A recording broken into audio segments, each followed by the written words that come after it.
Hey everyone, welcome to Simplilearn's YouTube channel. In this session, we will discuss Docker full course.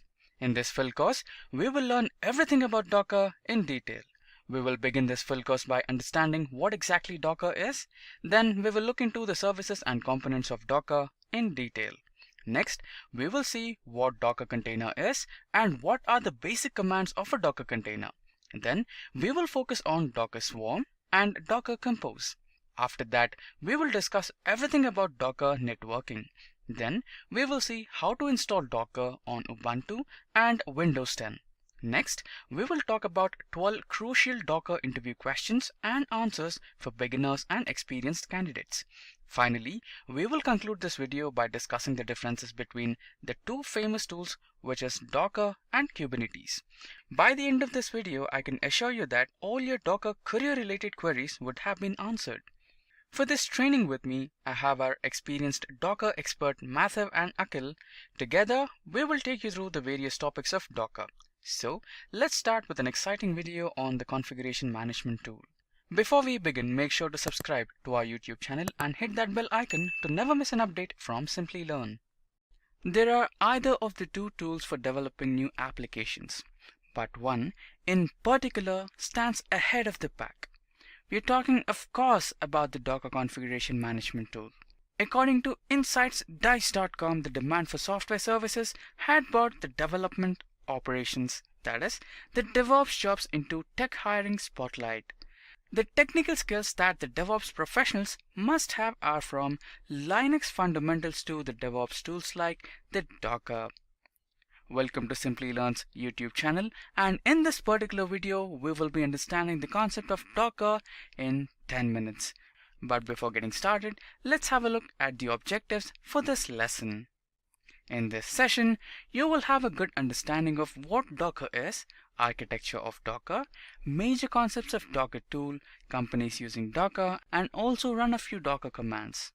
Docker is an open source software platform used to build, design and manage applications. The purpose of introducing Docker was to make apps work faster. With Docker, every individual can isolate an application from an environment and deploy it on another environment using Docker container. Now, you must be wondering what a Docker container must be. Docker container is a very important component of the Docker ecosystem. Docker container is an executable software package that includes all the dependencies such as frameworks, libraries, etc. that are required to execute an application on other environments. Docker facilitates the process of testing code faster and reduces the time-consuming process between writing and running a code. Docker does all this with the help of containerization that helps in deploying and managing applications. In simple terms, Docker helps a user to run code almost in every environment, whether you want to run your application in a local machine or on the cloud infrastructure. Docker solves all your problems with minimal effort. Also, containers can be moved from one host to another without any major changes. Now, let us move into our next section. What is Docker architecture? Docker is a client-server app.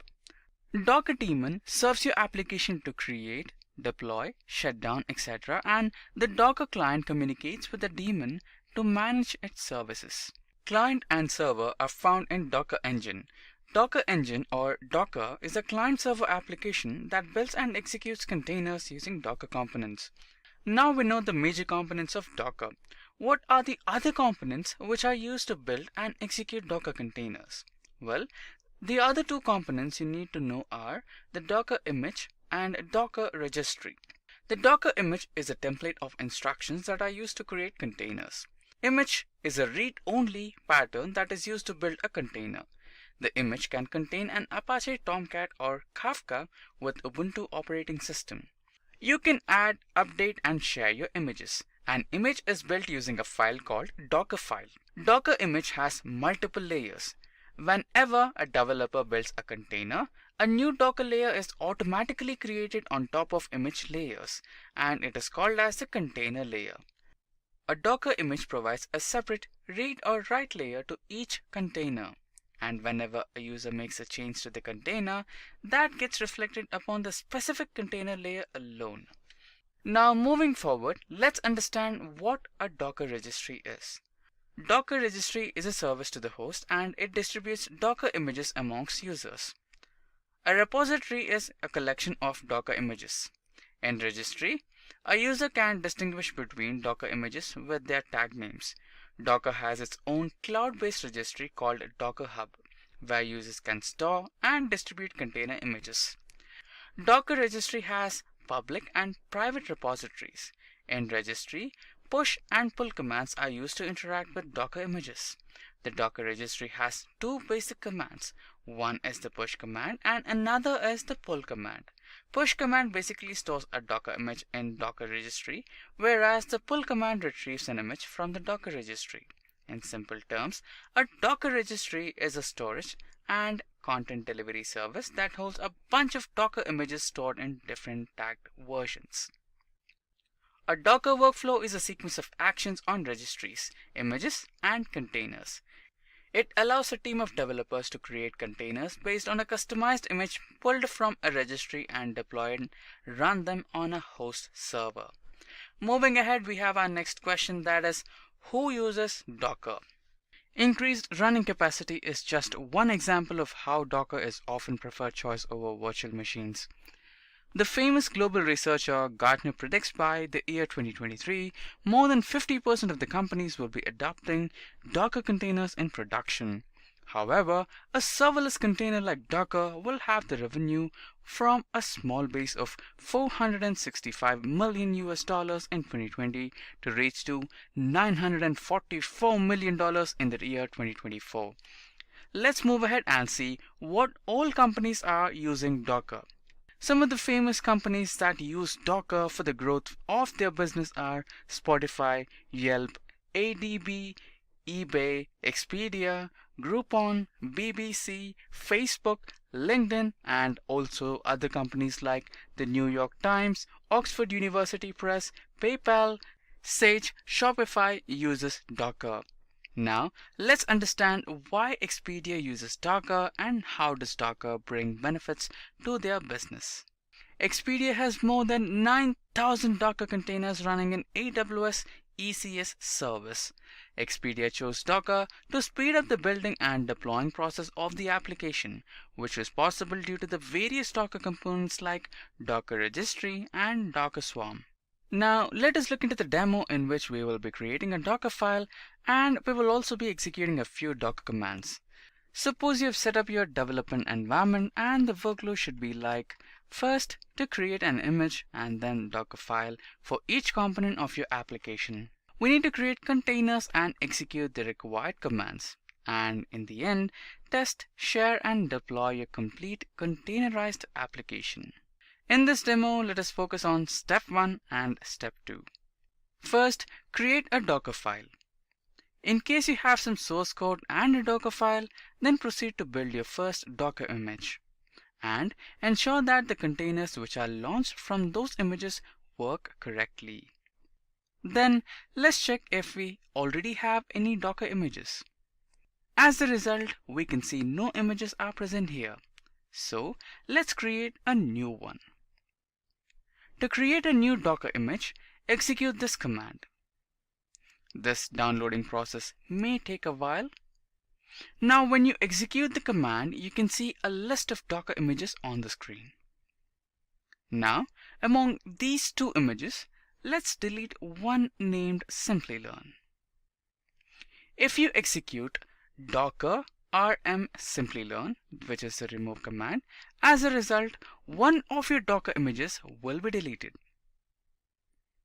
In case you want to remove Ubuntu from Docker image, that can also be done by executing the docker image rm Ubuntu command. Moving on to the next one, let's see a few Docker container commands. So now, before executing container commands, let's first pull Jenkins from the Docker Hub. Now, the files are being downloaded from the hub. So let's wait for this pull activity to get completed. So once the process is done, execute the command docker images. Here you can see Jenkins is getting downloaded into your Docker system. Now let's create a container out of that. So execute the command docker create Jenkins. This will help you create a Docker container. Now when you execute docker ps space -a, you can see a container which is in the created mode. In case you want to start a container, execute the command docker start file name. Here our file name is tender napier. But if you want your container Jenkins to be in the running state, type docker run Jenkins. Now you can see the process has started. So let's wait for a while. So this is the process of creating a container. Let's take a little scenario of a developer and a tester before you had the world of Docker. A developer would actually build their code and then they send it to the tester, but then the code wouldn't work on their system. The code doesn't work on the other system due to the differences in computer environments. So what could be the solution to this? Well, you could go ahead and create a virtual machine to be the same of the solution in both areas. But we think Docker is an even better solution. So let's kind of break out what the main big differences are between Docker and virtual machines. As you can see between the left and the right hand side, both look to be very similar. What you'll see, however, is that on the Docker side, what you'll see as a big difference is that the guest OS for each container has been eliminated. Docker is inherently more lightweight, but provides the same functionality as a virtual machine. So let's step through some of the pros and cons of a virtual machine versus Docker. So first of all, a virtual machine occupies a lot more memory space on the host machine. In contrast, Docker occupies significantly less memory space. The boot up time between both is very different. Docker just boots up faster. The performance of the Docker environment is actually better and more consistent than the virtual machine. Docker is also very easy to set up and very easy to scale. The efficiencies, therefore, are much higher with a Docker environment versus a virtual machine environment. And you'll find it is easier to port Docker across multiple platforms than a virtual machine. Finally, the space allocation between Docker and a virtual machine is significant. When you don't have to include the guest OS, you're eliminating a significant amount of space, and the Docker environment is just inherently smaller. So after Docker, as a developer, you can build out your solution and send it to a tester. And as long as we're all running in the Docker environment, everything will work just great.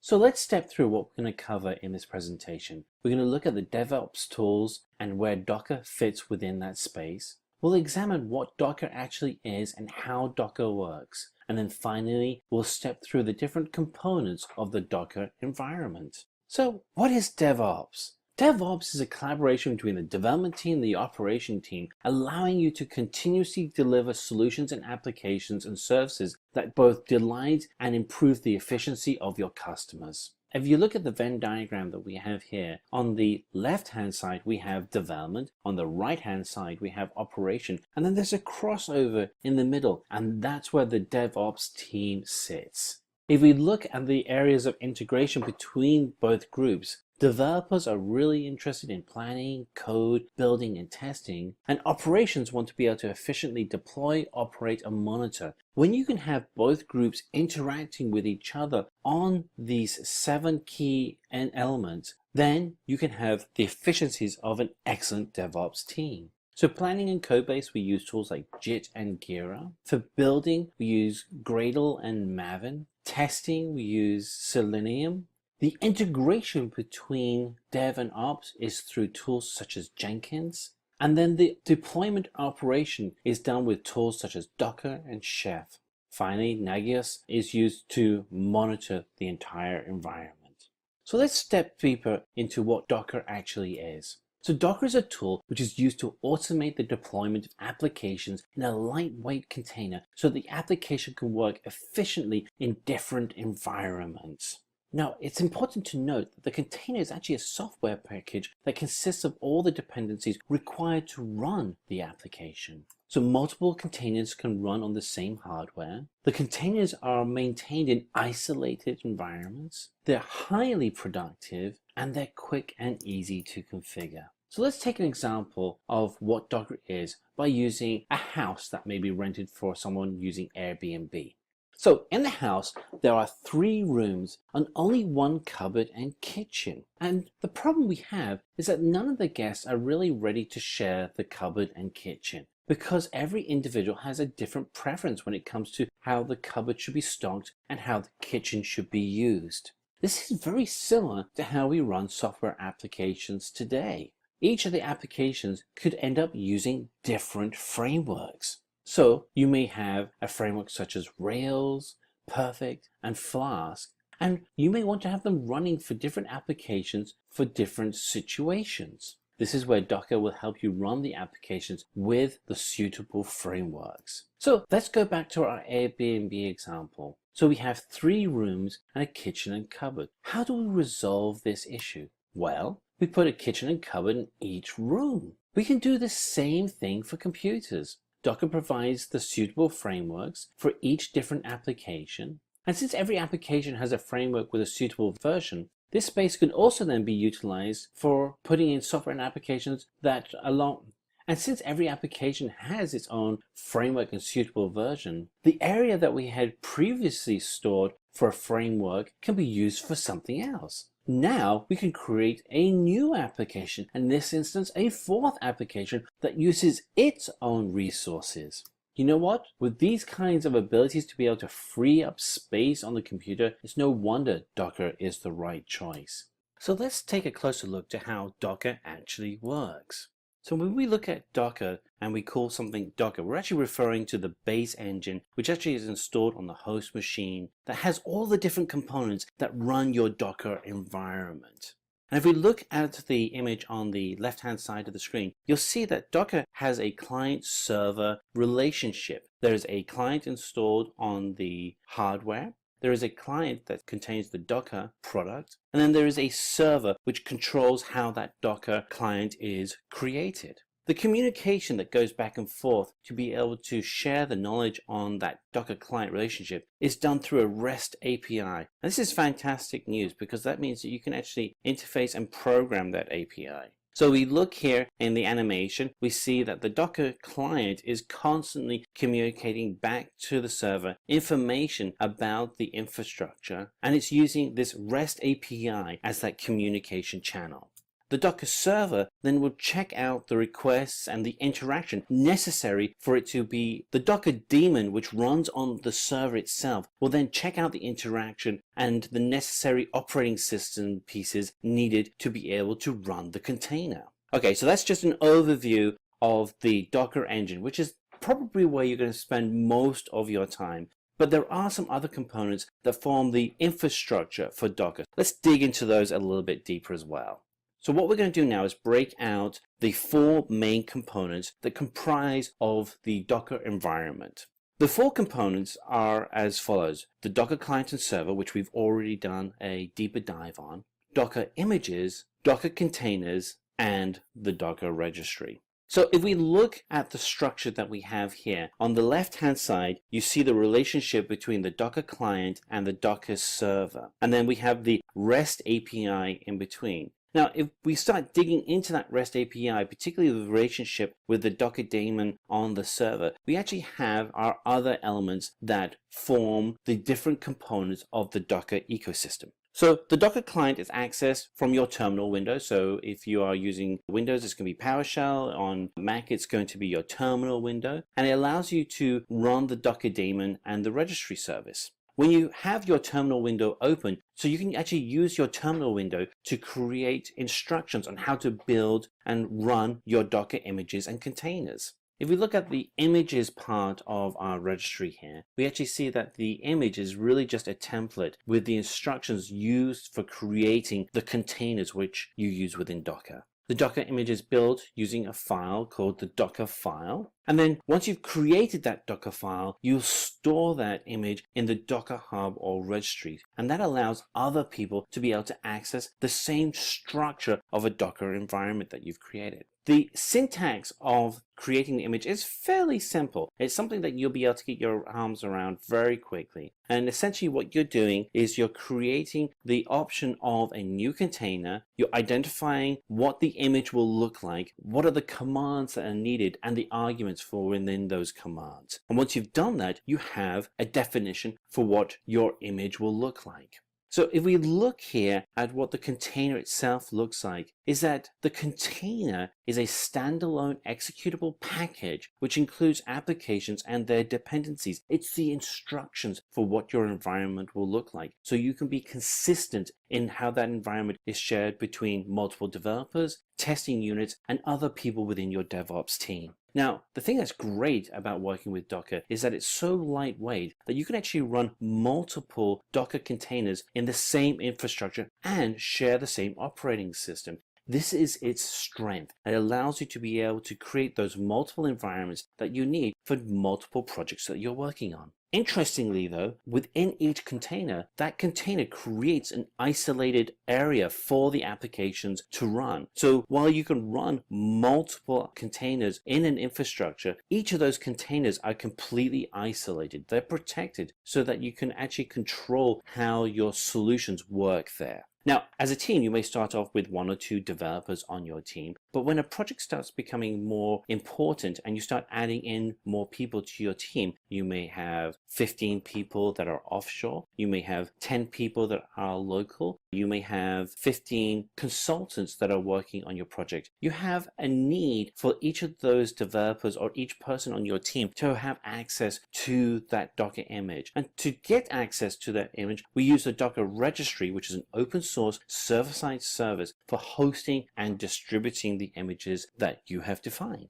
You can also use Docker itself as its own default registry and Docker Hub. Now, something that has to be very in mind though is that for publicly shared images, you may want to have your own private images, in which case you would do that through your own registry. So once again, public repositories can be used to host the Docker images, which can be accessed by anyone. And I really encourage you to go out to Docker and see the other Docker images that have been created, because there may be tools there that you can use to speed up your own development environments. Now, you will also get to a point where you start creating environments that are very specific to the solutions that you are building. And when you get to that point, you'll likely want to create a private repository so you're not sharing that knowledge with the world in general. Now, the way in which you connect with the Docker registry is through simple pull and push commands that you run through terminal window to be able to get the latest information. So if you want to be able to build your own container, what you'll start doing is using the pull commands to actually pull the image from the Docker repository.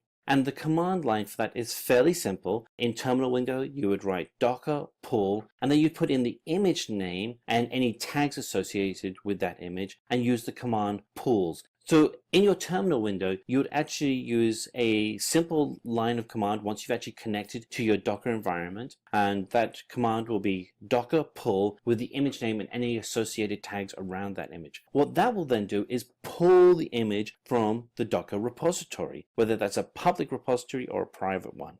Now, in reverse, if you want to be able to update the Docker image with new information, you do a push command where you would take the script that you've written about the Docker container that you define and push it to the repository. And as you can imagine, the commands for that are also fairly simple. In terminal window, you would write docker push the image name, any associated tags, and then that would then push that image to the Docker repository. Again, either a public or a private repository. So if we recap, the Docker file creates a Docker image that's using the build commands. A Docker image then contains all of the information necessary for you to be able to execute the project. Using the Docker image, any user can run the code in order to create a Docker container. And once a Docker image is built, it's uploaded to a registry or to a Docker Hub where it can be shared across your entire team. And from the Docker Hub, users can get access to the Docker image and build their own new containers. Now let's begin with the demo.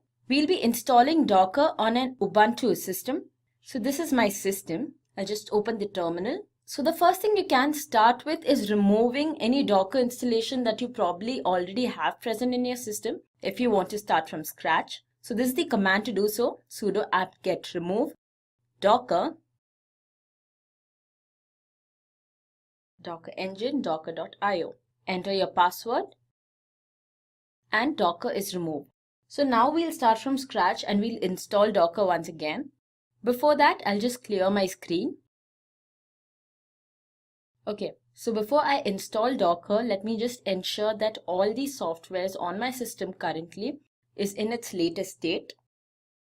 So sudo apt-get update.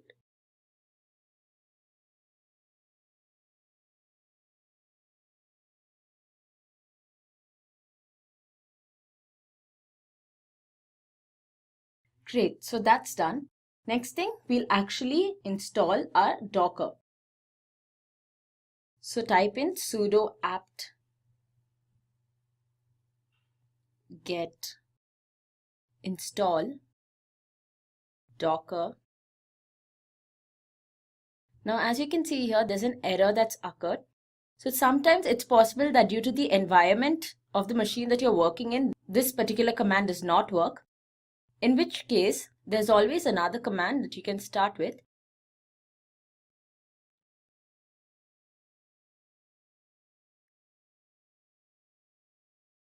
Just type docker install. And that by itself will give you the command you can use to install Docker. So as it says here, sudo apt install docker.io is a command that we will need to execute to install Docker. And after that, we'll execute the sudo snap install Docker. So sudo apt install docker.io first. And this will install your Docker. After that's done, we will have sudo snap install Docker. So snap install Docker installs a newly created snap package. They are basically some other dependencies for Docker that you'll have to install.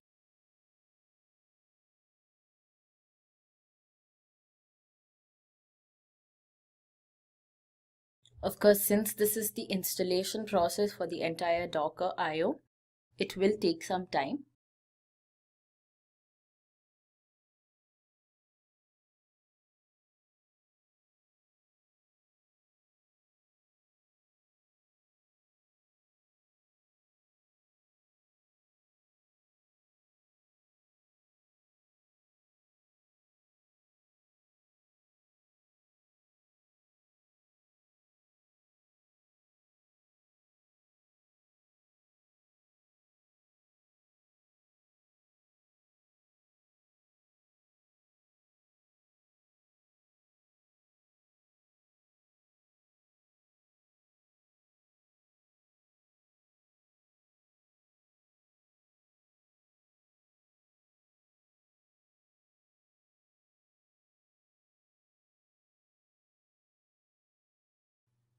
Great, so our Docker is installed. The next thing we do, as I mentioned earlier, is that we need to install all the dependency packages. So the command for that is sudo snap install Docker. Enter your password.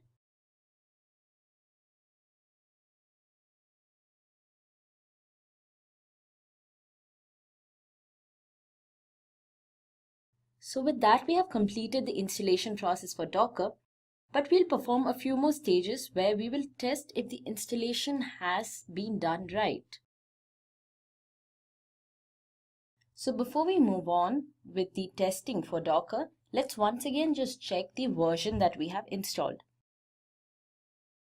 So for that, the command is docker version. And as you can see, Docker version 17.12.1 CE has been installed. Next thing we do is we pull an image from the Docker Hub. So docker run hello world. Now hello world is a Docker image which is present on the Docker Hub. Docker Hub is basically a repository that you can find online. So with this command, the Docker image hello world has been pulled onto your system. So let's see if it's actually present on your system now. The command to check this is sudo docker images.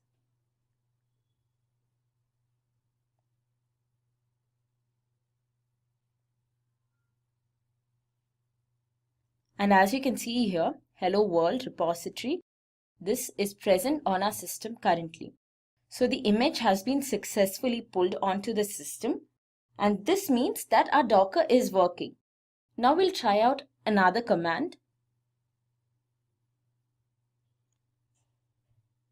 Sudo docker ps -a. This displays all the containers that you have pulled so far. So as you can see here, there are 3 hello world images displayed and all of them are in exited state. So I did this demo previously too, which is why the 2 hello worlds which is created 2 minutes ago is also displayed here. And the first hello world which has been created a minute ago is the one we just did for this demo.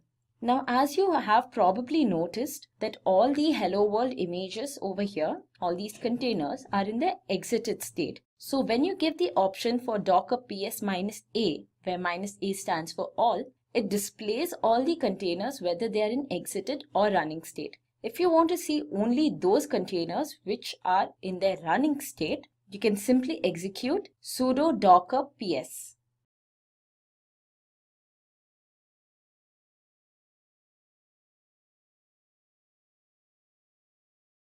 Sudo docker ps. And as you can see, no container is visible here because none of them are in running state. And with that, we come to an end of our Docker installation. Docker is something which is available for most of the operating systems, different platforms. So it supports both the Unix and the Windows platform as such. So Linux, through various commands, we can do the installation, but in the case of Windows, you have to download the exe file and a particular installer from the Docker Hub websites. You can simply Google it and you will get a kind of link from where you will be able to download the package. So let's go to the Chrome and try to search on for the Windows 10 particular installer. You will get a link from Docker Hub. You download it, you get the stable version, you get the edge version, whichever version you wish to download, you can download it. So let's go back to the Chrome. So here you have the Docker desktop for Windows, so you can go for the stable or you can go for the edge, right? So you also have the comparison that what is the difference between these two versions, right? So the particular edge version is something which is getting releases every month, and the stable version is getting the releases every quarter. So they are not doing much of the changes to the stable version as compared to the edge there. So you just have to double click on the installer and that will help you to do the installation of the process. So let's get started. So you just click on the get in stable version. So when you do that, the particular installer is going to install. Now it's going to take like around 300 MB there. So that's the kind of installer which is available. So once the installer is downloaded, so what you can do is that you can actually go ahead and you can proceed with doing the double click on this installer. When you double click on that, you have to proceed with some of the steps, like from the GUI itself you are going to proceed with these steps. So we'll wait for 10 to 20 seconds more and then the installer will be done, and then we can do the double click and the installation will proceed. So another thing is that there is a huge difference between the installer. Like for example, in case of Unix, the installer is a little bit less, but in case of Windows, it's a GUI is also involved, and there are a lot of binaries which is available there. So that's the reason why the huge size is there. Now it's available for free, that's for sure, and it also requires the Windows 10 Professional or Enterprise 64-bit there. So if you are working on some previous version of operating systems like Windows 7 and all, you have the older version called Docker Toolbox. So they used to call it as like Docker Toolbox earlier, but now they are calling it as a Docker Desktop with the new Docker Windows 10 support as such here. So another couple of seconds and then the installer will be done, and then we will be able to proceed with the installation. So let's see that how much progress is there to the download. So we'll click on the downloads, and here still we have some particular installations or some download going on. So we'll wait for some time, and once the installation is done, then we'll go back and we'll proceed with installation. So couple of seconds. So it's almost done. So I'll just click on this one. You can go to the directory, to the downloads, and you can double click on that also. But if you want to do the installation, you can click on this one also, and it will ask for the approval. Yes or no you have to provide. Now once that is done, so a desktop, a kind of a GUI component will open there. So it will start proceeding with the installation. So it's asking whether you want to add a desktop, the shortcut to desktop. So you can say okay. I'm going to click on OK. So it will unpack the files, all the files which is required for Docker to successfully install, that is getting unpacked over here. So it will take some time to do the installation because it's doing a lot of work here. So you can just wait for till the execution of the installer to be completed. And once the installer is done, you can open your command line and start working on the Docker. So taking some time to extract the files.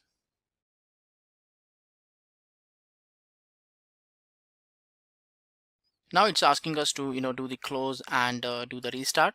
So once that is done, you will be able to proceed further, and you can just run the command line, and any Docker command if you can run, so that will give you the response whether the Docker is installed or not. So you can see here that Docker is something which is installed. So you can run like Docker version. You will be able to get a version of the client. When you do the restart of the machine, then at that moment of time the Docker server will also be started, and then this particular error message will go off.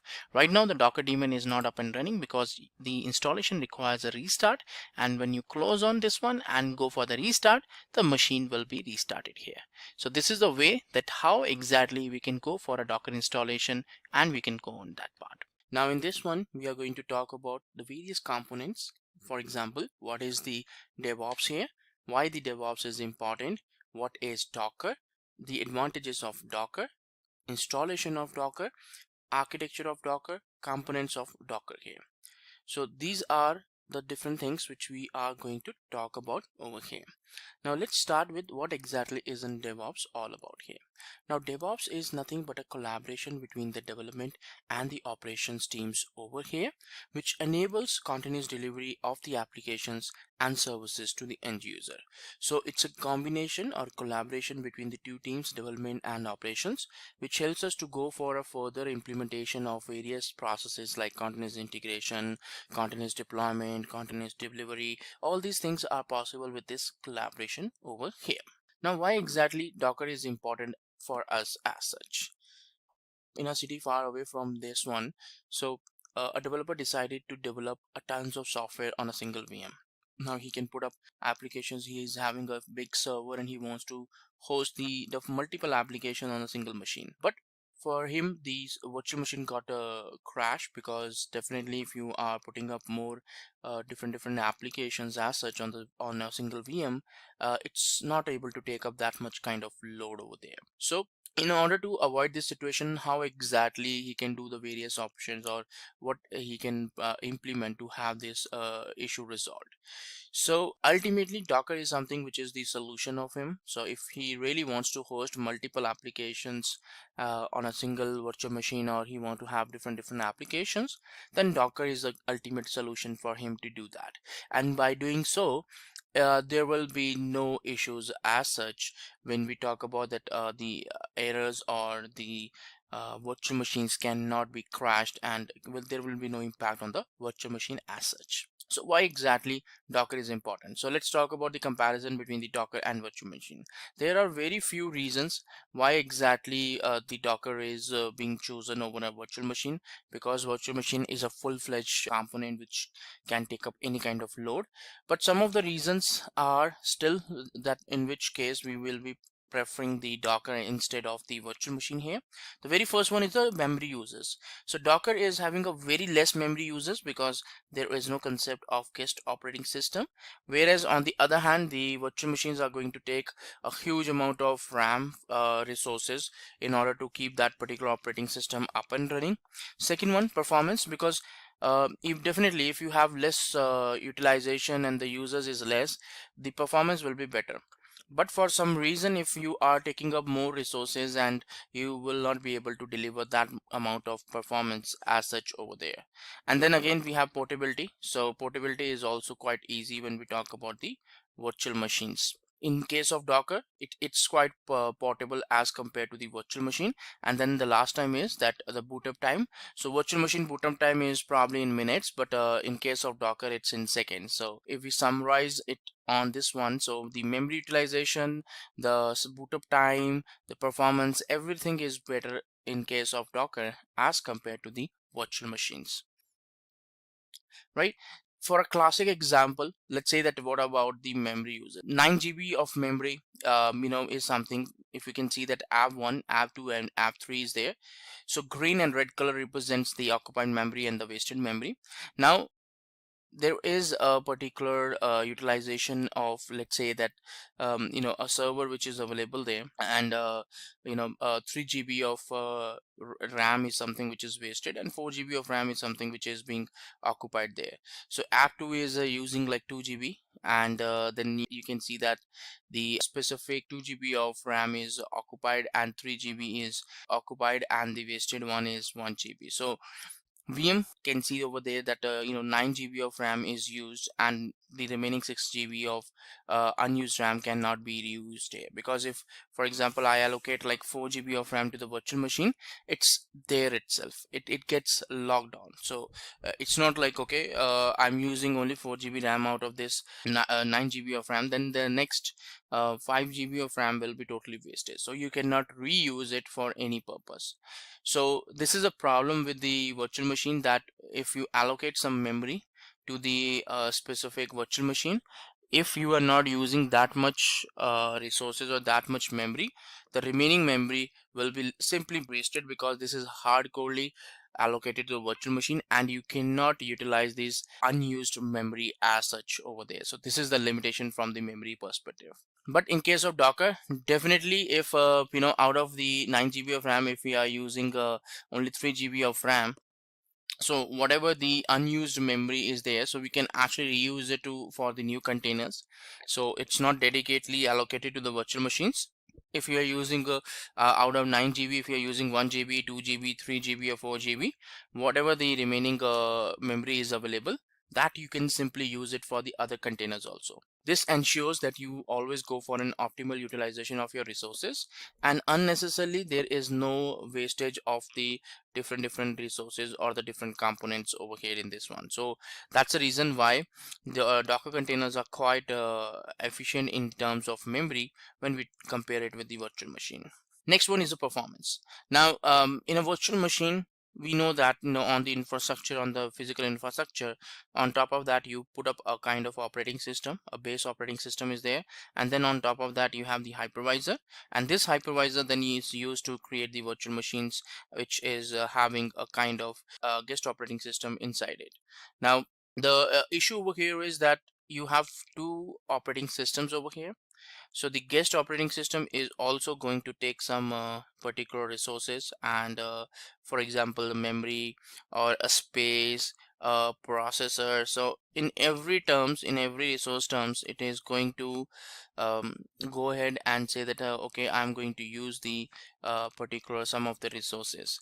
Now problem is that if you're hosting a very small application, you will end up in having a more consumption, because of this guest operating system will take more of the resources, and then you are just using some very small resources for your application in an real world. So Docker container, on the other hand, does not have a concept of the guest operating system, and that's where what happens, that the Docker engine is more than sufficient to handle the Docker containers, and inside the Docker containers there is the application which is being hosted over there. Now with this one, definitely the performance is quite better as compared to any virtual machine, because of the terms that there is no unnecessarily wastage of the resources. Because in the previous case, virtual machines, a full-fledged guest operating system is up and running, you need some resources to be allocated to that. But in case of containers, you don't need to have that particular functionality implemented. Then portability. So having a portability or moving an application which works on a system A does not mean that it will work on the system B also. This is a similar problem which we face, that usually the application works perfectly fine in a lower environment, and when it goes to the production environment, it sometimes fails and it does not comes up properly. So this is an portability issue which we have when we talk about the virtual machines. But when in case of containers, when we got a container up and running in a lower environment, and once the container is prepared, you don't have to do the changes or modification to that depending on the environment. The same container can be deployed till production environment, and it's very easy. So whatever container prepared in the lower environment in a dev environment, the same will work in production environment without any issues, because it contains all the dependencies and executables, everything inside it. So you don't have to do any kind of modifications or changes to these containers as such over here. And the last one is the boot up time. So the boot up time of the virtual machines is in minutes, and whereas the boot up time of the Docker containers is in seconds or probably in milliseconds. So these are the reason why we consider the virtual machine as an resources based environment. But on the other hand, Docker is something which is quite light and fast as compared to virtual machines. So let's see that what exactly is in Docker all about here. So in this one, you can see we have the physical infrastructure on which we have the host operating system. Now we don't have the hypervisor and the guest operating system. Instead of that, we have the Docker engine, which is taking care of managing the Docker containers, and inside these Docker containers you have the applications and all the required binaries and the libraries here. So there is no concept of the guest operating system. This Docker engine is the person, or is the process which is taking care of all the requests which is going on, and if this Docker engine is up and running, then all the containers will also be accessible and will be available.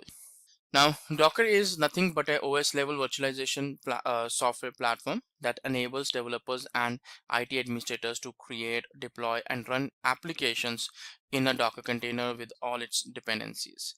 So Docker is a very important tool nowadays if you want to look forward to host your application, because of its portability benefit, that you don't require much of the changes depending on the platform or depending on the environment.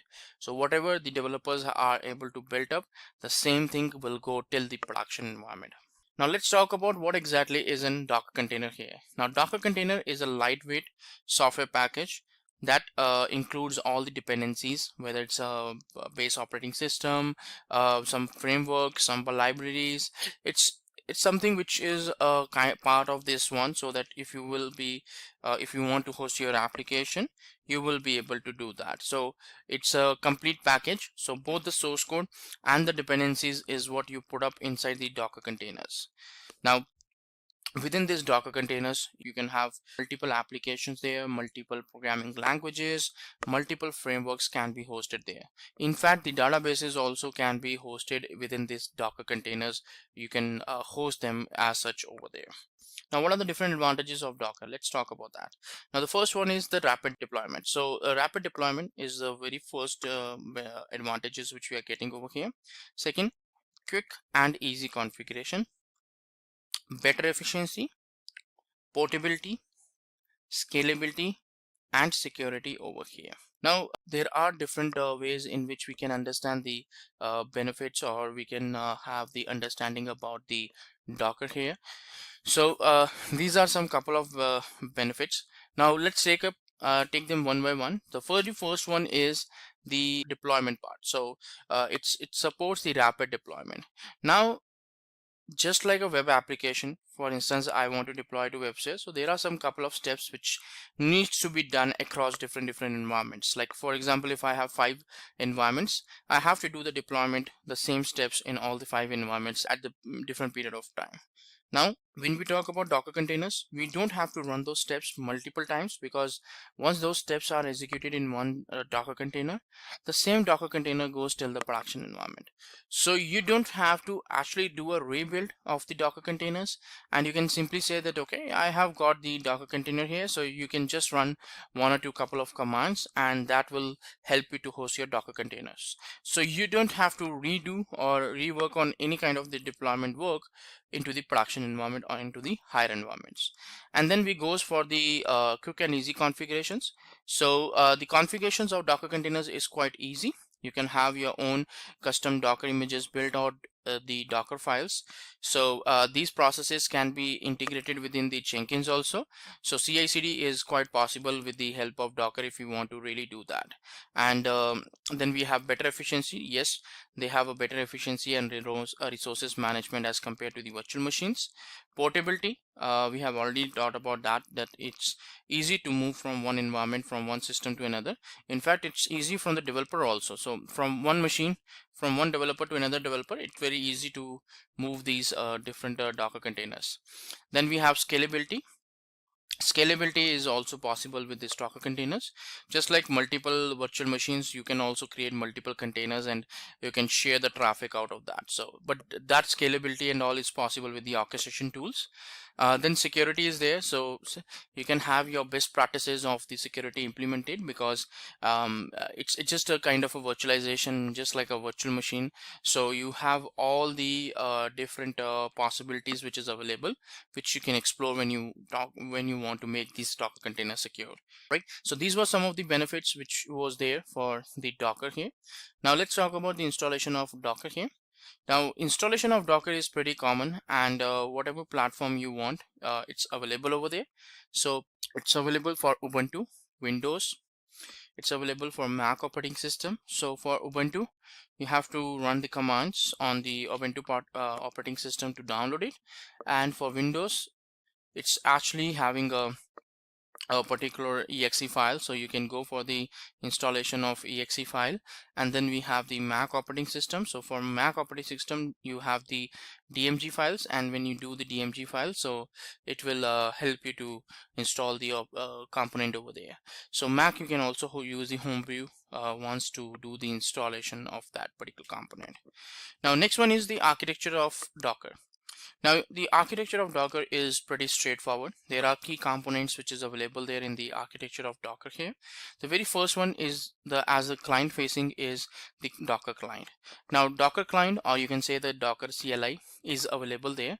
Now this is the component, it's a command line interface which takes up the request from the end user. Like for example, I'm running the command, so it will take all the requests from me as an end user, and it will send those particular things or the requirements to the Docker daemon, to the server, using the REST API interface.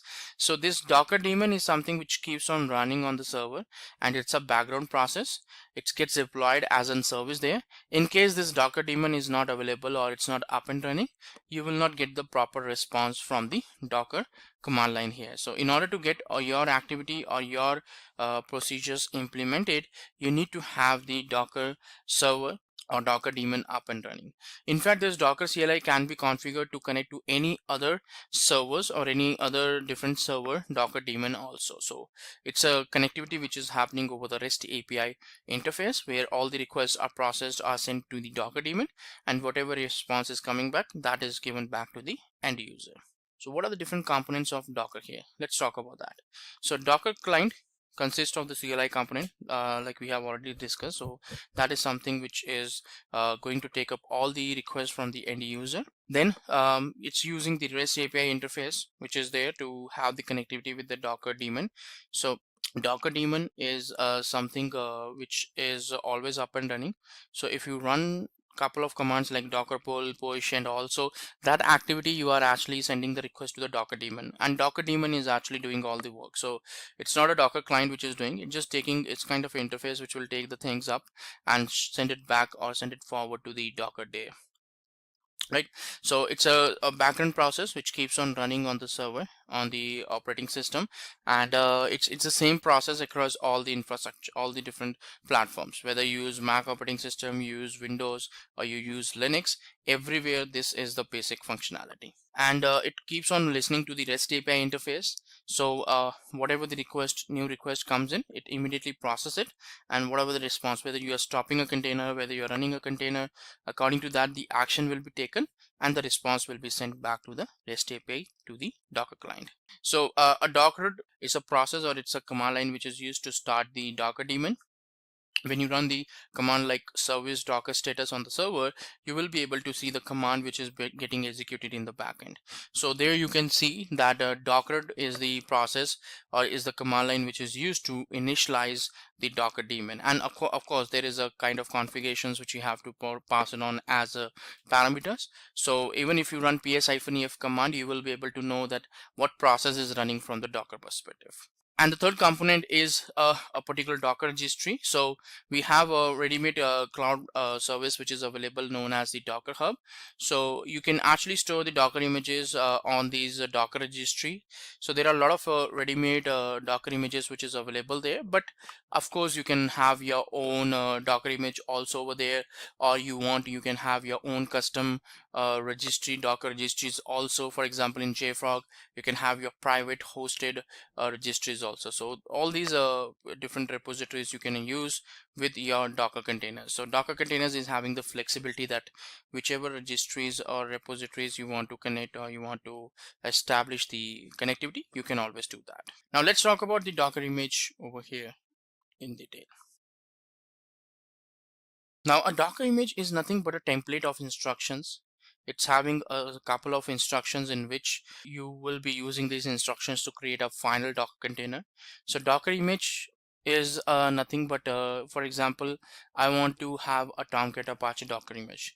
So what are the instructions I have to do? So the very first thing is that I have to pick up a base operating system. Then on top of that, I will be installing the JDK or some prerequisite packages. And then on top of that, we will be configuring onto the Tomcat Apache there. So these are the steps. These are the different instructions, step-by-step procedure, which we are implementing so that at the end of the activity, we will be able to have a Docker container ready, which we can deploy to host Tomcat Apache. So it's a template which is having all the particular instructions. In order to build a Docker image, you require a file called Docker file, which is of course having all these different instructions embedded in that. So when you run the Docker file, it acts like a build tool. So whatever the instructions you are putting up over there, all those instructions are getting processed and you are able to get an end result. Then these Docker images are actually comprised of multiple layers. So multiple layers are available there. So step by step. So you will be first of all having a base layer from which the image starts. On top of that, another layer. For example, you did the installation of JDK. So another layer will be there. And then you did the configuration of the Tomcat Apache, and then another layer will be there. So it's a multi-layered component which is available. And these layers are in incremental order. So definitely the oldest one will be known as the base layer, and then on top of that all the latest changes will be done in the latest layers there. So this is an example. Now here you can see that there are 4 instructions, and these 4 instructions are also known as the 4-layered Docker image. So whatever the final Docker image you will get, in there you will be able to see 4 layers of the Docker image here. Now the very first is Ubuntu. So Ubuntu 18.04 we are pulling up, and then we are pulling like the file over here, and then we are running the make utility, and once that is done, then we are running that file.python file over here in this one. So these are 4 instructions which is available, right? So which will definitely help us to do that, how exactly we can make or we can perform the different activities right from the base. So in this case, the base layer will be like the Ubuntu one. So Ubuntu one will be the base image, and the moment the final CMD attribute or CMD attributions are processed and executed, after that you will be able to get a final full-fledged Docker image over there. So this will be a full complete Docker image or Docker container which you will get once the whole build process is completed. Now in this ways you have you can see that the previous Docker file which we processed, so the base layer is Ubuntu 18.04. we are not building that, actually it's automatically it's by default getting downloaded as a full base layer. After that only we have like layer 1, layer 2, layer 3 added up, because those modifications we are doing it after the because from does not means that you are doing any kind of layer modifications. It's just like you are importing some base operating system or base image. So The modification or adding up the layers is only done after the base layer there. So whenever a user creates a container, a new layer is something which is stored on top of the image. These layers are known as the containers layers. So Ubuntu 1, the very first instruction does not comprises it. It's not a kind of container layer. We can call it as an base image layer there. So every container has a separate read-write container layer, and any modification in a container is reflected upon the container layers only. So layer 1 may be having some different of instructions, layer 2 may be having different instructions. So like that is a step-by-step process. In case, whenever a container is deleted, the top layer also gets deleted over there in that one. So if I delete some particular containers, and that is something which is gone, so it was suppose having like 3 layers, so the top layer will be simply deleted because the container is also deleted for that particular part. Now Docker uses a copy on write strategy with both Docker images and Docker containers. So whenever we perform any activity, or whenever copy on write strategy is a strategy to share and copy files for better efficiency. So it's something which is being used to increase the overall performance of the Docker containers. It also makes Docker efficient by reducing the uses of disk space, because whenever required, okay, whenever is needed, only at that moment of time it's actually performing the copy, and it definitely reduces the overall disk utilization. And this is very important also, because when you have so many Docker containers up and running, so you have to worry, or you have to make the utilization of a disk, or your disk uses or resources also minimum. So that is also, you need to make sure that it does not exceed a particular value. So once the utilization is also less, then definitely the overall performance will also be better and improved over here in this case. So let's talk about some of the facts here. So the base layers are something which is purely read-only format, so you cannot do the modifications. Union file system saves the memory by avoiding the duplications of the files. The layers can be combined in a union file system to create a single image. So all these layers are combined and got a final product, or called a, you can call it as Docker image or Docker containers. And this allows a file system to appear as a writable, which is known as copy on write. So copy on write strategy is being used, so to do the changes, or to do the perform the modifications to this union file system while creating the different layers. So now let's talk about the Docker registry. Very important component, because even if you prepare the Docker image locally, and you don't have the collaborative tool, or you don't have the tool where you can share these images, definitely it's not easy for you to port these Docker images from one system to another. So Docker registry is very important for the portability feature of Docker. So Docker registry is a service to host and distribute Docker images among users. So it can be built up by one user, and multiple users can use it. For example, I'm using a Jenkins one. So Jenkins image is prepared only once, but it's being used by different people as such. Docker registry, again, it's a repository, is a collection of Docker images. So in a repository, you will be having like different Docker images as such. So in registry, a user can distinguish between the Docker images with their tag names. So for example, Jenkins is a kind of a single image. There might be different type of images there. Let's say that, okay, let's talk about Jenkins JDK8. So there will be an image called Jenkins. The name of the image will be same, but the tags will be different. So one tag could be like JDK8, one tag would be like JDK9, and one tag would be JDK10. So the difference between all these three Docker images is that JDK8 one is prepared on JDK8, it's running on JDK8, and if you want to use JDK9, in that case you have to pull down the Docker image of Jenkins with the JDK9 installed. So depending on the frameworks, or depending on the runtimes, so with these tags, different tags are processed, so you can have the distinguish between the Docker images, and whichever Docker image you feel you want to use, you can implement according to your requirement. And Docker by default is having its own cloud-based registry called as Docker Hub, which gets automatically connected when the moment you do the Docker installation.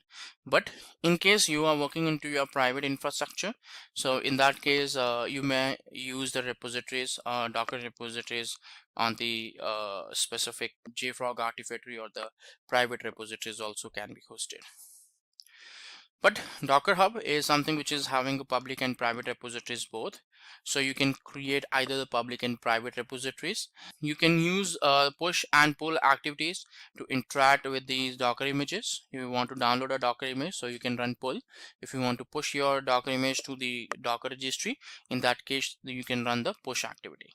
So in both the cases you are doing the interaction with the Docker Hub. So when you run some build process or when you run the containers, there may be some Docker containers which is getting pulled down from the specific registry from the Docker Hub, and if that specific image and tag is available, definitely pull command will be successful.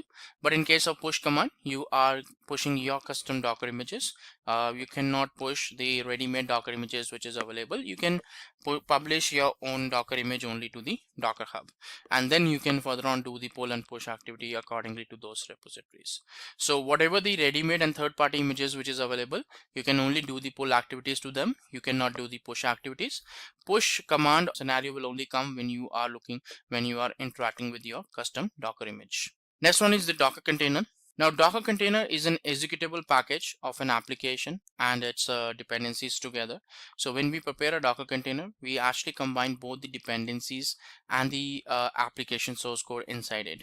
So the Docker container don't have to look for the dependencies on the host machine on the server.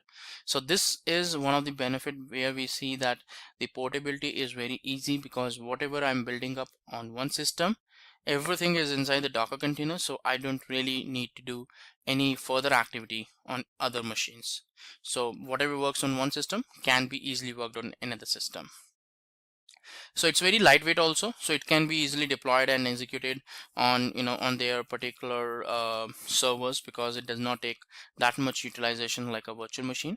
So if you are looking forward for having your application hosted into your local system, you can easily do it within the Docker container. So the utilization is very less as compared to the virtual machine, so you don't have to worry about your host operating system and the configurations.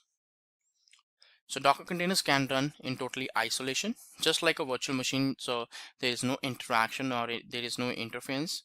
So they share the OS called kernel, but the thing is they don't have the interface as such over there. So it works totally in isolation.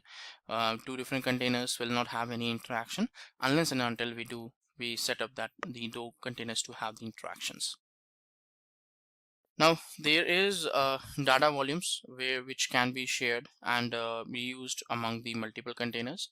So you have the capability over here that if there is some unused space that can be easily shared across the multiple containers here.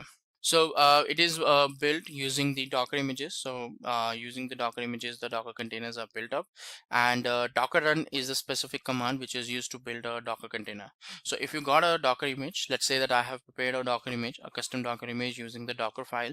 Now if I need to create a Docker container out of a Docker image, I have to run a Docker run command. So Docker run command is nothing but it initializes or creates an instance of a Docker image. Now next component is the Docker Compose. Now typically when we work with the Docker containers, so we had to run, like if I want to run like 5-6 containers, I have to initialize like 5-6 times, or I have to run Docker run commands 5-6 times there. So and if you want to create a relationship between the containers, then definitely that is something which you need to manage using the Docker commands. But sometimes it's not an easy task for you to run those commands manually or remember those commands. So Docker Compose is a utility over here using which you can actually run multiple containers with a single service. You just got a kind of a single file, you just run it, and all the containers, definitions and relationships, everything is inside this Docker file here. So you want to run 2 containers, that's totally fine. Instead of running 2 commands, now you just have to run one file, and that will take care of that. Now you may be having more than 2 containers, 5, 6, 7, whatever number of containers you have, that can be easily deployed without any manual activity or without any maintenance onto the server. So these containers totally run in isolation, but yes, you can establish the interaction, that how they want to interact with each other, and that interaction you can put up in these Docker Compose file. So Docker Compose file is something which is written in a YAML format, and in this you define that, okay, I need 2 containers, and this in this image should be there. These are the parameters which you need to run, and if you want to have the interaction or the linkage between the images, that also you can establish within this YAML files or within this Docker Compose file here, right? So let's say, for example, I want to have an application which requires Apache Web Server and MySQL database. Now I can create a Docker Compose file which can run both containers, and without, you don't require to restart or start them separately or initialize them separately. So I will be having a final Docker Compose file which is having like containers like Apache containers and MySQL containers both inside a single Docker Compose file here. So that's the benefit you're going to get, because now you don't have to run them separately, separate Apache and separate YAML MySQL. So you can get it done with the help of a single Docker Compose file here. Now what exactly is the Docker Swarm? Now Docker Swarm is a inbuilt, or it's a default orchestration tool which is being provided by the Docker itself. It's a service for containers which allows the IT administrators and the developers to create and manage a cluster of Swarm nodes. So in a typical world, when you do the installation of Docker, there is a limitation that some of the features like high availability, multiple instances, or scalability, all these things are not possible as it is with the core Docker. Now on top of that, you require the orchestration tools like Docker Swarm, where you have a swarm of node machines are there on which you can have your highly available application infrastructure implemented. Now this one means that if I want to run my applications 5 containers, 6 containers and 7 containers, for that purpose we are using the Docker Swarm. So each node of Docker Swarm is having a Docker daemon which is used for performing the interaction. So there will be a master node which is available, so it will be interacting with all the node machine on all the client machines, and this interaction will be in such a way that it will let them know, okay, I want to deploy the container or onto the node 3, so it will perform that activity and the container will be up and running on the node 3 there. So a swarm consists of 2 type of nodes. One is the manager node and one is the worker node.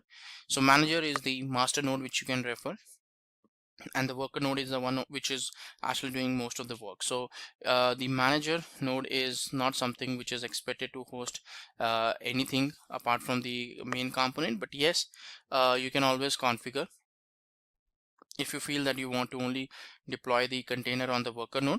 So that also you can do during the deployment of the containers. So manager will keep on connecting to the different worker nodes there, and whenever new request comes in, so it will basically try to connect and see that, okay, I just want to go ahead and deploy a container. So it will do the deployment of the container on the worker node.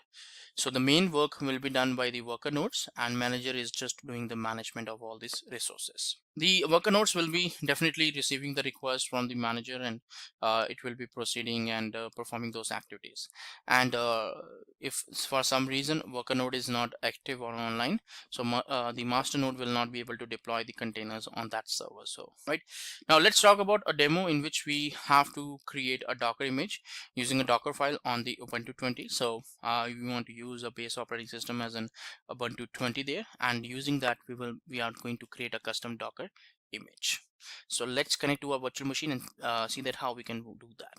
Okay, so as part of this demo here, we are going to prepare a Docker image, and in that we are going to use a base image of Ubuntu. So let's take an operating system of Ubuntu 20. 20 is the latest version of the Ubuntu operating system. So I have got a server, so let's see. So first of all, we have to install the docker.io package, which will install the Docker package, and then we can enable the service. We can make sure that the Docker service is up and running, because if the service itself is down, then we will not be able to perform any activity. And then a sample, if you run docker run hello-world. So that is going to pull a Docker image from the Docker Hub, and a particular activity will be done to you. So once that is done, so we can say that okay, the container is up and running and everything is got over there up and running. And then you can also try some of the Ubuntu Docker image also. If you feel that you want to try, you can do that. But the main demo which we need to do over here is that we need to prepare a custom Docker image, and in this one we will be having we will be using an Ubuntu based operating system. On top of that, we will be installing PHP, Nginx, all these different components. So we are going to have a PHP based website hosted onto the Apache web server as an Nginx, and then we will be able to access that application. So the very first thing which we need to do is that we need to create a folder. Let's say that I just create a particular folder called Nginx-image, and then I create a Docker file over there. So Docker file content we are going to take from this one. So let's go to the server and see that how we can go ahead with the activity. Now what we can do is that we have got a server over here. Now in this server, what I'm going to do is that I'm going to proceed with the installation of Docker first. Now when I do the Docker installation first, so what will happen that I will be able to have my Docker installation completed, and then further on I can take the further steps of having the accessibility of going through the understanding that what is this particular platform, or how to prepare different kind of containers. So I have got a particular container over here. So what I can really do is that I can simply say that okay, I have got a server. So this is a Ubuntu server, so I'm going to run the command called app update first. Now this will do the update locally, so all the links and everything will be updated. Now the whole idea about doing the updates is that so that I will be able to have establish the fact that I'm trying to connect to the Ubuntu URL, so that at any moment of time I should be able to fetch on the latest packages. Now once that is done, so I'm going to run the command called apt install docker.io. Now the moment I do this, what will happen that it will try to download some packages. It will ask for the confirmation. You can give your confirmation and I can say yes. The moment you give the confirmations, the download of the packages will proceed over here. Step by step it will download the packages and the installation will go on. Now once the installation is done, so what you can do is that you can see that Docker is deployed into your system or not. You can run docker version command, or you can also use the service command to check, to make sure, to ensure that the Docker service is always up and running. If the service is not up and running, you have to make sure, you have to enable it, you have to start that service. So these are some couple of steps which you need to do in order to make sure that your connectivity or your environment is ready with the Docker installation. And once the Docker installation is done, then only you will be able to proceed further with the further activities like preparing the containers, preparing the images and all that stuff. But if you don't have the Docker installed prior to that, then definitely it's going to be a problem. So just make sure that before even doing any kind of activity, before even doing any kind of steps, we ensure that the Docker is fully up and running. So it's going to take some time to download the packages, and we will wait for that. And once the installation is done, we will continue further on that part. Okay, now once the installation is done, so you can run the command called service docker status, and when you do that, it will let you know that whether the Docker service is available there or not.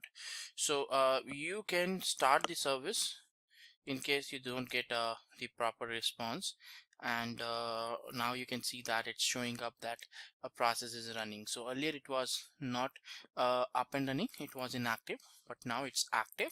And you can see here that dockride is the process which is running over here as a process to initialize the Docker daemon. So Docker daemon is up and running now, and we are good to go here. So now if we go and say like docker run hello-world, so we are doing a validation to our Docker instance that whether our Docker instance is working fine as expected or not, because if there is any kind of problem with the Docker daemon and Docker daemon is not up and running properly, we would be able to get an error message over there. But right now there is no error message, which represents that yes, you are pretty much running the Docker image and it's giving you the proper response. So you will be able to see the Docker images when you run. So you will be able to see that the Docker image is pulled down to your system, and definitely you have executed that and it got you the response. Now the next thing which we need to do is that we need to run a particular Ubuntu one. So for example, if I go for docker run -it ubuntu bash. So what exactly we are doing in this one is that we are pulling down a ubuntu docker image and we are running the bash executable on top of that.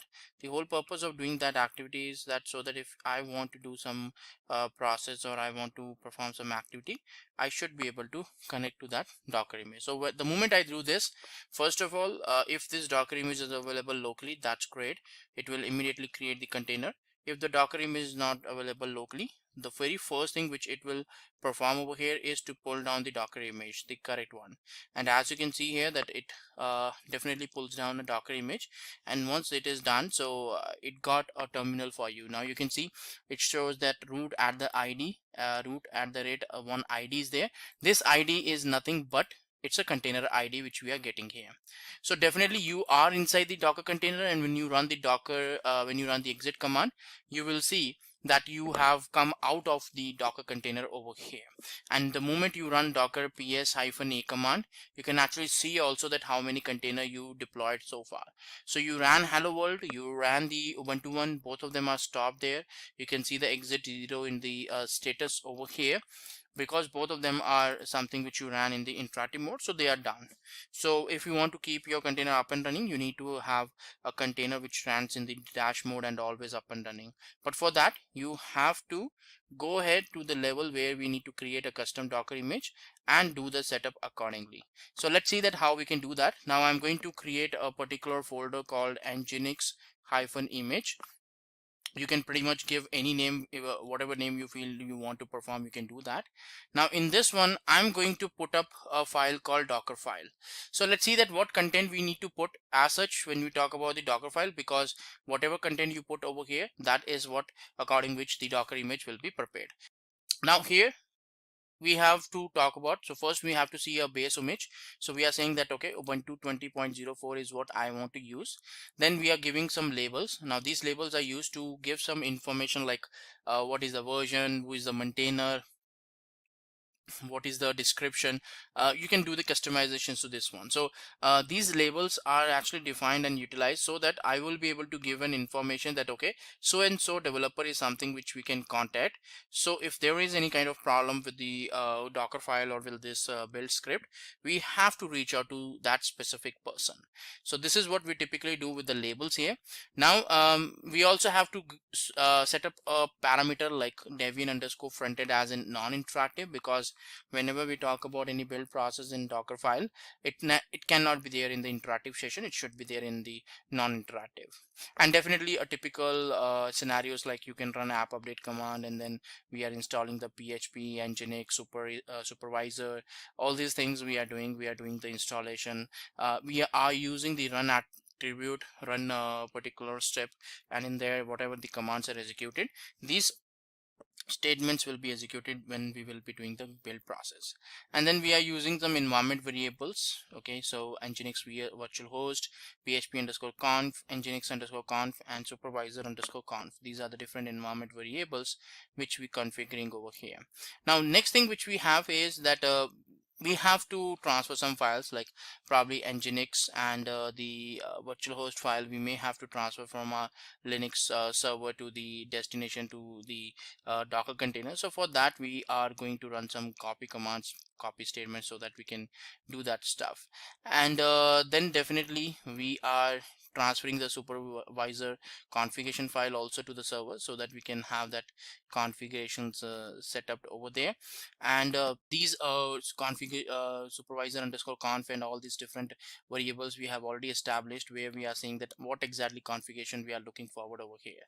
And then we are creating some folder structure. We www.html folder structure we are creating, so that we will be able to push some content over there. And then we have the volume configurations. So whatever the volume configurations are there, we are putting up, so that we will be able to have all the specific directories mounted on the host machine, on the host server, so that we can even talk about locally also. And then the star.sh is something which we need to run, because that's that will go into the command statement which needs to be executed. Because when you want to run your process, when you want to run your Nginx process or your Docker container, some process should be up and running. That's where if any interactive process will run, then only the Docker container will be hold up. So that's what you can do, or you can configure over there. So I'm going to copy this whole content. Now this whole content represents the complete Docker file. So we have already gone through this content one by one, but if we combine all these content together till the expose part, that's where we come up into these one. So expose, we are doing 80 and 443 over here, right? After this one, we have to create the host file, virtual host file, supervisor D file, and the star.sh file. So let's go back to the server here. Now in this one, you have to you can use whatever editor you feel you want to use, you can do that. So this is what my master file will look like. You can see I'm running some run commands. These are the environment variables I'm using. Then further on, these variables I'm using just to define the paths. Okay, so you can see that this default file we are copying from the host machine, from the server to the Docker container, and then second file is supervisor d.conf file, and then we have star.sh file. So these are the different files which we want to configure here. So once this file is prepared, we have to type in, or we have to create a default file over here in this current directory. So in this current directory, we have to put up a file called default. Now in this one, we will be having the default virtual host configuration config. So we need to put a server attribute saying that we have to look forward for index.html or index.php and these kind of files from the var www.html directory there. So I'm just going to copy this content and put it up into this one. So this is how my final file look like. So I'll save it, and then we have a supervisor d.conf file. So I'll just copy the content of this one.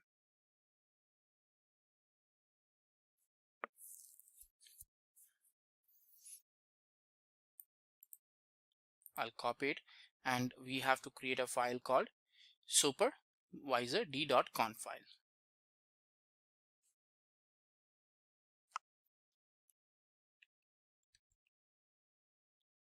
Now names we can double check, because we are referring these names into a Docker file, so we can double check that. So once this is done, save it, and we can check the Docker file. We can grab, so you can see, okay, this one, so supervisor d, so the name is correct, that's cool. So we got a default, we got supervisor d. Now we have to create the star.sh file, because in this one we will be configuring that how we want to start our process of this Nginx or this web server. So in this one, again, we have to run the supervisor d process over here and a configuration file. So we are going to put this one, and we'll go here and put this content, right? So we got the supervised config also available, so that's also there. And the moment it is done, so you are going to give the execute permission to this one, because you can see that into our Docker file that we are having the attribute where we want to run this into the slash there. So if you want to refer in that mode, you have to change the permissions, and in case so that change mode, you have to give the execute permission to the start.sh here. Now once this is done, so what you got is that you got a particular components, like you got some couple of commands. You have got Docker file, supervisor.conf default, all these files are there. Now the only thing which we need to do next is that we need to do the build process. So if we look forward for the build process, so what happens, the Docker build is the command which we need to use, and nginx-image is the name which you want to refer. Now you can totally use this custom name, whatever name you feel that you want to use, you can always use that. There's no restriction on that part. And once that is on, so you will be able to list down those images that you got a new custom Docker image here. So you can see that you got the Ubuntu as a base image which is built down, and the nginx-image is also prepared over there.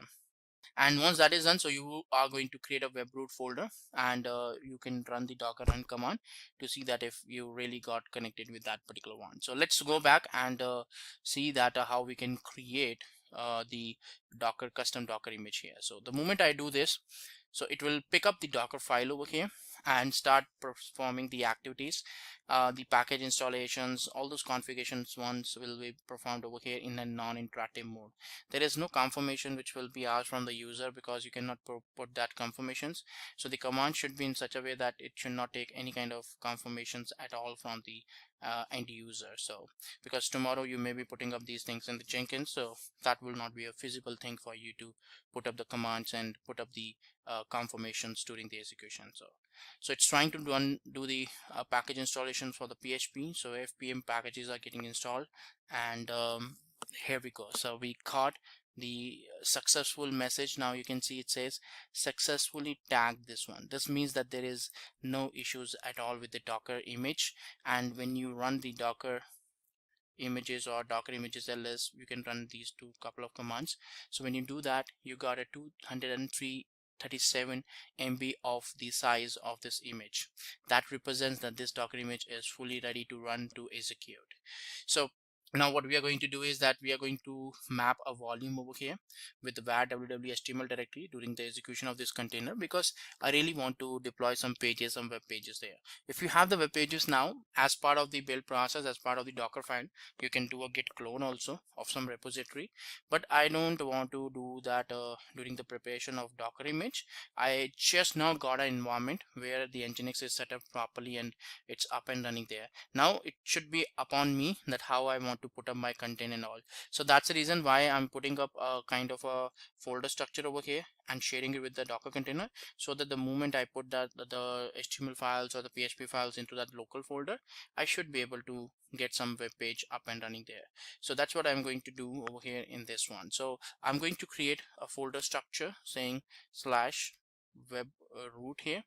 Okay, so there is a folder structure which is created. Now in this web root, I will be putting up some files, and then same files will be redirected inside the Docker container with the help of Docker volume. So let's go back to the document. Now here you have to run the once, like I said, that you are going to connect on that part. Okay, so you can use this port as an AT also, but here 880 is used, so whatever port you feel you want to use, you can do that. And we are giving the container name as test and -container. That also you can change. Nginx -image is the one which we are using, so if you use some different particular image, you can also use that. And you can see that the web root is something which we are connecting with the var www.html directory. So the moment you put some file in the web root, the same file will be reflected into the var www.html directory there. So I'm going to run this command, and once this is done, so you can see that for the testing purpose, we are putting up some content in the HTML one. So I'll come to that point also and we'll validate. As of now, we should be having our container up and running over here in this one. Now I'm going to copy that command, okay, and hit on.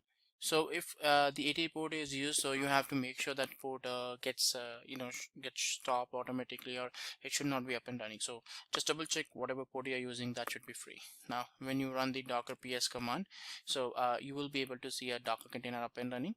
But if you see like docker ps-a, that gives also the stopped and running, both the containers are there.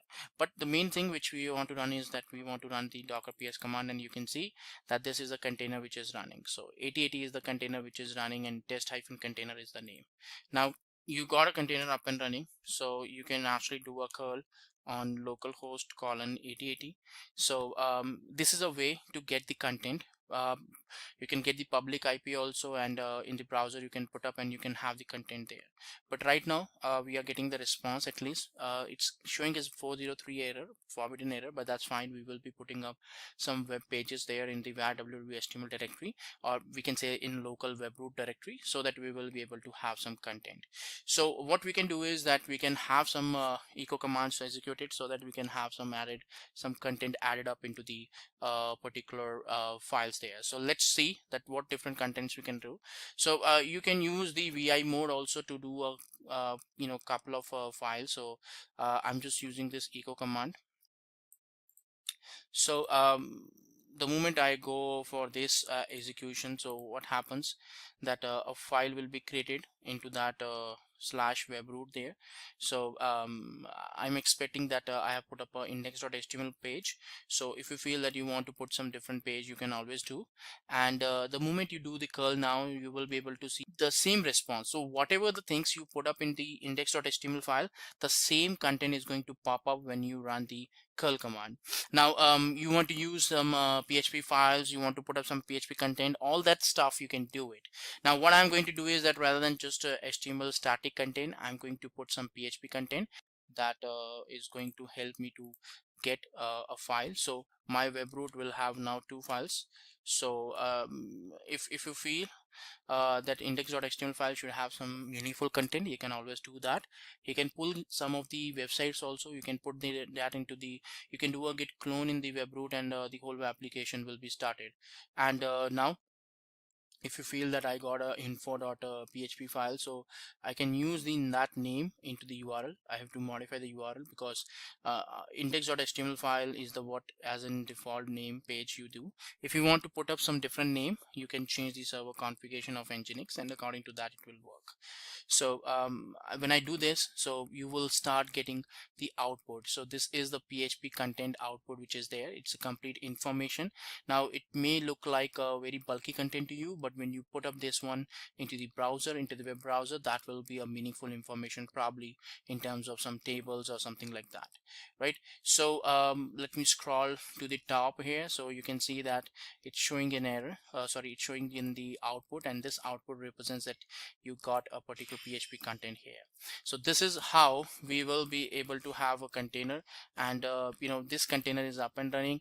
You can modify to at any level. You feel that you want to prepare a Docker image with the code embedded also, you can have the git clone, or you can have this configuration into some git repository, have the source code also there, and then prepare a complete bundle altogether.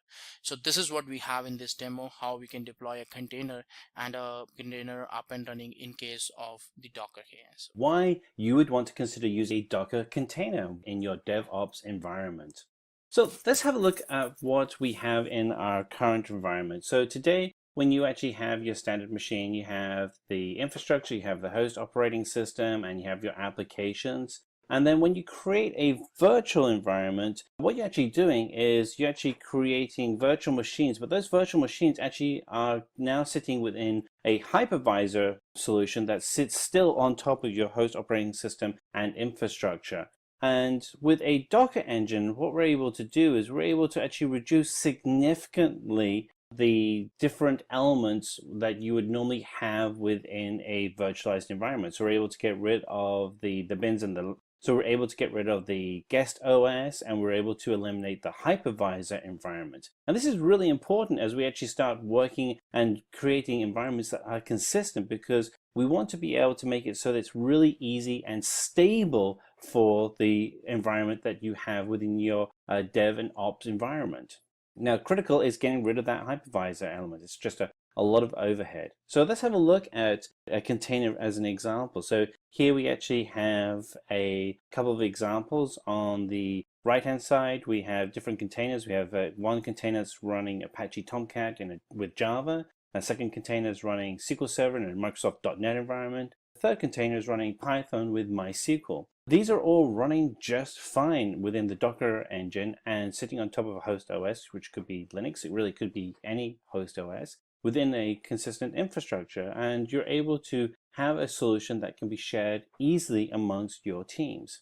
So let's have a look at an example that you'd have today if a company is doing a traditional Java application. So you have your developers working in JBoss on his system, and he's coding away, and he has to get that code over to a tester. Now, what will happen is that tester will then, typically in your traditional environment, then have to install JBoss on their machine and get everything running and hopefully set up identically to the developer. Chances are they probably won't have it exactly the same, but they'll try and get it as close as possible. And then at some point, you want to be able to test this within your production environment, so you send it over to a system administrator who would then also have to install JBoss on their environment as well. Yeah, this just seems to be a whole lot of duplication. So why go through the problem of installing JBoss 3 times? And this is where things get really interesting, because the challenge you have today is that it's very difficult to almost impossible to have identical environments if you're just installing software locally on devices. The developer's probably got a whole bunch of development software that could be conflicting with the JBoss environment. The tester has similar testing software but probably doesn't have all the development software, and certainly the system administrator won't have all the tools that the developer and tester have, their own tools. And so what you want to be able to do is kind of get away from the challenge you have of having to do local installations on 3 different computers.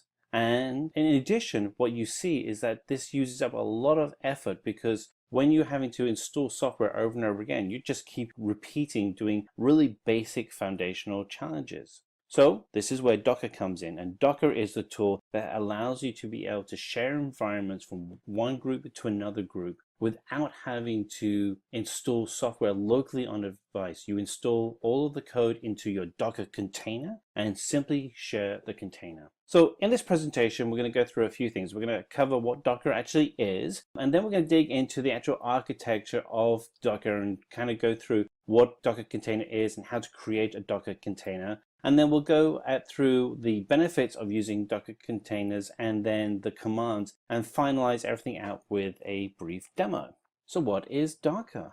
So Docker is, as you'd expect, because all the software that we cover in this series is an open source solution, and it is a container solution that allows you to be able to containerize all of the necessary files and applications needed to run the solution that you're building.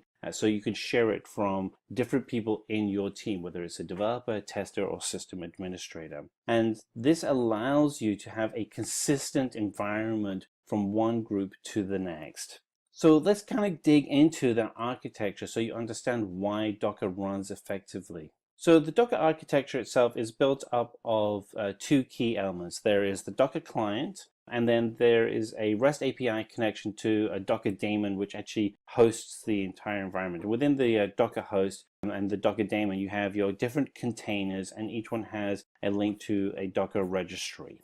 The Docker client itself is a REST service, so as you'd expect, a REST API that sends command line to the Docker daemon through a terminal window or command line interface window. And we'll go through some of these demos later on so you can actually see how you can actually interact with Docker. The Docker daemon then checks the request against the Docker components and then performs the service that you're requesting.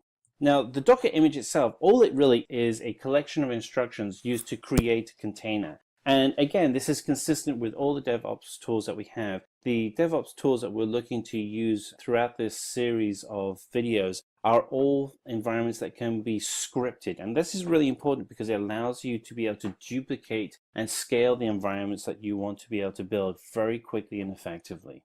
The actual container itself has all of the applications and the dependencies of those applications in one package. You kind of think of it as a really effective and efficient zip file. It's a little bit more than that, but it's one file that actually has everything you need to be able to run all of your solutions. The actual Docker registry itself is an environment for being able to host and distribute different Docker images among your team. So say, for instance, you had a team of developers that were working on multiple different solutions. So say you have a team of developers and you have 50 developers and they're working on 5 different applications. You can actually have the applications themselves, the containers, shared in the Docker registry. So each of those teams at any time check out and have the latest container of that latest image of the code that you're working on.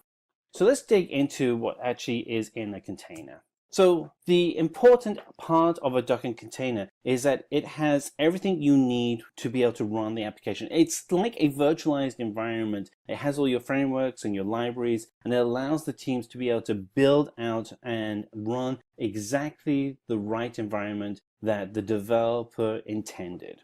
What's interesting though is the actual applications then will run in isolation, so they're not impacting other applications that's using dependencies on other libraries or files outside of the container. Because of the architecture, it really uses a lot less space, and because it's using less space, it's a much more lightweight architecture. So the files, the actual folder itself is much smaller. It's very secure, highly portable, and the boot up time is incredibly fast. So let's actually get into how you would actually create a Docker container. So the Docker container itself is actually built through command line, and it's built of a file and Docker image.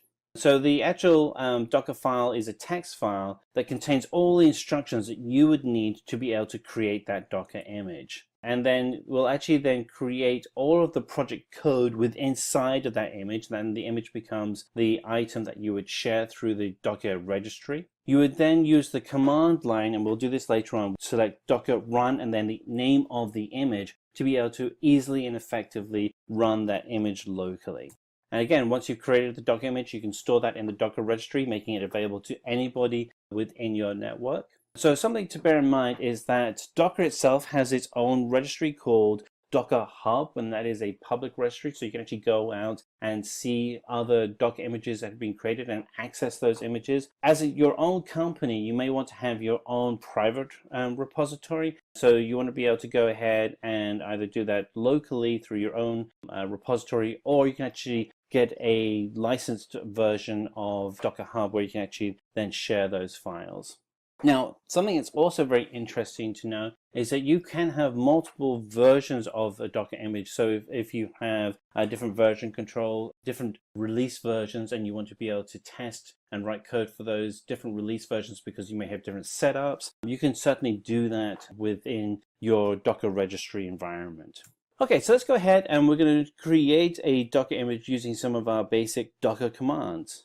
And so there are essentially really, kind of just two commands that you're going to be looking for. One is the build command, and another one is to actually put it into your registry, which is a push command. So if you want to get an image from a Docker registry, then you want to use the pull command, and a pull command simply pulls the image from the registry, in this example using nginx as our registry, and we can actually then pull the image down to our test environment on our local machine. So we're actually running the container within our Docker application on a local machine. We're able to then have the image run exactly as it would in production. And then you can actually use the run command to actually use the Docker image on your local machine. So just a few interesting tidbits about the Docker container. Once the container is created, a new layer is formed on top of the Docker image layer. It's called the container layer. Each container has a separate read-write container layer, and any changes made in that Docker container is then reflected upon the particular container layer. And if you want to delete the container layer also gets deleted as well. So, why would using Docker and containers be of benefit to you? Well, some of the things that are useful is that containers have no external dependencies for the applications they run. Once you actually have the container running locally, it has everything it needs to be able to run the application. So there's no having to install additional pieces of software, such as the example we gave with JBoss at the beginning of the presentation. The containers are really lightweight, so it makes it very easy to share the containers amongst your teams, whether it's a developer, whether it's a tester, whether it's somebody on your operations environment. It's really easy to share those containers amongst your entire team. Different data volumes can be easily reused and shared among multiple containers. And again, this is another big benefit, and this is a reflection of the lightweight nature of your containers. The container itself also runs in isolation, which means that it is not impacted by any dependencies you may have on your own local environment. So it's a completely sandboxed environment.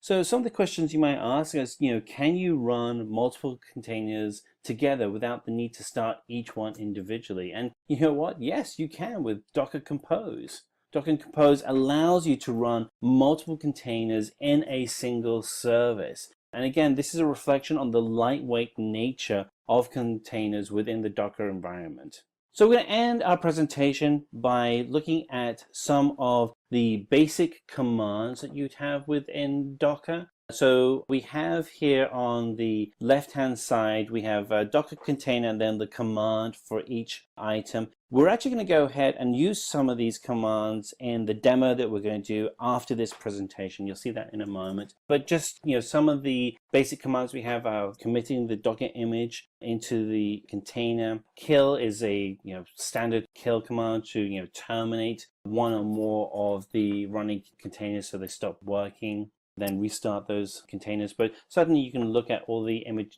of the commands here and try them out for yourself. So we're going to go ahead and start a demo of how to use the basic commands to run Docker. So to do this, we're going to open up terminal window or command line, depending whether you're running Linux, PC, or Mac.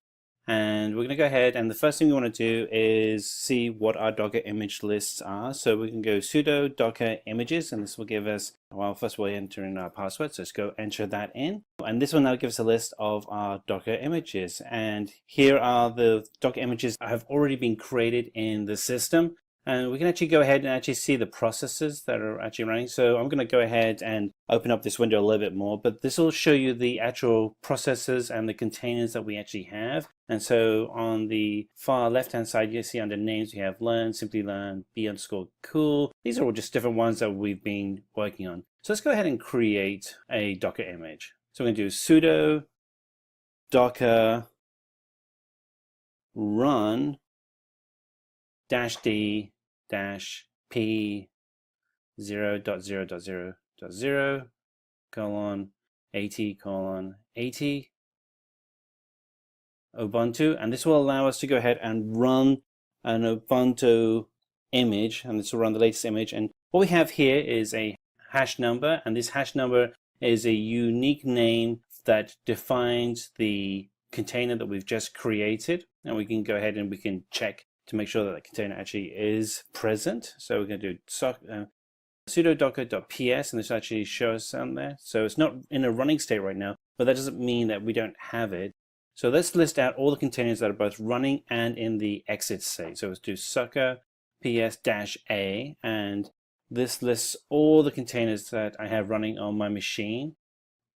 And this shows all the ones that have been in the running state and in the exit state.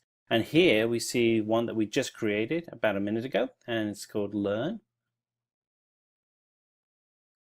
And these are all running Ubuntu, and this is the one that we had created just a few seconds ago. Let's open it up, and there we go. So let's change that to that new Docker container to a running state. So scroll down, and we're going to type sudo docker run -it -name my. So this is going to be the new container name. It's going to be my Docker. So this is how we name our Docker environment. And we'll put in the image name, which is Ubuntu. And -bin -bash. And it's now in our root, and we'll exit out of that. So now we're going to go ahead and start the new my Docker container. So sudo docker start my, and we'll get the container image, which will be my Docker, return, and that started that Docker image. And let's go ahead and check against the other running Docker images to make sure it's running correctly. So sudo docker ps, and there we are. Underneath name on the right hand side, you actually see my Docker along with the other Docker images that we created. And it's been running for 13 seconds. Quite fast. So if we want to rename the container, let's use the command sudo docker rename. We can take another Docker image. Let's grab this one and we'll put it in rename, and we'll rename, and we'll put in the old container name, which is image, and then we'll put in the new container name, and let's call it purple. So now the container image that had previously been called image is now called purple. So we do sudo docker ps to list all of our Docker images. And if we scroll up, and there we go, purple. How easy is that to rename an image? And we can go ahead and use this command if we want to stop a container. So we're going to write sudo docker stop, and then we'll have to put in the container name, and we'll put in my Docker, the container that we originally created, and that image has now stopped. And let's go ahead and prove that. We're going to list out all the Docker images, and what you see is that it's not listed in the active images. It's not on the list on the far right hand side. But if we go ahead and we can list out all of the Docker images, so you actually see it's still there as an image, it's just not in an active state, it's what's known as in an exit state. So here we go. And there's my Docker, it's in an exited state. So that happened 27 seconds ago.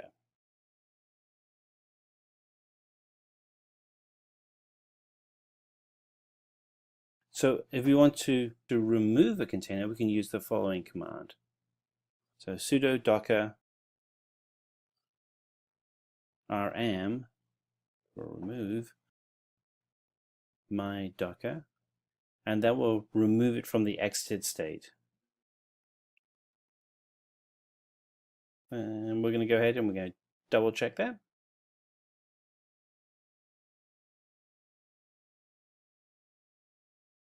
And yep.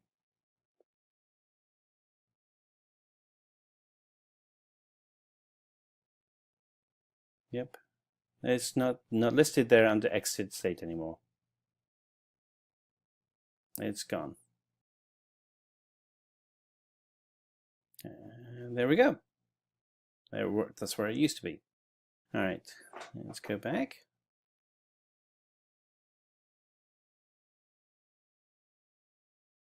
So if we want to exit a container in the running state, so we do sudo kill and then the name of the container. I think one of them is called yellow. Let's just check and see if that's going to kill it. Oops, no, I guess we don't have one called yellow. So let's find out the name of a container that we actually have. So sudo docker kill. Oh, we're going to list out the ones that are running. Oh, okay, there we go. Yellow isn't in that list, so let's take, let's take Simplilearn. And so we can actually go ahead and let's write sudo docker kill Simplilearn. And that will actually kill an active Docker container. Boom, there we go. And we list out all the active containers. You can actually see now that the Simplilearn container is not active anymore. And these are all the basic commands for Docker container. Did you know, before Docker and containers were introduced, companies had been deploying their software either on a bare metal or in a virtual machine. But they had been facing a lot of challenges in managing orchestration of services, instant deployment of services on different platforms, and maintaining multi-host applications. All these issues were solved with the help of Docker and its containers. In this Docker and container tutorial session, we will give you the conceptual exposure to Docker and its containers. We will focus on why is Docker container essential? What is Docker container? What exactly is virtualization? Then, few significant differences between VM and Docker container. Then, some of the benefits of using a Docker container. Architecture of Docker. Next, how Docker container works in the Docker ecosystem. And finally, a step-by-step process on how to create Docker container. Let's begin with the first topic. Do you know why Docker containers are essential in an organization? Consider an example where a company develops a code on Oracle WebLogic software. In the company, a developer installs Oracle WebLogic software on his computer system. Once the application is developed, he shares it with the other team for testing the code. Now, the tester repeats the WebLogic installation process which was done by the developer earlier on his system. Later, the same application file is shared with the production team. To host the application, the system admin must install Oracle WebLogic on his system. Let me ask you an important question here. Have you noticed that the same WebLogic installation process was done thrice? But what could be the reason behind it? Due to the difference in computer environments, WebLogic doesn't work on the other systems, so installation is done separately on 3 different computers. But this process of installing the same software on different systems consumes a lot of time and effort. In order to avoid these problems, Docker containers were introduced. Before we start with the concept of Docker containers, let me explain you what a Docker is.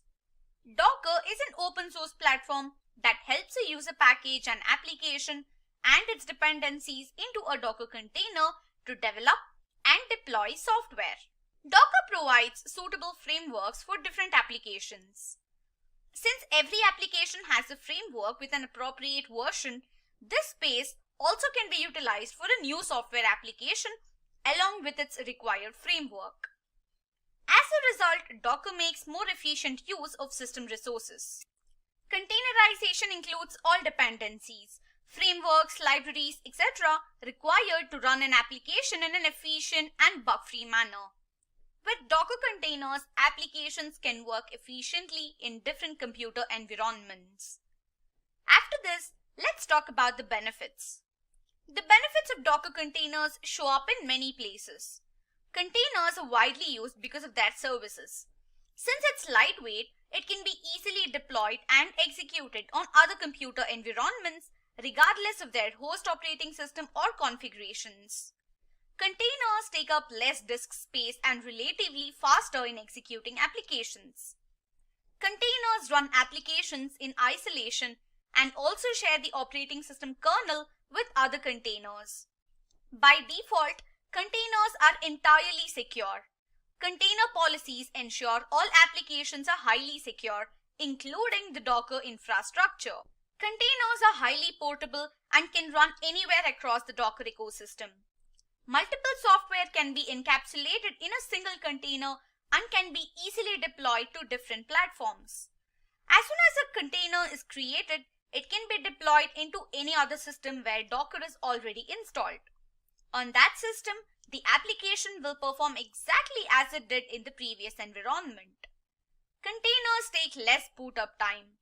These containers save time in the deployment process of an application. Here comes the next important concept, virtualization. Virtualization is the technology of running a virtual instance of a computer system or running a virtual version of a computer resource like hardware, software, storage devices, and computer network resources on the cloud. A virtual machine is an isolated computing environment that allows developers to use an operating system via a PC or computer system. Let's now talk about some of the significant benefits of using Docker containers. The first benefit is the lack of external dependency. Containers have no external dependency for applications to run. Containers will just be used to host and run the applications. As containers are lightweight, they are quickly shipped to other computers and executed in different computer environments regardless of their host operating systems. Containers are lightweight. They share a kernel across containers and therefore use less memory space. The next benefit is the volume. Volumes are also a convenient way to share data within the Docker ecosystem. Volumes can be more safely shared among other containers. And the last one is isolation. Containers run application in isolation and share the operating system kernel with other containers. In containers, the host operating system provides isolation. Along with the applications, microservices can also be more easily isolated. Next comes the most important topic of the session, that is containerization versus virtualization. Containerization and virtualization are two different ways to deploy applications and microservices in a computer environment. In VMs, a hypervisor is a firmware layer that enables multiple operating systems to run side by side. A virtual machine has unstable performance as multiple running VMs run simultaneously on the same machine. Also, the efficiency of hypervisors is not as good as that of the host operating system. Due to the extra layer in VM, an application takes quite a long time to start. As you can see, there are two architectures on the screen. On the left hand side is VM and on the right hand side is the Docker. On the left hand side, as you see, there is one host operating system, a hypervisor, and guest operating system shared by all containers along with their dependencies. In VM, guest operating system occupies more space and leads to unstable performance. Guest operating system makes virtual machines less efficient than the physical machines. Guest operating system makes a VM slow because they access the hardware indirectly. On the other hand, Docker is efficient. Unlike VMs, Docker doesn't have a hypervisor or guest operating system. Docker consists of containers.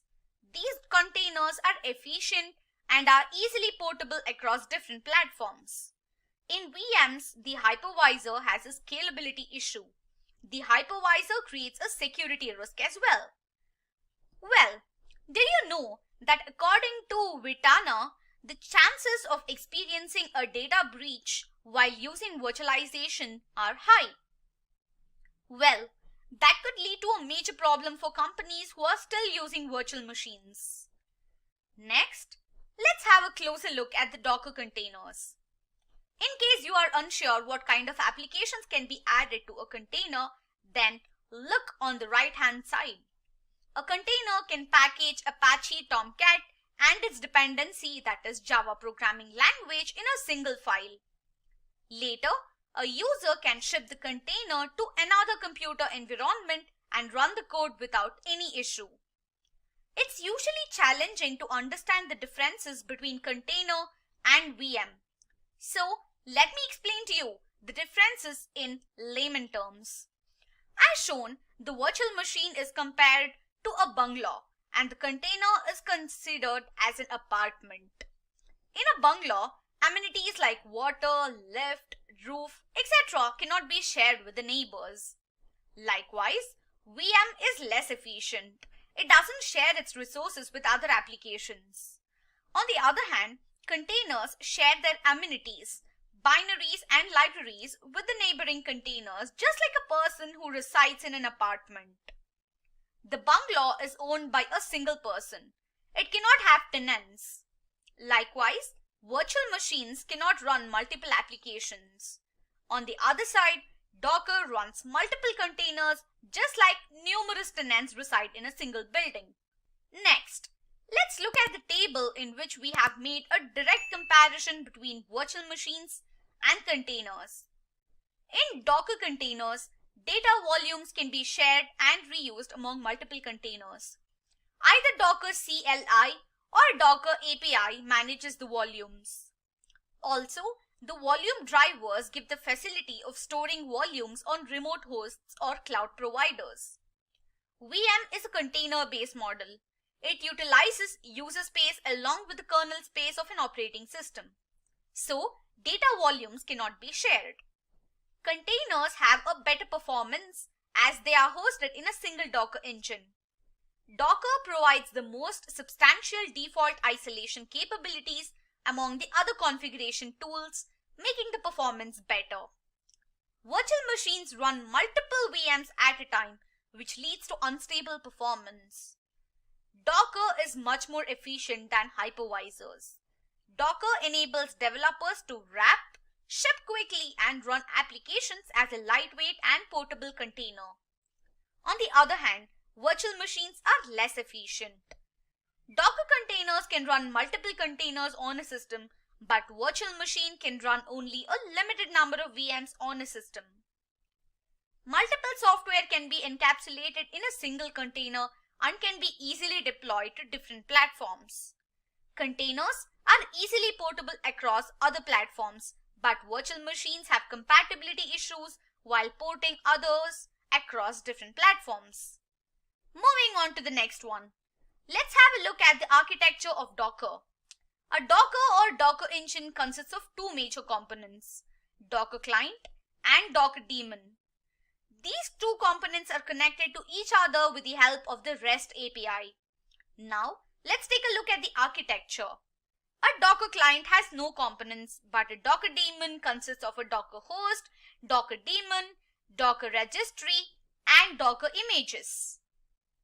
Docker client is a service that uses REST API to send commands to Docker daemon through CLI commands.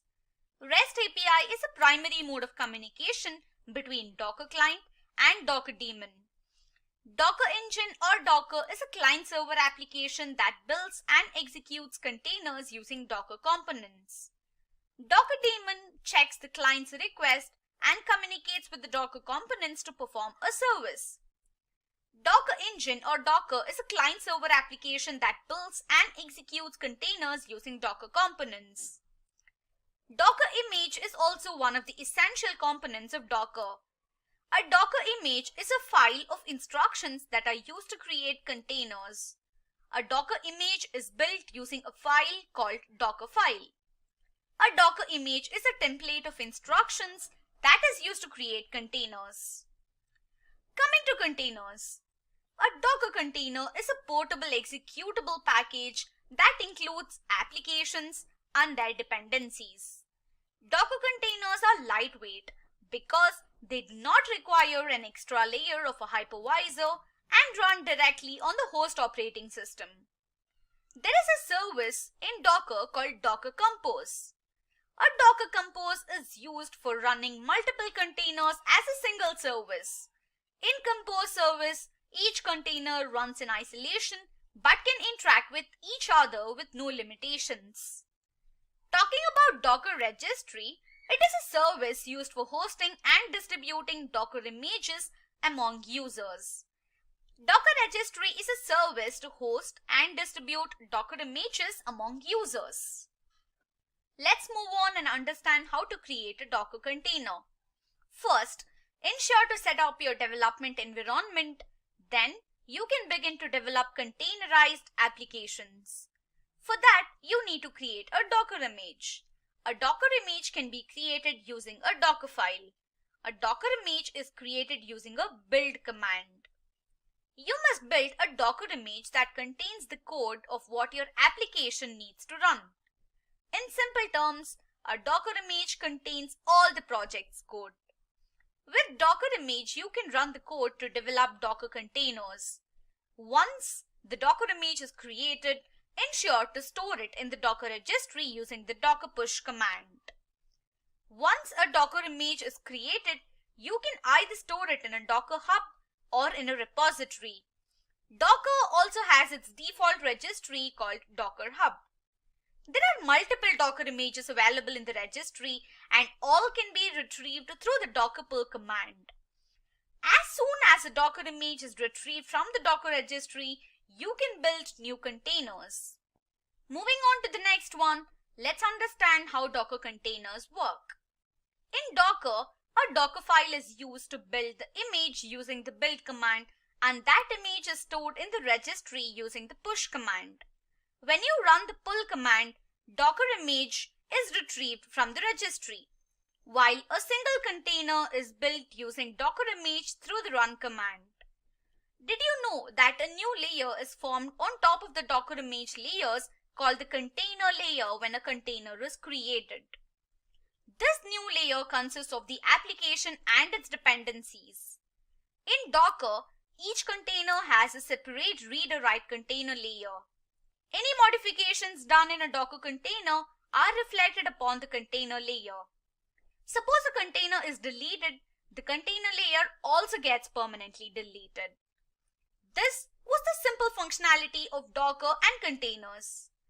In this one, we are going to see that how we can make use of the Docker files to prepare a Docker image and using which we can create a Docker container. So we are going to talk about what is a Docker, what is a Docker file, what is the syntax of Docker file, and how to build a custom Docker image with the help of Docker file. And in the end, we are going to see a particular demo related to the Docker files over here. Now let's talk about what is a Docker. Now Docker is a configuration management tool which we are pretty much using to prepare the automation of the deployment of the software of the applications. Now in this case we make use of the Docker containers using which we can host our applications, and within these Docker containers we are typically hosting both the application source code and the dependencies all together. So both the things are getting packaged all together into a single unit called Docker containers and getting hosted onto the server. These containers are very efficient in work because they are not taking that much utilization and resources, and at the same time they can be shared across different environments also. So the same container can be easily deployed across different environments as such. Now it helps us to maintain the isolated application. It helps in having a high productivity there, and it also helps us to resolve all the problems which is related to the dependencies for your software, because we are packaging up both the source code and the dependencies all together in the single unit, in the single entity, and that's where you will be able to get a particular final solution called as a Docker container over here. So Docker container is a complete package using which you can have like both the applications and the dependencies bundled up together into a single entity, and that's where we call it as a Docker container. Now what exactly is in Docker that let's see a particular difference between the virtual machine and the Docker here. Now if you see on the left hand side, we have the host operating system which is available there. Let's say I have a laptop. In this one we have a Windows 10. Now we have a hypervisor on top of that. Now hypervisor is in software which is used to manage the virtual machines. It's a software which is available there, which takes up all the requests from the virtual machines, process it, and then give the response back. So hypervisor acts like a medium between the virtual machine and the host operating system resources. So it's going to give that a particular virtual environment to the virtual machines. And then we have a virtual machines where in fact a guest operating system is there, then application binaries, then the application is hosted. So this guest operating system actually takes up a lot of utilization, and this was the old mechanism where we used to follow this mechanism for hosting our applications. So all the applications are pretty much getting deployed in the same manner on the form of the virtual machines here, right? Now if you talk about the new method which we are talking about right now is in Docker. So here we have host operating system, but instead of hypervisor we have now the Docker engine which is available there. Now this Docker engine is something which is making sure working in the same way that how the hypervisor is behaving, but it's much lighter as compared to the hypervisor. So Docker is very lightweight as compared to the hypervisor here. And here we don't have the concept of the heavy duty guest operating system over here. So the guest operating systems which we are using in case of Docker containers are very small in size. The size of guest operating systems is in GBs in case of virtual machine, but in case of Docker containers it's pretty much available in the MB size which is there. So the size of the guest operating system in case of the virtual machine is very small as compared to the virtual machine, and that's the biggest benefit, because again it will help the containers to have a low utilization, low consumptions, and that improves the overall performance of the overall mechanisms, and how exactly the new method of application deployment really helps us to go for a particular advanced mechanism. So that brings on a very good and the efficient way of doing the deployment of the applications. Now let's talk about what exactly is in Dockerfile here. Now Dockerfile is a concept which is being used as a build script. So it's being used so that we can have a build script there. So this will definitely helps to see that how we can go for a build of a Docker image, a custom Docker image. Now when we are using the Dockerfile concept, so it really helps to prepare a kind of Docker image. So doc image is the end result when you are going for the mechanism, when you're going for the Dockerfile build up here. So Dockerfile is a build script which is available for preparing the custom Docker containers, because not every Docker image is available on Docker Hub. So some containers you have to use, some images you have to use to work on that part. Now Dockerfile is a very simple straightforward text file which is available there, and it's basically used to build up custom Docker images. So Dockerfile is basically used to prepare so when you're running the Docker build, so it's actually going to build up a particular custom Docker image, and that will be given to you. So Docker image is the whole build process which is being done.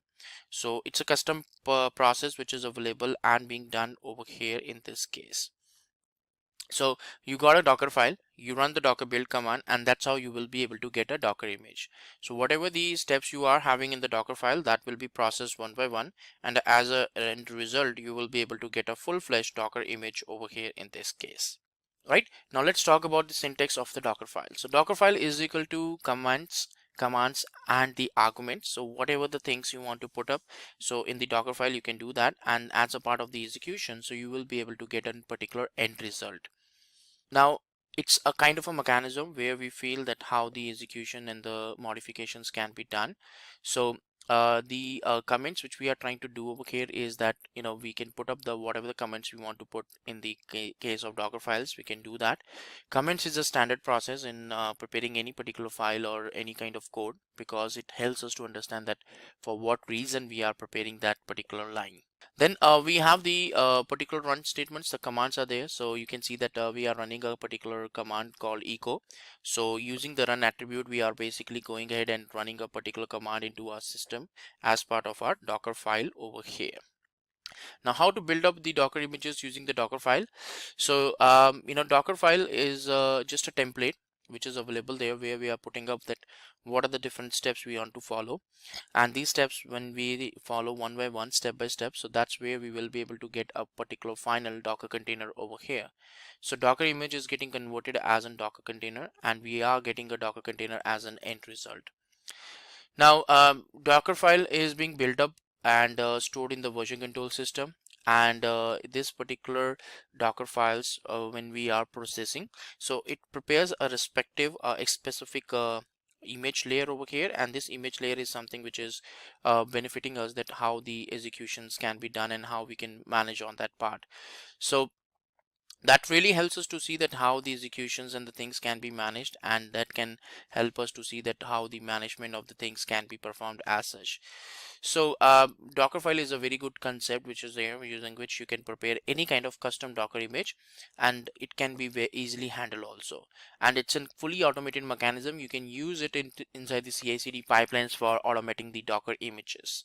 Right, now it's Docker image is a layer by layer mechanism which is there, in which we have multiple layers. Each and every layer we are doing some specific entry, some specific task, or some, you know, changes we are trying to deploy in part of these layers. Right, so you can use the particular Docker build command to perform the executions, and you will be able to get a particular response, and output will be given back to you. So Docker file is basically helping you to see that how the executions can be done, and you will be able to get an end result over here. So the Docker image is the final result which we are getting when we are talking about the Docker file here. Right, so these are all read-only formats which are available. You cannot modify these directly, but yes, with the help of Docker file, you can do whatever the changes you want to deploy on these Docker images. Right, so this is a small example where we are using a base image as an Ubuntu 18.04. So we are using the from attribute to specify that yes, we are going to use the Ubuntu 18.04 here. Then we are pulling the file into the directory. We are transferring a particular file inside the Docker container, and then we are running a make command, and then cmd attribute is there, using which we can run the command on the runtime on the Docker container. So these are a very basic example, but eventually when we are done with this Docker image, we will be able to get a 4-layered Docker image over here, because there are 4 steps, and then hence it will be providing you a particular 4 layers in your final Docker image over here. So layer by layer these changes will be done during the build process, and in fact using the Docker history command you can see the layers, these layers information also. Right, so layer 1 is Ubuntu 18.04, layer 2 is pull, and the third layer is there where we can run the make command to, you know, run this file which we have pulled on, and then finally the last one is there where we are running like using the cmd command. So the difference between run and cmd is that cmd will run only when you run a Docker container. So run attribute will be executed during the Docker build part. So this is pretty much is a way that how we can go for the execution of a Docker file, and how, you know, we can go for the build up of a custom Docker image over here. So these are the some couple of attributes which we are using in the Docker file here. right? Now let's talk about the entry point over here. Now entry point allows you to specify a command along with the parameters, right? So let's say that you want to run a particular command over here in the Docker container. So entry point is something which you can use to refer to that. So application is the command which you're trying to run, and then you can give some arguments to that, and argument 1 is what you're trying to run over here. So entry point is very important because that eventually helps to see that how the executions can be done, and the implementations will be done over here in this case, right? So you can see, like, you can run a command called echo, and then you can use the parameters also. It's not like only the commands can be used, but you can in fact use the arguments also. Now add is an attribute which is available in the Docker file, which is primarily used to transfer the files from the host machine inside the Docker image. Now let's see that you are trying to prepare your own custom Docker image. Apart from the dependencies, you need the source code also, right? So the source code needs to be transferred inside the Docker image, and for that reason we can use the add attribute. So add attribute requires a source and destination.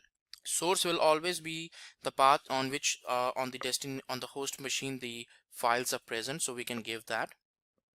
And destination is the folder which is available inside the particular Docker container where we want to store the files. So you can use the example over here just like this. You can use, and you can give two entries. One is the source, one is the destination. And once that is done, so you will be able to see your files being stored up in the destination directory once the final Docker image is prepared. Then we have env attribute. Now env is something which is used to set up some environment variables, which is required of course for the Docker image, for the application which is running inside the Docker image. Now environment variables are something which you can hardcode during the Docker build one, but using the when you are running, like when you're creating the Docker container, at that time also you can override these environment variables. So environment variables are very important because first during the build process you can hardcode some values, but if you really want to change them during the runtime, that also is being supported by the environment variables. So most of the times we use it as a kind of a key value pair, just like in Linux we use to set up a particular environment variable. So the key value pair is being used in case of env attribute. Maintainer is there where we can describe that what is the details about the author. These are the fields which is available in the top, so where we can give the author name and the author details like email ID and all, so that we know that who is the person who is maintaining this particular file, and we can reach out to them in case any issues are there for the Docker file CM, right? So that is what we have here in this one. So now we are going to see that how we can go for a small demo on Docker file, and we can go for the implementation of this particular Docker file and prepare a custom Docker image. So let's just wait on that part. So let's see some demo here. Now in this one we have got two examples. One is the Python, one is the Node.js one. So first of all, what we need to do is that we need to process the Python one here. So this is the sample Docker file which we have got here for the Python. Now all this one requires a Python file which is already present on the server, and we are going to transfer, we are going to copy this content over here. This is the specific Docker file content which is available to us, and all we need to do is that we need to put this content across the server so that we will be able to build our custom Docker image. So let's go back to the server. So here we have already got the Python file which is present. So we have to create a Docker file here which will have the steps related to the Docker image preparation over here. So we will be including some steps over here, that these are the different steps we want to configure, we want to set up over here in this one. So Python 3.6.4 is the version of the Python which we want to configure, and then we are going to transfer some files into /app. We are also setting up the working directory as /app, and ultimately we are running a command called pip install flask to do the installation of Flask package, and then we are starting the specific applications on that part. So I'm going to save this file, and once I save this file, so all we need to do is that we need to create a custom Docker image, right? So right now there is no image which is available over here, and it's in complete empty instance. So I'm going to run a command called docker build -t python -am dot. So docker build is the typical command, but -t is for the tag that what kind of docker image you want to build, and then we are giving a image name, and then we are specifying dot over there. Now once we are done with that, so it will pick up all the things one by one. The basic docker image is being pulled down, then some sequence of steps is being executed. So it's a step-by-step process which is happening over here in this case, and we are then transferring some files in the /app, and then ultimately we are going for the pip install Flask, so it's installing those packages, and at the end the final docker image will be prepared and will be given back to us. So we will be able to get this docker images over here. When we run that command, we will be able to find out that we got our custom docker image also available. And as you can see that the basic docker image is also available in this one, but yes, we have added up like around 10 MB of work we have added on top of this Python base docker image here. So that's how we are able to do the processing over here in this case, in this setup. So that's what we can do to prepare a custom environment of Python with the help of the Docker file here. Now let's see that we will be proceeding on with the Node.js to see that if the Node.js kind of setup also can be done. Now for Node.js, again, of course, we got the specific Docker file which is present, so we can process that.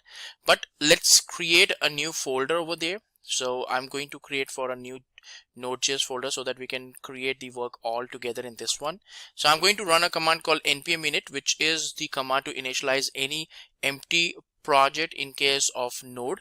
Now you can typically bring down some real code also, or you can say that I want to process an empty project. So you can give the configurations, you can give the custom names, but I want to process with these default name itself. So ultimately it's going to create an entries like you will be able to see like all these values which we are not providing. These standards value will be picked up for the specific code, and at the end you will be able to get a package.json file created over here in this one. Now you can actually bring down the steps that how you can perform, or you can build up a custom Node.js based Docker image. Now these Docker files is giving you the capability that you can convert a full-fledged application which is deployable on the virtual machine. You can actually convert them in the format of the Docker containers over here in this one. So that's what we are going to get over here with this particular setup or these mechanisms. So let's go back to the document and see that what exactly we can copy the Docker file. So we have got this Docker file over here. So all we can do is that we can copy this one. So once we copy this specific file here, so all we can do is that we can transfer these files into the onto the server. We can convert it into the Docker file there, so that we will be able to set up the configurations and we can perform the setup around that. So Docker file is again we want to create and we want to set up on that here. So let's go back to the server. So here we want to create a Docker file, and we want to set up the files inside that. These are the different files which is being available, which is being configured over here in this one. So we are running like node server.js, which is the master file. So we are doing an expose of 8080. Then of course we have copy commands which is there, then npm install command is there, and then package.json file is also there. Now what you need to really do is that you need to go for a server.js file which is available, in which you can configure that how the setup needs to be done and how the configurations should be performed there, because that's a command, that's a script which is going to be executed within the container. So let's copy the content. Now I'm going to copy this content over here, which is like a sample Node.js code which is available. So I'm just copy this one and transfer it to the server. So server.js file we have to create here, just like we did in case of the Python, because this is the source we want to transfer inside the Docker container. So this is what we have got. Now I'm going to transfer like I want to change this port value from 5000 to 8080 because that's what it's configured in the Docker file. Of course you can configure 5000 also, depending on your requirement you can do that configurations.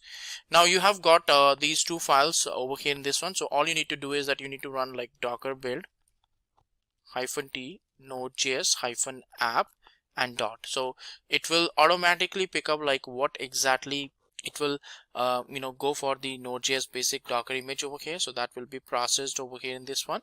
So step by step it will be able to do the configurations. So first of all it will download the basic Docker image, which is quite more insights over here in this one. Once it's downloaded onto your system, then it will proceed further with the build activity on processing the Docker file, performing the execution. So all that stuff will be performed with this help of this Docker build process over here. So it's going to process it one by one in this one.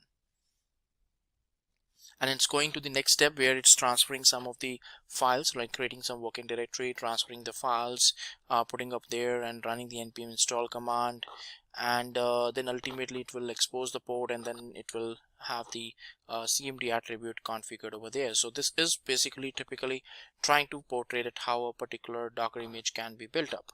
And of course, once the build is success, you can validate it with the help of Docker images here. So this is the app Docker image which is being prepared of 911 MB, and we have got it like a final package where the runtime is also there and the code base is also available. Now you can pretty much experience it like with other actual source codes, like you can download some pre-configured Node.js websites or the source codes here, and you can try to run them onto the Docker container so that you can get the full the complete idea about that how it goes on. But right now these are the basic Docker image which you can prepare and you can build up over here in this one. So that's how it really works on for you. We're going to dig into Docker Swarm.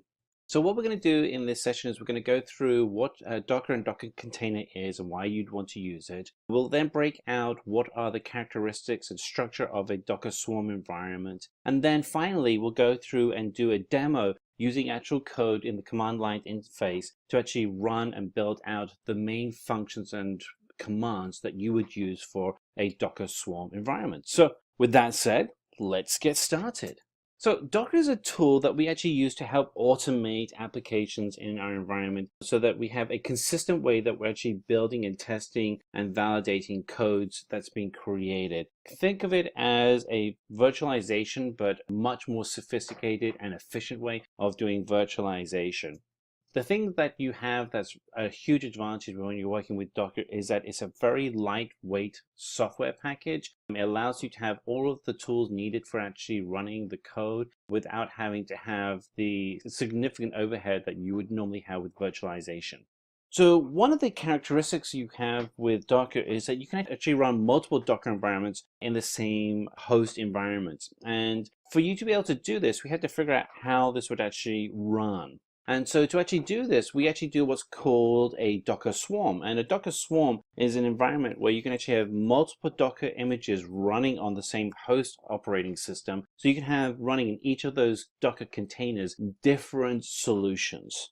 So let's dig into what a Docker Swarm is.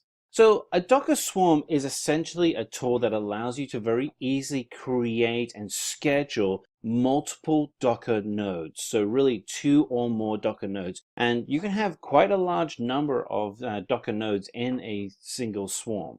Each node itself is actually a Docker daemon, and that daemon is able to then interact with the Docker API and have all the benefits of being a full Docker environment. One of the other advantages you have is that each Docker container within the swarm can then be deployed and managed as a node in that entire clustered environment. So what we have here is a breakdown of the 5 key elements within a Docker environment. You have the Docker container, you have the daemon, the Docker images, and the Docker client and Docker registry. So the Docker daemon itself is what does all the work interacting with the actual host operating system to be able to manage the Docker containers.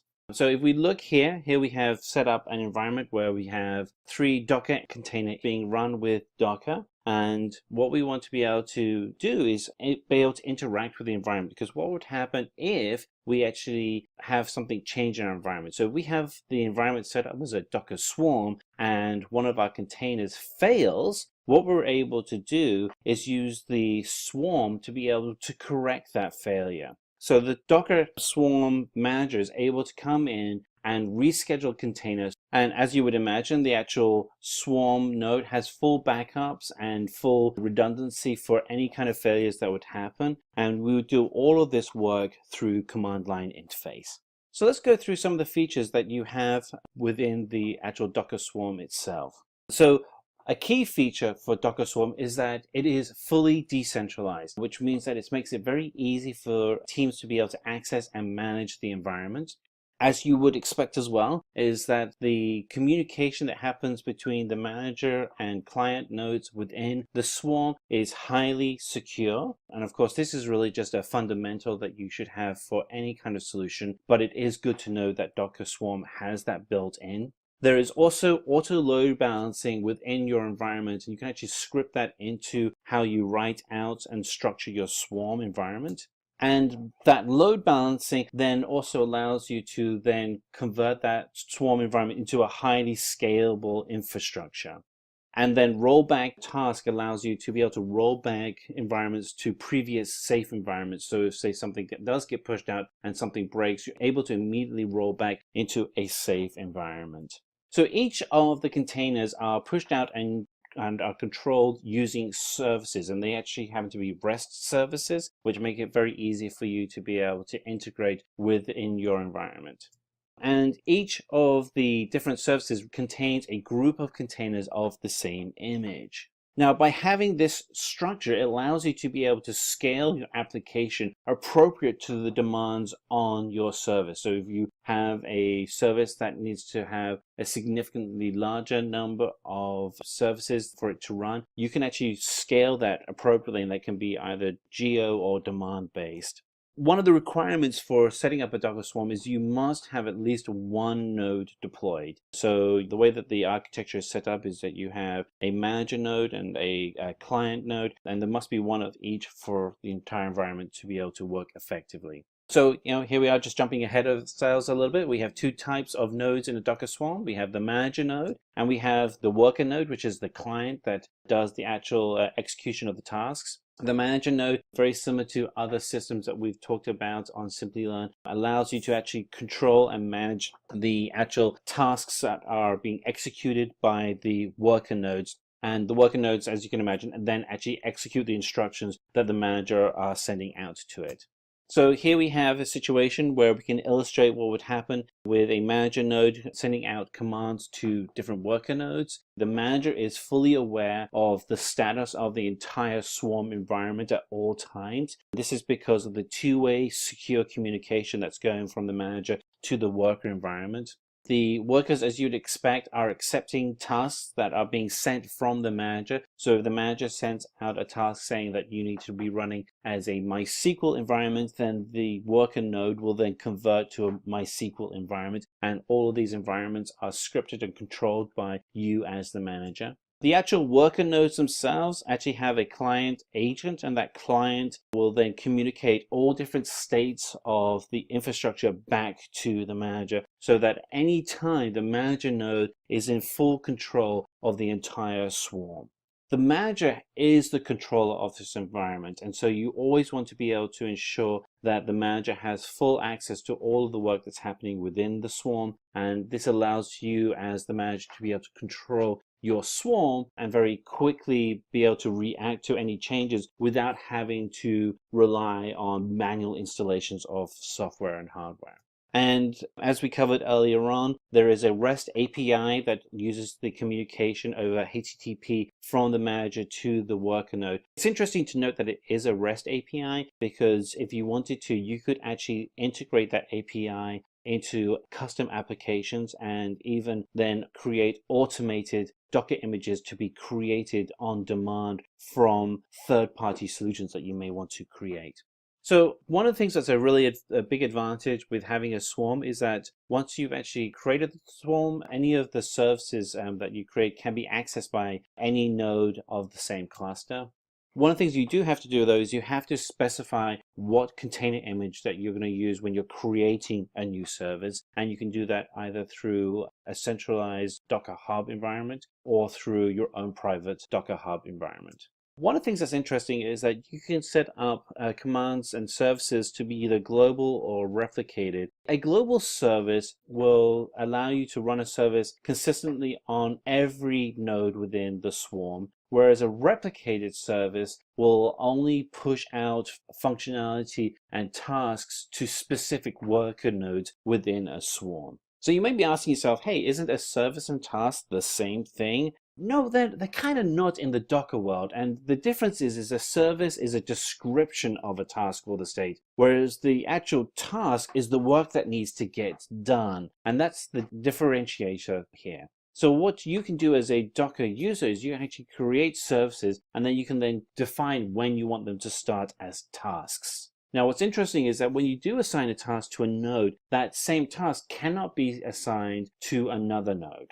Also, what's interesting is that you can actually have multiple managers within a Docker Swarm environment. If you do, however, go down this path, you have to elect one manager to be the primary manager and the other managers to be secondary managers. In many ways, those secondary managers are really similar in concept to worker nodes, in which they have the capability of a manager, but they are dependent on that single primary manager to be able to provide the right instructions and for services and tasks to the entire Swarm environment.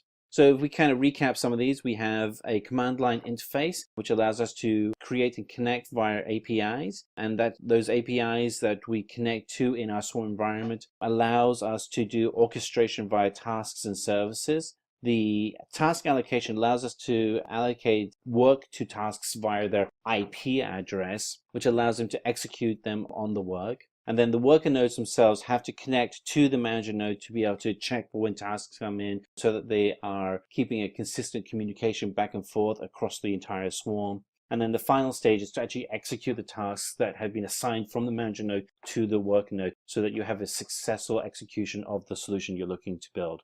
All right, so with that said, let's go ahead and we're going to do a demo. So we're going to go ahead and going to do a demo and showing how you can run Docker Swarm. For this, you'll need to have both a virtual environment running your manager and your working environment. So here we have our worker, and here we have our manager. So we're just going to open up terminal window, and we're going to go into the manager for terminal window. So the following command here is used to initialize Docker Swarm. We're just going to type this in. So sudo docker swarm init, and we put the IP address for the network we're connecting to. And we'll put in our password. And here we have now connected. And this is our manager node. And what we want to be able to highlight is the specific token which identifies the Docker Swarm environment. And this is our token right here. So we're going to copy that, because we'll need to use that for our worker environment. So here we are in the worker environment, and we'll use the token that we just copied as a way to be able to connect to the manager and connect to the Docker Swarm environment. And so sudo, we'll paste in the Docker Swarm and we'll join that. And now here we shows that we have joined the Swarm environment as a worker. And now that we're in the manager, we can actually show that we actually have that worker in the environment. So there's docker node ls to list out all of the items in that environment. Sorry, we actually did that in the wrong area. So we're on the right, sudo docker node ls to list out all the nodes in the swarm. And there you are. You see we've actually connected the worker to the manager node, and both are active, and the manager is the leader and the worker VirtualBox is in the swarm. Okay, we're going to go ahead and create a new service. So Docker Swarm create, and we're going to just change the name to Hello World for the new service, and we're going to use the Alpine image from docker.com. Takes just a moment for it to run. There we go. And there we go. Services converged. So what we have now is a new service that has been created.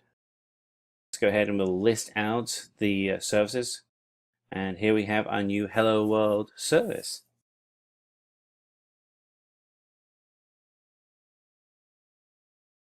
And we go ahead and check the Docker containers, and we're going to do Docker PS, and here's our Alpine. It's running the latest image, and that's the Docker container ID.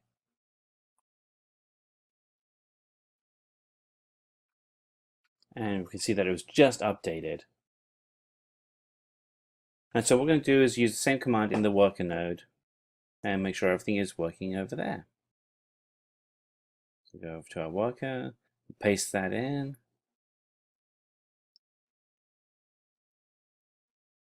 So what we see here is there is no image or container created because it's not in the worker node, it would be in the manager node. So we can go ahead and create the new service.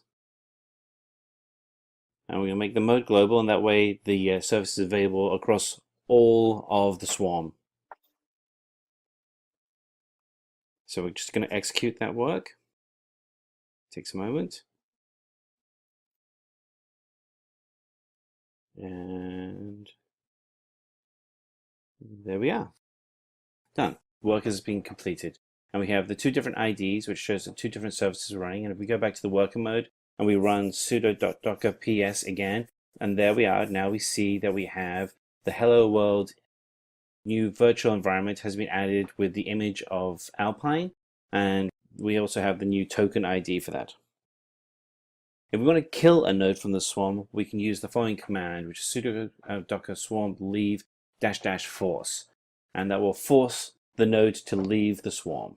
We're going to cover Docker Compose. So in this session, what we're going to do is we're going to go through what Docker is, and then by extension, what Docker Compose is and how it improves the performance of Docker, what the benefits of working with Docker Compose is. We are going to cover as well what the difference between Docker Compose and Docker Swarm is, because the two products are similar, but they have two different types of job. And at the end of this presentation, we'll take you through some basic commands that allow you to get up and running working with Docker and Docker Compose. Finally, after this presentation, we'll do a brief demo that allows you to get up and running using some of these commands to do your own Docker Compose environment. So let's get started with Docker Compose. So first of all, we have to kind of cover what Docker is. So Docker has come as an evolution of technologies that started with virtual machines, VM machine. And a VM machine allowed you to run a complete operating system and its environment on your own computer, in your own operating system,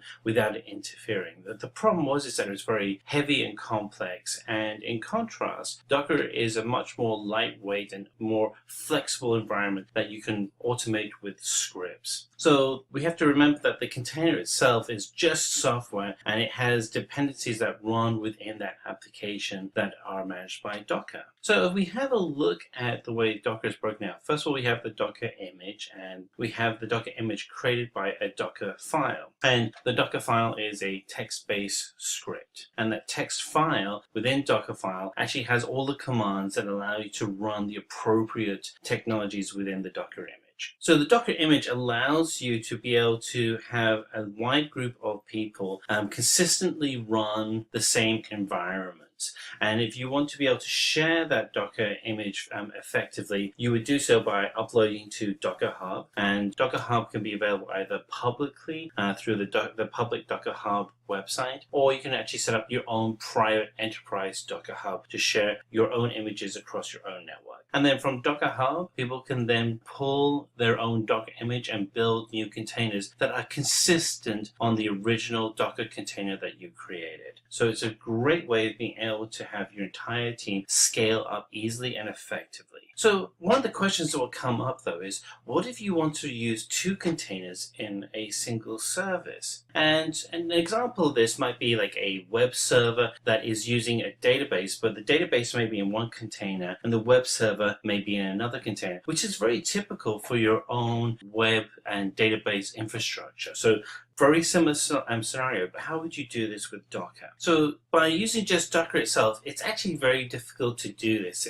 You can do it, but it's just very time consuming and just not a very good use of your productivity. But with Docker Compose, you can actually do the whole process quite quickly and easily, and hence the reason why we have Docker Compose, to allow you to have two or more Docker containers running in the same environment, being able to communicate as if they were running in a production environment. So let's dig into what Docker Compose is. services. So let's consider a scenario that you'd have today. So Myntra is a fashion website similar to Amazon, and you'd go to Myntra with your web browser, and on that website you would go through a number of activities such as logging into your account, browsing a catalog, you'd have your checkout application server, and you go through the typical process of building out an application. Behind each of these services are different products, such as you'd have an account database, you'd have a product database, different checkout processes, and these would all be run behind the scenes. And each of these can be considered a microservice. So the more microservices you build into your environment, the more complexity you're adding, and the more of value it would be to have each of these services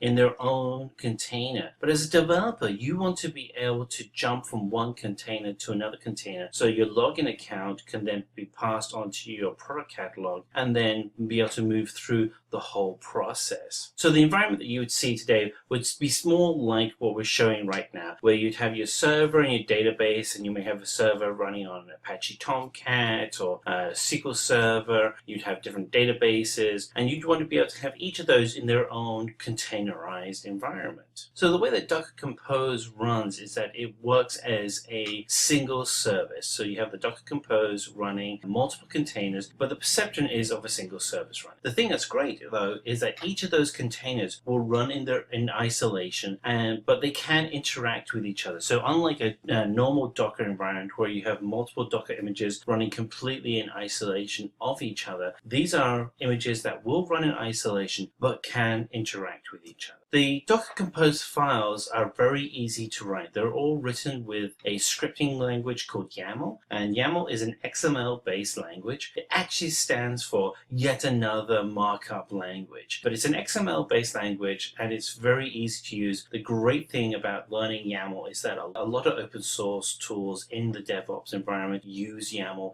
as the scripting language. And then finally, in Docker Compose, as a user, you can actually go in and trigger all your services within the containers to start with a single command. As you can imagine, this dramatically reduces the amount of work that you as a developer have to do. So let's take an example of if you're running a container, one with a Nginx server and one with a Redis database.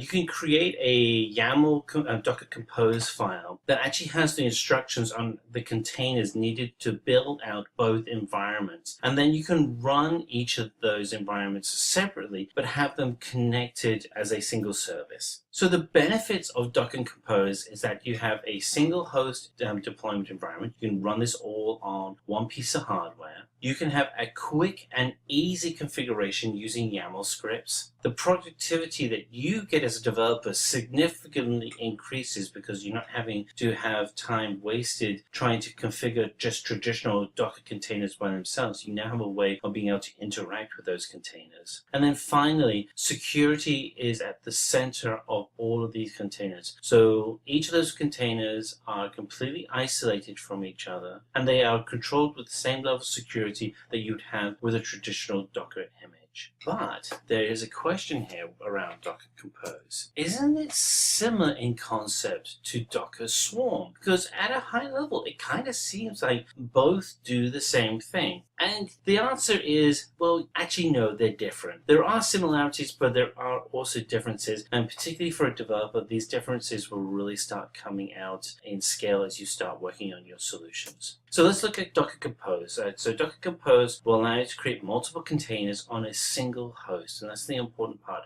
having a single host, which is maybe your development PC. With Docker Swarm, it also allows you to create multiple containers. However, you have to manage those multiple containers on multiple hosts, which makes a lot of sense if you're running an operations environment, but not so much if you're doing a development environment. And Docker Compose is scripted with YAML, which is very easy for you to be able to control your scripts. Docker Swarm doesn't have a scripting technology like YAML, so it's a little bit harder to work with. So what we have here is just some basic commands that allow you to get up and started working with Docker Compose. In our next demo, we're actually going to take you through how to use all of those commands. So we're going to go ahead and do a demo on how to use Docker Compose. The first thing you want to do is check that you have Docker installed. So what we're going to do is we're going to open up the command window and we're going to type in Docker. You'll be able to see now that we have Docker installed. If you don't have Docker installed, go ahead and install Docker. You can go to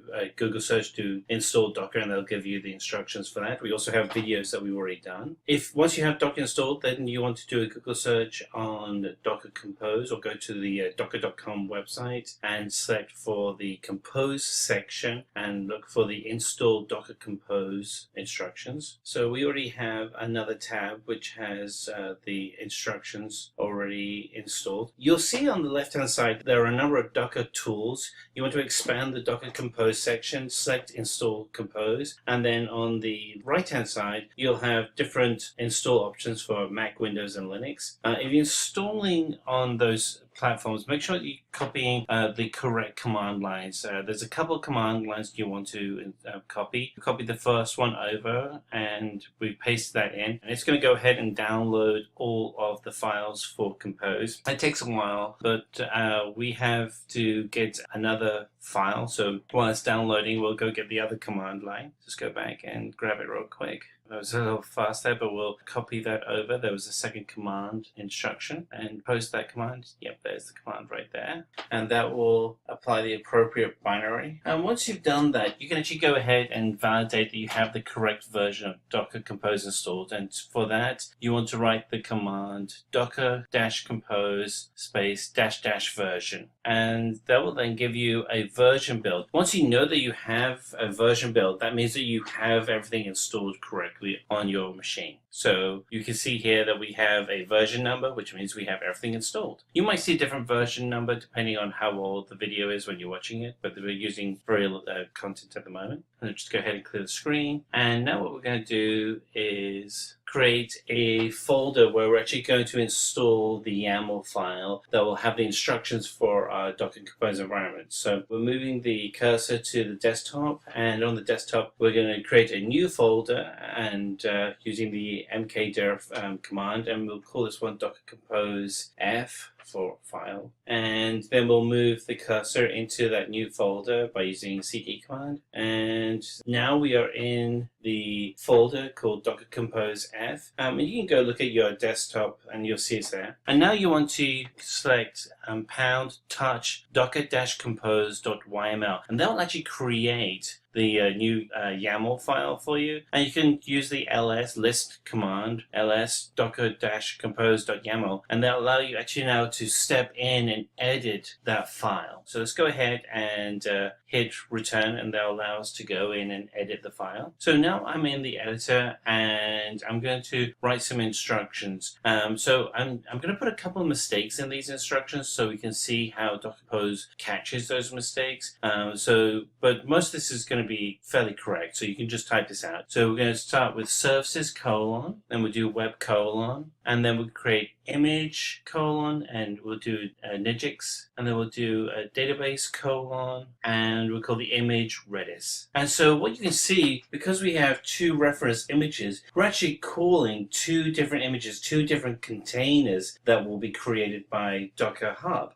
So what we're going to do is where we can actually show you how that's pulling in. You can go to Docker Hub and you can actually see the references to the images that we've just created. So go to Docker Hub, which is hub.docker.com, and you'll see that Nginx, Redis, those are the default names for the images. So you could do other images like HTTP for Apache web server if you wanted to. There are a lot of images in Docker Hub, so certainly have a lot of fun building tools from that environment. So we're going to save those files in the Docker image, and we're just going to do :WQ to exit this screen. Save the text. Let's go and run our YAML file, and you'll see the two different error messages that will come up. So we're going to do cat docker-compose .yml, and here we have a display of the text that we just wrote. And now let's go check the validity of the file that we just created. So we'll do docker-compose config, and we should get an error message. And there we are, error message. And the reason why we have an error message is because the spacing is not correct in the YAML file itself. So let's go to the actual YAML file that we created.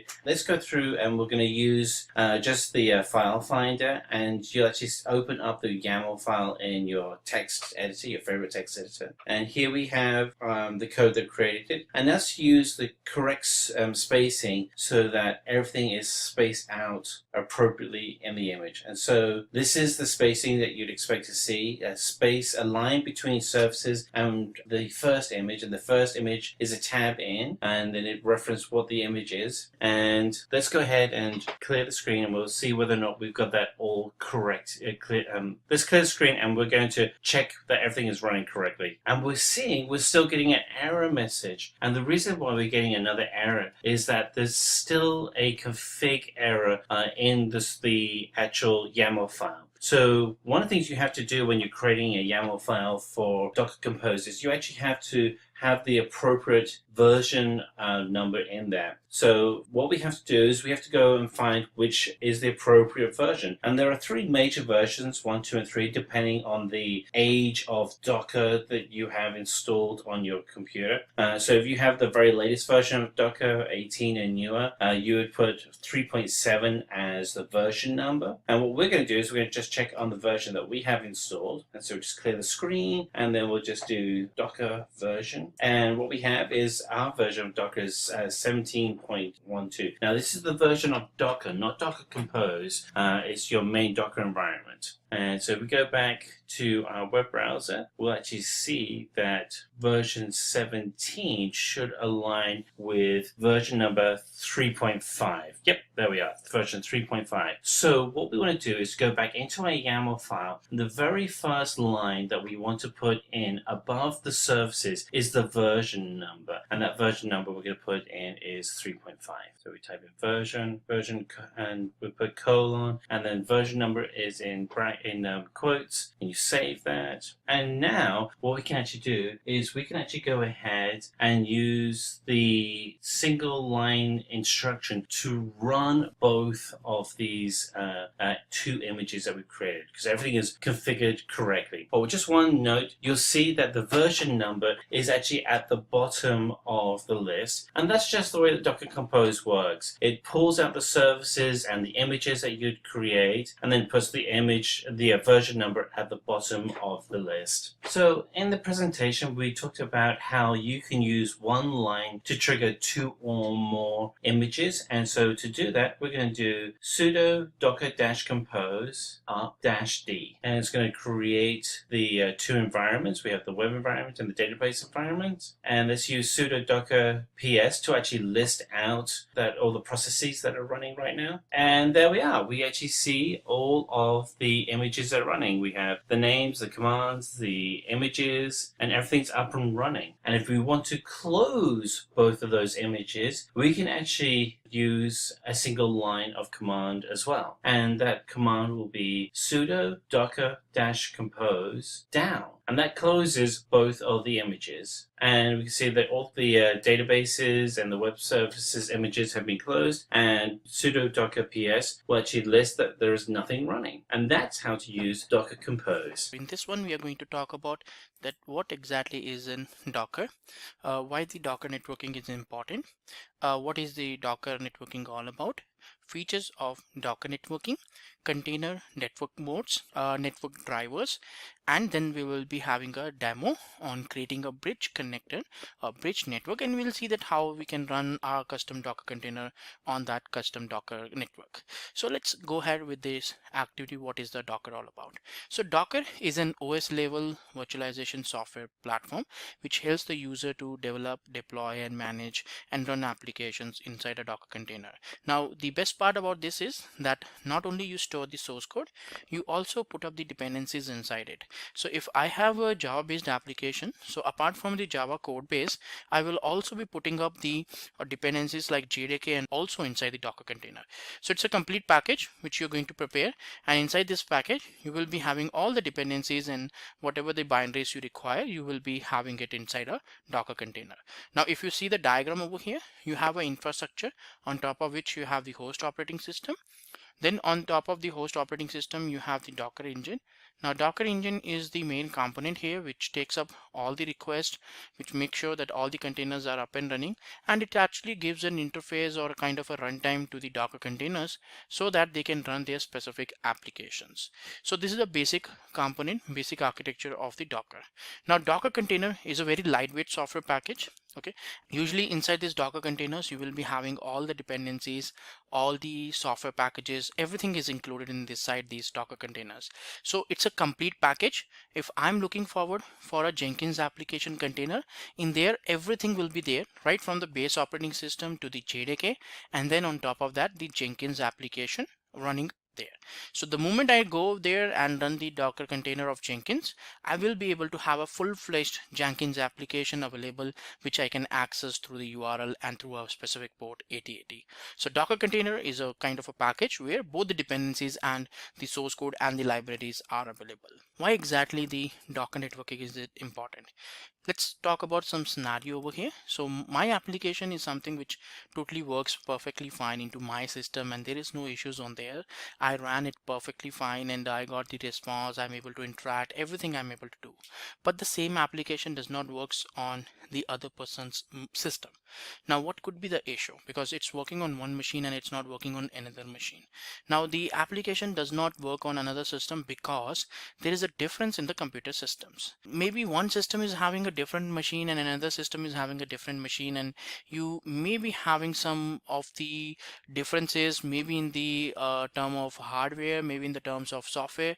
So the differences are possible in two different machines. So how we can get a solution that we don't get this kind of problems, and once the container is prepared, it should be able to run it across different systems. So Docker networking is the ideal solution for this problem over here.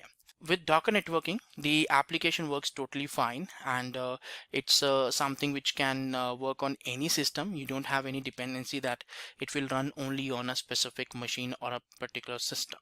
So what exactly is in Docker networking all about? So Docker networking enables a user to link a Docker container to as many as networks he or she requires. So you can actually connect a Docker container to a specific network. The Docker networks are used to provide complete isolation to the Docker containers. So you can have it like, okay, I want to run some couple of containers in a different network and another containers I want to run it into a different networks. So you can do that isolations, and the whole purpose of doing that isolation is so that we will be able to have a proper networking and proper executions and all that stuff. So Docker networking is a very important concept when we talk about or when we come up with the interaction or having the Docker containers isolated. So it resolves most of the problems. Okay, so you can have like multiple containers in running in same network. You can have different particular networks also there.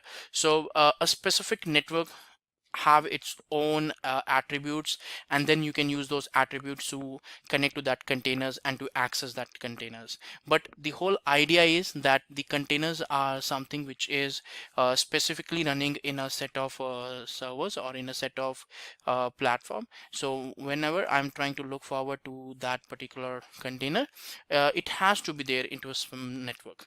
If you don't run it into your custom network, then whatever the default network present, it will be hosted in that network there. So how does the Docker networking actually works?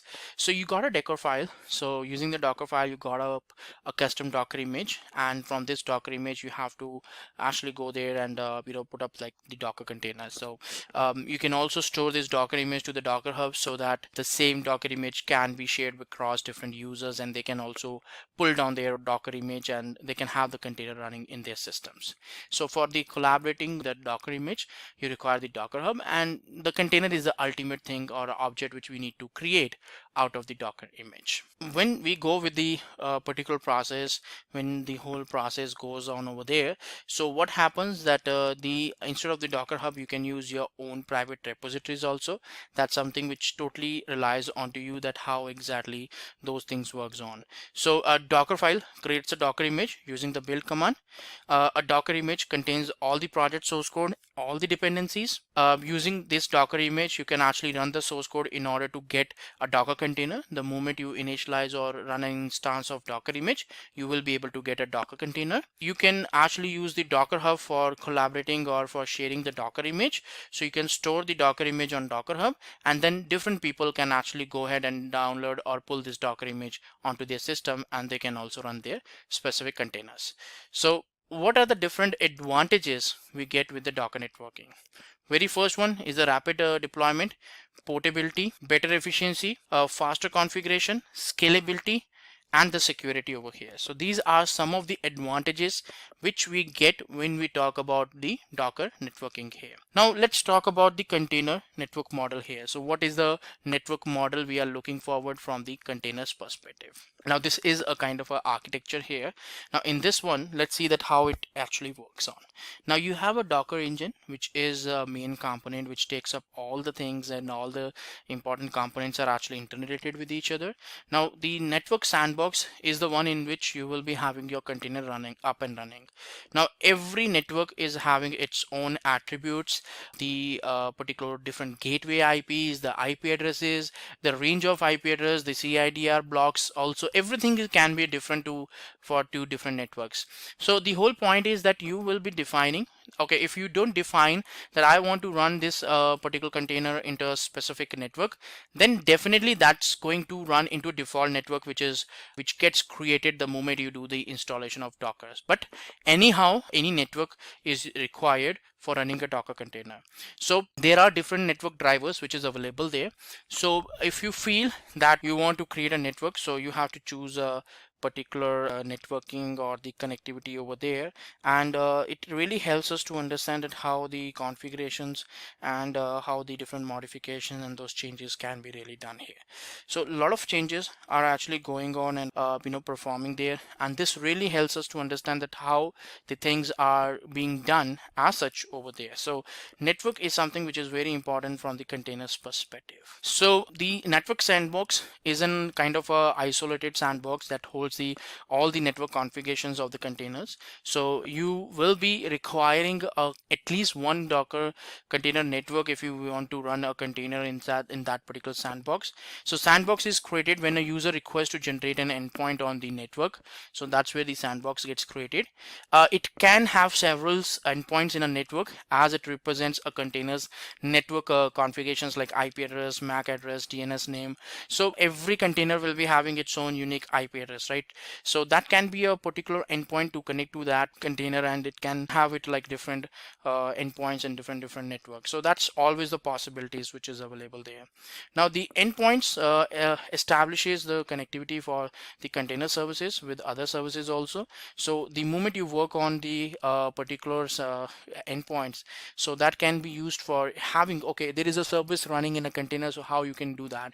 So in order to connect that, you require these endpoints so that you can establish the connectivity with the container services, whatever running inside these Docker containers. Right now, the network is something which provides the specific underlining network attributes like the networking support to the Docker containers, because these network sandbox boxes will definitely have a requirement of the network. So how you're going to get that you will be only able to get when you go, okay, I will be looking forward for the connectivity, and I can go for the communications, and I can give the hardware, because although it's a OS level virtualization, but still you require some interaction with the hardware from the networking perspective. And then Docker engine is the base engine which is installed on the host machine, and it's actually the main component which makes sure that the Docker containers and the corresponding Docker services are always up and running. And the using the network drivers, you can actually create multiple networks onto your system, and you can have those configurations.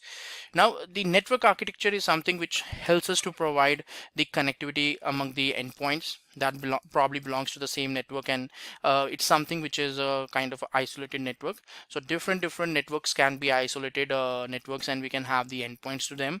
So there are different ways in which we can establish the connectivity, and this is a complete network architecture which is there. So you have a network drivers, you have the networks, you have the network sandboxes in which internally the Docker containers are running, and then these network sandboxes are having their respective endpoints there to access them to establish the connectivity.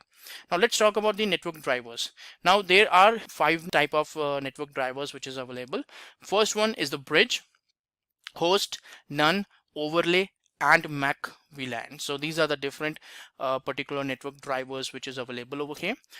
First one is a bridge. It's a private default network created on the host. If you go there, if you go to the installation of a Docker, this is the default driver which gets installed onto the system, onto the host. The containers linked to this network will have an internal IP address through which they can actually communicate with each other. On the same machine also, you can establish the connectivity. You can connect to the containers using that private IP address, but outside the server you will not be able to have the communication. But internally you can connect to the containers, and containers can also interact with each other. They can also communicate with each other with this one. The Docker daemon creates the Docker 0. So if you run the IP config or if config on the system, you will be able to see a Docker 0 kind of Ethernet bridge network which is created, using which you can see that, okay, this is the network which is created by default. It's a default installation or default configuration which automatically happens the moment you set up a Docker instance. So you don't have to go into the configurations or in the setup of there. It will be already available on that particular installation mode there. And the next one is the host one. So it's a public network. So when we go with the public network, it's actually uses the host IP address and a TCP port in order to interact with the service running inside the Docker container. So if you are looking forward that I want to reach out or I want to connect to the container, but I want to use an IP address which can be accessible from outside world, probably some other server should be able to resolve that. In that situation, the host network driver comes into the picture. So it effectively disables the network isolation between the Docker host and the Docker containers, which means that using this driver, a user can actually run multiple containers. It's not possible for the user to run multiple containers on the same host because of the fact that you are using the host IP address. Now when we were talking about the bridge connection, at that moment of time we were getting the private IP addresses which was totally isolated and totally unique. So there were actually, if you create using the bridge connection multiple containers, so you will see that if there are 5-3 containers, everyone will be having a different private IP address. But the moment you go for the host one, so in that situation the IP address is not going to change. So you get some restrictions, okay, because the combination is of IP address and port. So IP address and 8080 can happen only once. It cannot happen multiple times. So that's a limitation, that you cannot run multiple containers on the same host due to this restriction. And next one is the none. So in this network driver, the Docker containers will neither have any access to the external network, or it will not be able to communicate with the other containers also. Total isolation and total private containers are being done when we use this driver. So if these options are usually used when you want to disable. So this is not doing nothing but disabling the total networking functionality for a specific container. That's what is happening over here. Next one is the overlay. So this one is utilized for creating an internal private network to the Docker nodes in the Docker Swarm cluster. So overlay does not comes up in case of a standalone Docker installation. The moment you go with the particular Docker Swarm cluster, at that moment of time the overlay type of network is created. So Docker Swarm is an orchestration tool, so that requires a overlay kind of driver which can help them to achieve the networking in case of cluster, because in case of Docker Swarm you have a master node, manager node, worker nodes, different machines are there. So in that situation, overlay is the main component or is the main type of driver which is used. And then we have the Mac VLAN, so it simplifies the communication processes between the containers. This network assigns a MAC address to the Docker containers. With this MAC address, the Docker servers will route the network traffic to a router. So it's not on the basis of IP address, it's actually on the basis of MAC address. So on the specific MAC address, the network, the Docker server will redirect the network to a specific router. Right, it's usable when a user wants to directly connect the containers to the physical network rather than the Docker host. So that's where this communication works on. So it's a direct connectivity between the host network and the Docker container. So there is no virtualization which is happening over here. So it's something which is giving a direct access to the networks, but it's definitely on the basis of MAC address on which the communication is happening. Now let's talk about the networking implementation, and we'll see that how we can go for a particular bridge network implementation there. So let's go back to the virtual machine. So I am connected to a particular system here, so I can check that if the Docker is available to me, and I can just run the Docker version. So it says that okay, the client and the server component both is available there. Now we are going to see that what are the different containers which is what are the different Docker containers network which is available there. So I'm going to run a command called docker network ls.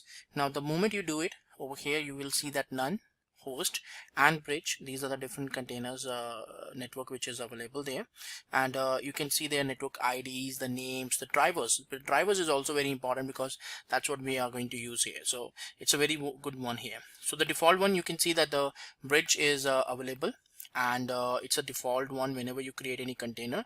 By default, whether you give the container attribute or not, it's something which gets created into the terms or in the basis of the container only, in the default network only.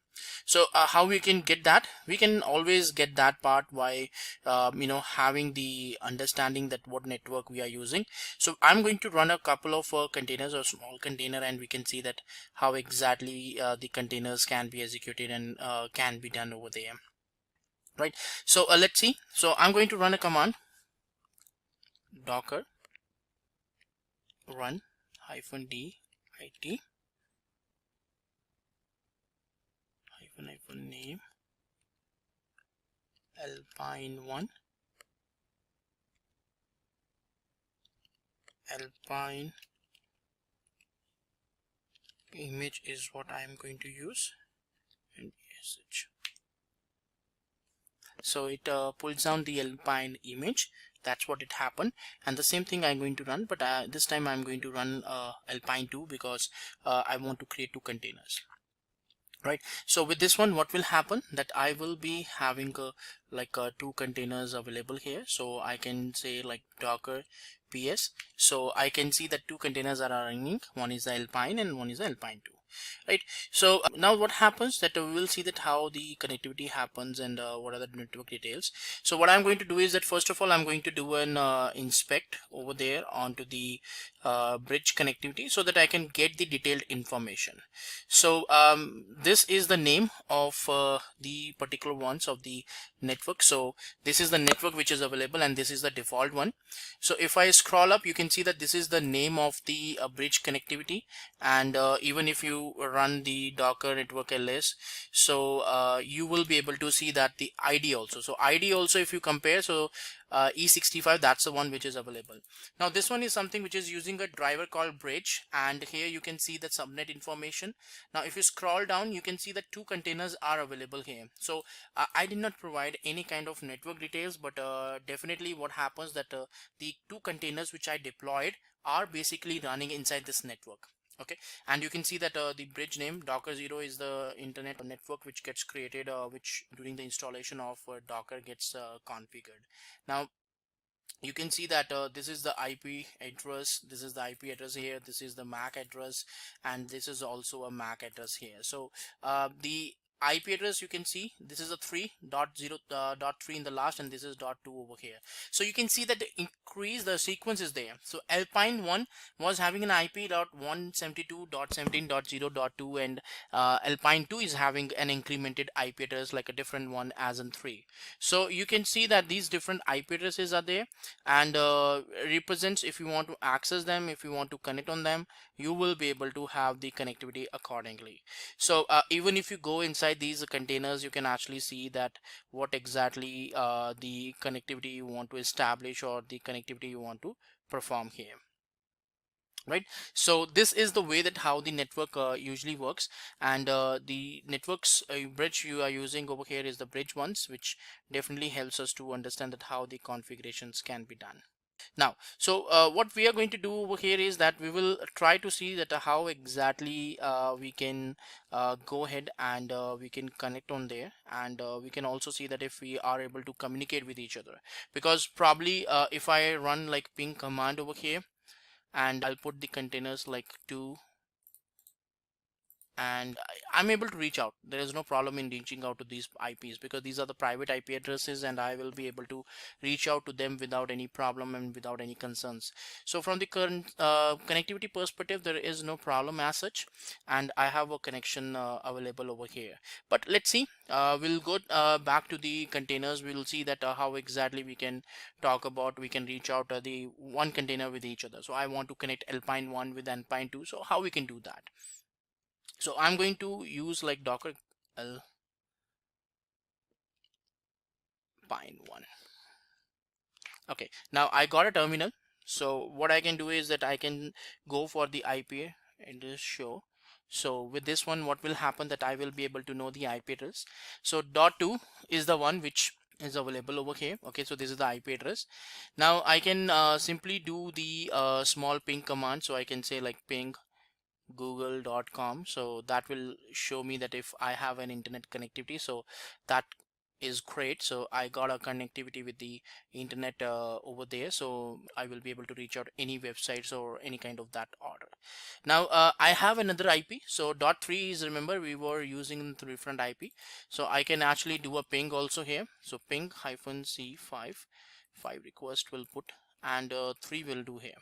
Now we are trying to reach out to the Alpine 2 over there. So although we are connecting to the Alpine 1, but we have the connectivity with Alpine 2 also. So from Alpine 1, you can connect to the Alpine 2 containers.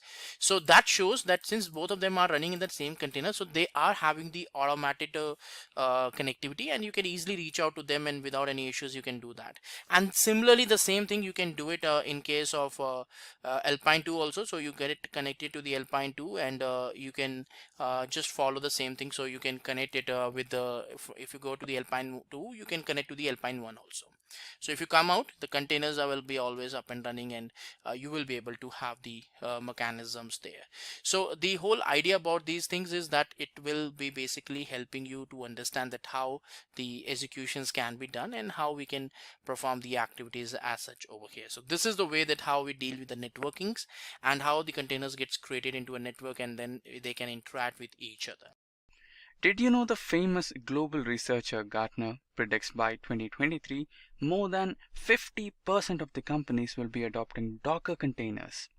However, a serverless container like Docker will have a rise in the revenue from a small base of 465.8 million in the year 2020 to 944 million in the year 2024.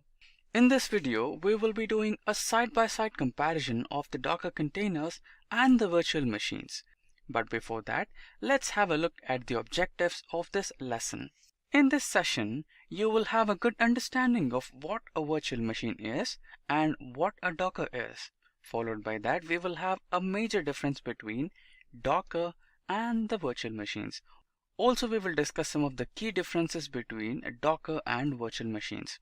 And finally, a use case on what made BBC to use Docker.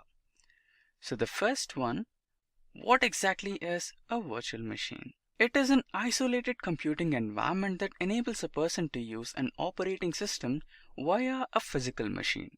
Virtual machines provide the functionality of a physical computer. As you can see on my screen, there is a virtual machine, and this is how a typical virtual machine looks like. Now, let's look at what a Docker is. Docker is an operating system level virtualization software platform that enables software developers and IT administrators to create, deploy, and run applications in a Docker container with all their dependencies. And a Docker container is a lightweight software package that includes all the dependencies like frameworks, libraries, and many more, which are essentially required to execute an application. This is the architecture of Docker tool. Now, let's move on to our next main topic for the discussion, that is Docker versus virtual machine. When it comes to comparing the two, we could say the Docker containers have much more potential than virtual machines. As you can see on the left and right hand side, both the images look similar. Now, let's define the layers of virtual machine from the bottom up. Let's begin with the infrastructure. Infrastructure could be a computer system, a laptop, or a virtual private server such as an Amazon EC2 instance, or Azure virtual machine, or GCP virtual machine instance. On the top of the infrastructure runs the operating system. An operating system is a software that manages hardware and software resources for the computer programs. On your laptop, this will be likely Windows, Mac OS, or Linux flavored operating systems such as Ubuntu. Next comes the hypervisor. A hypervisor is a firmware that builds and runs virtual machines. There are two types of hypervisors. Type 1 hypervisors are HyperKit for Mac OS, Hyper-V for Windows, and KVM for Linux operating systems. And Type 2 hypervisors are VirtualBox and VMware. Then we have the guest operating systems. Consider an example where you want to run two apps on your server in total isolation. This process would require two guest operating systems which will be controlled by a hypervisor. Virtual machines come with many dependencies, where each guest operating system will at least occupy 512 MB of your RAM. This is worse because each guest operating system needs its own CPU and memory resources. Eventually, this will be expensive. Then, on top of that, each guest operating system requires its own dependencies, such as binaries and libraries. Since every application has different dependencies, it requires its own set of libraries. Finally, it's the application. This layer consists of the source code for the application you have built. This was all about the virtual machine on a server. Here's what the same setup looks like when you're using Docker containers. Here, you'll notice that there are a lot fewer layers. Docker doesn't require a bunch of massive guest operating systems. Let me break it down from the bottom up again. Infrastructure and host operating systems are the same as we discussed for the virtual machine. Coming into the third layer, instead of a hypervisor, Docker uses Docker Engine. Docker Engine, or Docker, is a client-server application that builds and executes containers using Docker components. Next, we have our dependencies. Just like on the virtual machines, here dependencies are built into a template called Docker images. As you can see on the screen, each application is still isolated and occupies less space. Now, let's have a look at the significant differences between Docker and virtual machine. Let's start with the operating system first. Docker is a container-based model where containers are software packages used for executing an application on any operating system. On the other side, virtual machine is a container-based model. It utilizes user space along with the kernel space of the operating system. A kernel space is where the core of the operating system runs and provides its services to the user. A user cannot modify this space, and user space is the portion of the system memory in which the user's processes run. Docker containers share operating system kernels with other applications and result in a higher server efficiency. Hence, Docker provides the most substantial default isolation capabilities among the other configuration tools. On the other hand, virtual machines do not share the operating system. Also, it does not provide isolation in the host kernel. In Docker, multiple workloads can run on a single operating system, but in virtual machine, each workload needs a complete operating system or a hypervisor. The next significant difference between the two is the performance. In the case of Docker, they use the same operating system without any additional software like hypervisor. In case of virtual machines, performance issues are a major problem. It can be due to the several reasons like CPU constraints, memory allocation, network latency, and many more. Running multiple virtual machines lead to an unstable performance. Docker containers can start up quickly and result in less boot up time, whereas virtual machines do not start quickly and lead to a poor performance. Now, let's talk about the next difference, which is portability. With Docker containers, a developer can build an application and store it into a Docker image. Later, he or she can run it across any host environment. But when it comes to virtual machines, it has portability issues. Virtual machines do not have a central hub like Docker does, and it requires more memory space to store data. Docker containers are smaller than virtual machines, due to which the process of transferring files on the host file system is easier. On the other hand, dependency on the host operating system and hardware makes virtual machines less portable. While transferring files, virtual machines should have a copy of the operating system and its dependencies, due to which image size is increased and becomes a tedious process to share data. The boot up time between the both is very different.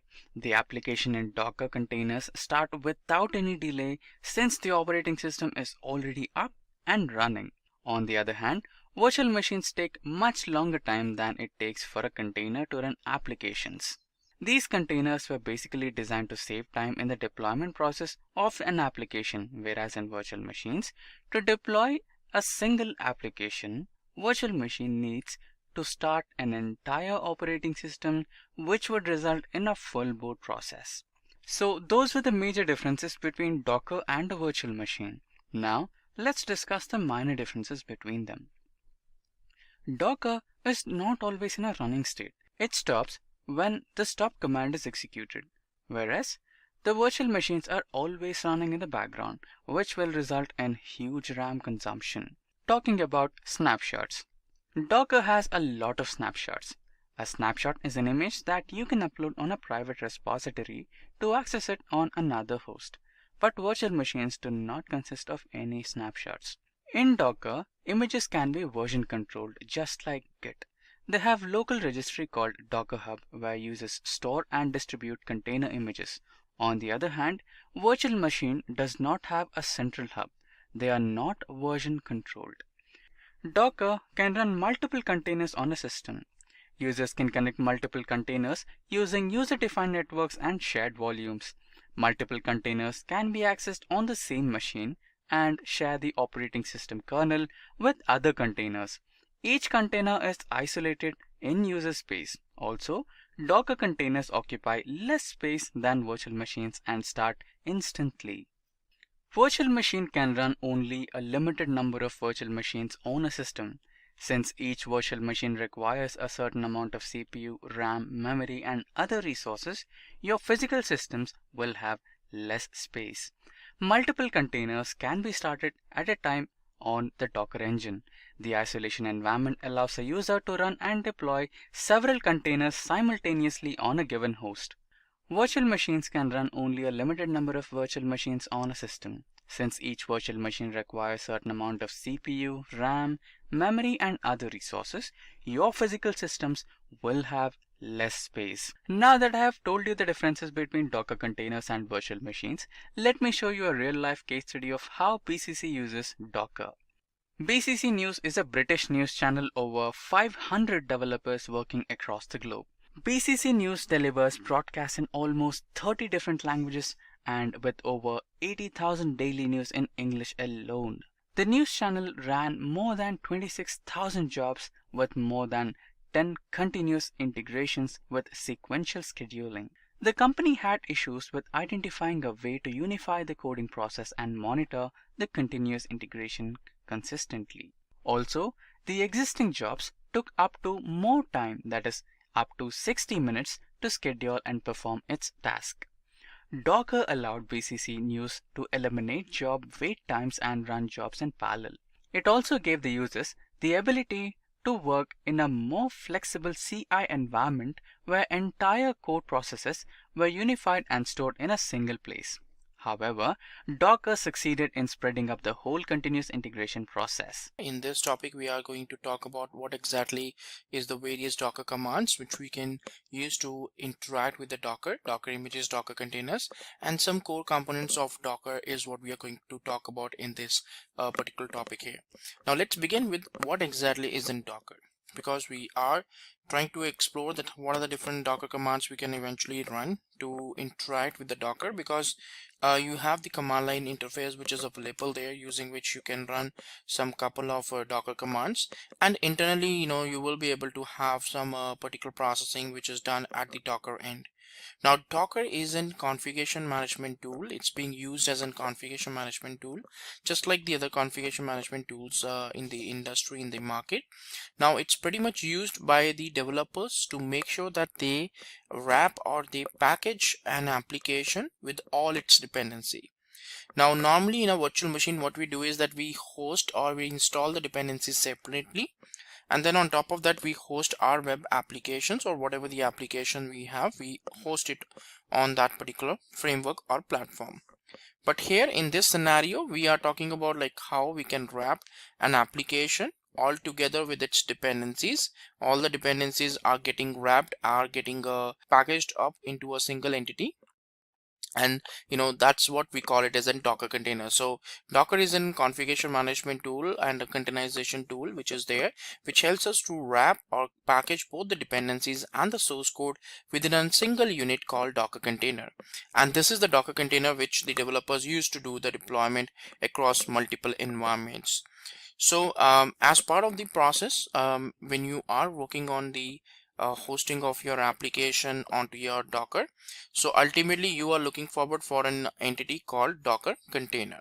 So if you go through the diagram over here, so in this one, this is in kind of a basic way architecture that how the Docker is being architect and is getting deployed.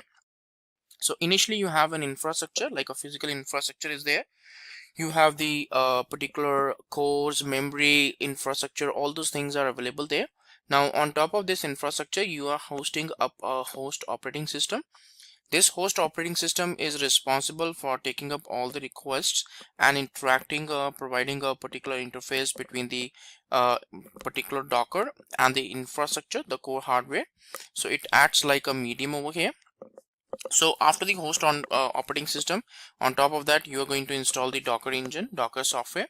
It's just like you got a virtual machine on Linux, and on top of that you are installing the Docker software. Once the Docker engine is installed, then Docker engine will take care of management of the Docker containers. You don't really have to do a lot of work. Docker engine is going to take all the internal work, the communication between the operating system and the infrastructure, so that needs to be done by the Docker engine. So Docker engine makes sure that the different container gets up and running, and you can see that in this scenario, in this diagram, we have container 1, container 2 and container 3, and all these containers are actually having its own applications and the dependencies binded up together. So that's the reason why we are saying that with the Docker we are getting a complete package. End-to-end package is being given to us, in which we have both the particular source code and the binaries and the executables embedded inside that. So it's a complete package which is getting created in the form of Docker container, and the developer is responsible for preparing this Docker container so that these containers can be deployed on the Docker host and you can get your application up and running. So this is what we have Docker into a particular and the architecture of the Docker here. Now let's see that what are the different commands we have for the Docker here. Now the very first one is that what are the different images related commands which is available there. The very first one is the command which we typically use to prepare a custom Docker image. Now I can easily go to the Docker hub and I can pull down a Docker image which is available there. But let's assume that you are working on application source code, so you want to prepare a Docker container for that. Now that Docker container, you will not be able to have it on the Docker Hub. You have to prepare on your own, right? So in order to prepare your own Docker image, all you have to do is that you have to run docker build command. Now in this case, we have to prepare a Docker file which will act like a kind of a Docker build script. Just like in case of Maven, we have pom.xml file, and in case of and we have build.xml file. So here we have the Docker file which is available there, and this Docker file makes sure that whatever the steps are mentioned in this Docker file in the build script, it's going to perform a series of steps and the build will be done. So docker build is the command. -t is the tag that what exactly name whatever the image you are building. So what exactly tag name you're trying to provide over here. So here we are using a tag name called my image, and then after the colon we are providing that what version we want to go here, 1.0, 2.0, 5.0. so whatever the version you feel that you want to refer, you can do that. Now this is the exact way that how in the actual world the Docker images are getting built up by the respective vendors. Let's say that Jenkins wants to prepare a Docker image. So they will be preparing the Docker file in the same manner and prepare these Docker images and publish it to the Docker Hub. So all the Docker images are built up. The custom Docker images are built up with the help of Docker file. So docker build is the command which will process the Docker file and give you a particular Docker image in the end. Now how to list down all the Docker images. So docker list ls is something which is there. So this will eventually help you to list down all the Docker images which is listed on or which is available into your system. So that will be listed out over there for you. If you feel that you want to remove a particular image, in that case you can go for docker image rm command, and whatever the image you want to remove, you can give the respective image name and the tag name there. So docker image rm command is there, using which you can actually see that how the image can be deleted from the host over here in this one, right? So whatever the ways, whatever the mechanism is there, so we are making sure that how the image can be built up and how we can go for the built up and a particular image can be deployed over here in this case. So in order to delete a docker image, so you can go for docker image rm command to remove a docker image completely from the docker host. So these are some couple of commands which is available there, using which you can actually interact or manage the Docker image. Because in order to prepare or in order to run a Docker container, we require a source, and that source we are going to get it from the Docker image. So now we are going to see that how we can execute these commands. So first of all, what we need to do is that we need to see that how Docker build works. For that, we require a Docker file. So I'm going to have a simple Docker file over here, in which we are going to have a basic Docker image selected as an Ubuntu. After that, we are going to go for the one attribute where we are going to do the installation of a specific package, like let's say Git. And accordingly, you can, whatever software you want to prepare, you want to set up, you can do that and put up the commands over here in this Docker file. So I'm going to save this file, and after that what I need to do is that I need to run like Docker images to find out that how many images are there. There is no images present, so I'm going to build a Docker image over here with the name of Simplilearn, or whatever the name you want to give. You can give it over here. In this case, it's not any kind of restricted word, so you can give the actual Docker image name also, that for what purpose you are preparing this image. And with that, what will happen that it will take up the values, whatever attributes you have put up into the Docker file. So that will be processed and that will be picked up. And once that Docker file has been processed, has been prepared, you will be able to see that yes, a final product or a final Docker image is finalized and prepared over here in this one. So we just have to wait for the whole process to complete, and once my Docker image is prepared, I will be able to have a particular setup done or achieved over here. So that's what we require over here in this one to be performed. Now once the installation is done, so you will be able to see like the final Docker image is being prepared over here. So it says successfully built, which means that the Docker image is prepared. Now if you run like Docker images, you will be able to find out that this image is available over here in this one. Now you are seeing like two images, because one is like the basic image which is being pulled down, because we are using a Docker file to do that, to process that one there. Now in case you want to remove it, so all you need to do is that you need to run like docker image rm and Simplilearn. So if you do that, what will happen that your Docker image, which is related to Simplilearn, will be wiped off from your system. And in case you want to do like removal of the Ubuntu also, so that also you can do over here with the help of Docker images rm Ubuntu, and that will be removed from your system. So your Docker images will be removed from your system using the particular command called Docker image and then rm command to remove the Docker image from your system, from your host here. So that's how you deal with the different Docker images commands over here in this one. Now let's go back to the document. Now the next section over here is the Docker container commands over here. So all the commands related to Docker containers is what we are going to talk about over here. Now the very first one is the particular container. So in order to create a container, so you can run the command called docker create and the image, because for a container you require a Docker image. That's a prerequisite. So once the Docker image is prepared, you can just simply run docker create command, and that will help you to create a container onto your system. Now if you want to run a particular you want to create a container and you want to run it out also at the same time, so in that situation you can go for docker run command.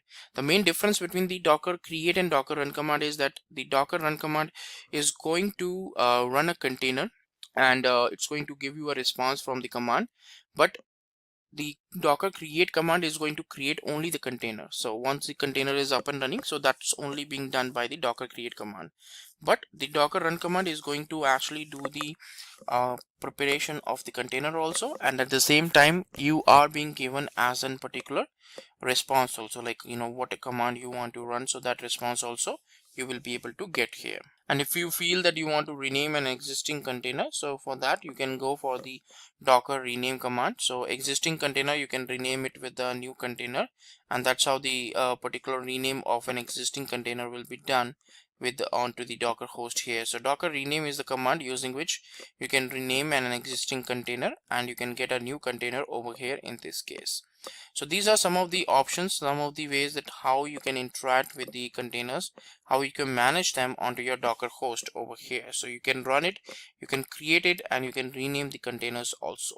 So now what we're going to do is that we are going to see that how we can work on this particular container commands here. So first of all, I'm going to quickly pull down a Jenkins image so that I can create a container out of that. So it's in kind of a 600 around MB Docker image which is available there. Now you can also have a custom Docker image prepared using the Docker file, or you can have a ready-made Docker image pulled down from the Docker Hub also. So this is going to pull the latest version of the Jenkins from the Docker Hub, so that we will be able to proceed further on that and we will be able to continue with the hosting. So we will be converting or running this specific Docker images in the form of Docker containers, so that we will be able to have instance of Docker container over here running in this one. So that's what we are trying to do here. So we will just wait for this pull activity to complete, because it's an heavy Docker image, so it may take some time to download. And once it's download, you will be able to see that Docker images is showing a specific Docker image of Jenkins here. Now you're going to create a container out of that. So you're going to run a command called docker create and Jenkins over here. So that will help us to do the creation of a Docker container. And once that is done, so you will be able to see, like using docker ps command, that if any container is up and running, and if you go for docker ps-a, you will be able to see that yes, a particular Docker container is in created mode. Now this is not in running mode, because you see that when I ran the docker ps command, it was not showing it in the running mode, because I just created a Docker container here, and the created status also shows that yes, the Docker container is created, but it did not run over here. So if you want to run it, so definitely you can say like docker start, and you can give the container name, and that will help me to start my container over here. But of course, if you feel that you want to directly create a container, and you don't want to create the container only, you want to start it also, so in that case you can go for the docker run command. So docker run command is something which can be used instead of doing the execution. So you can say like docker run Jenkins, and what it will do, it will definitely help you to get the a container created onto of the Jenkins over here. In this case, it's not like only creating a container, but in fact it's actually starting the container also. So you can see that it started over here into your screen itself. That whole Jenkins gets initialized over here in this one. So this is the way that how you can initialize or you can create a container. Now I can just do a control C over here because it says that Jenkins is up and running. So you can start using this one according to your requirement over there, right? So I'm just doing control C so that it can be stopped over there, right? Now, so this is the way that how typically we can create the containers. Now we got like two containers over here, and one is up and running and one is something which I just closed just now over here. Now if you feel that you want to rename a container, let's say like this is a container which is available but it's not having a meaningful name. Now I want to convert it into a meaningful name like dev_Jenkins. So that you can easily do with the help of docker rename command, because that will rename the docker container name so that you will be able to connect on to that and you can go for the processing. So that's what we can get over here in this one. So this is how you can do the various management of the resources over here. So let's go back to the main content.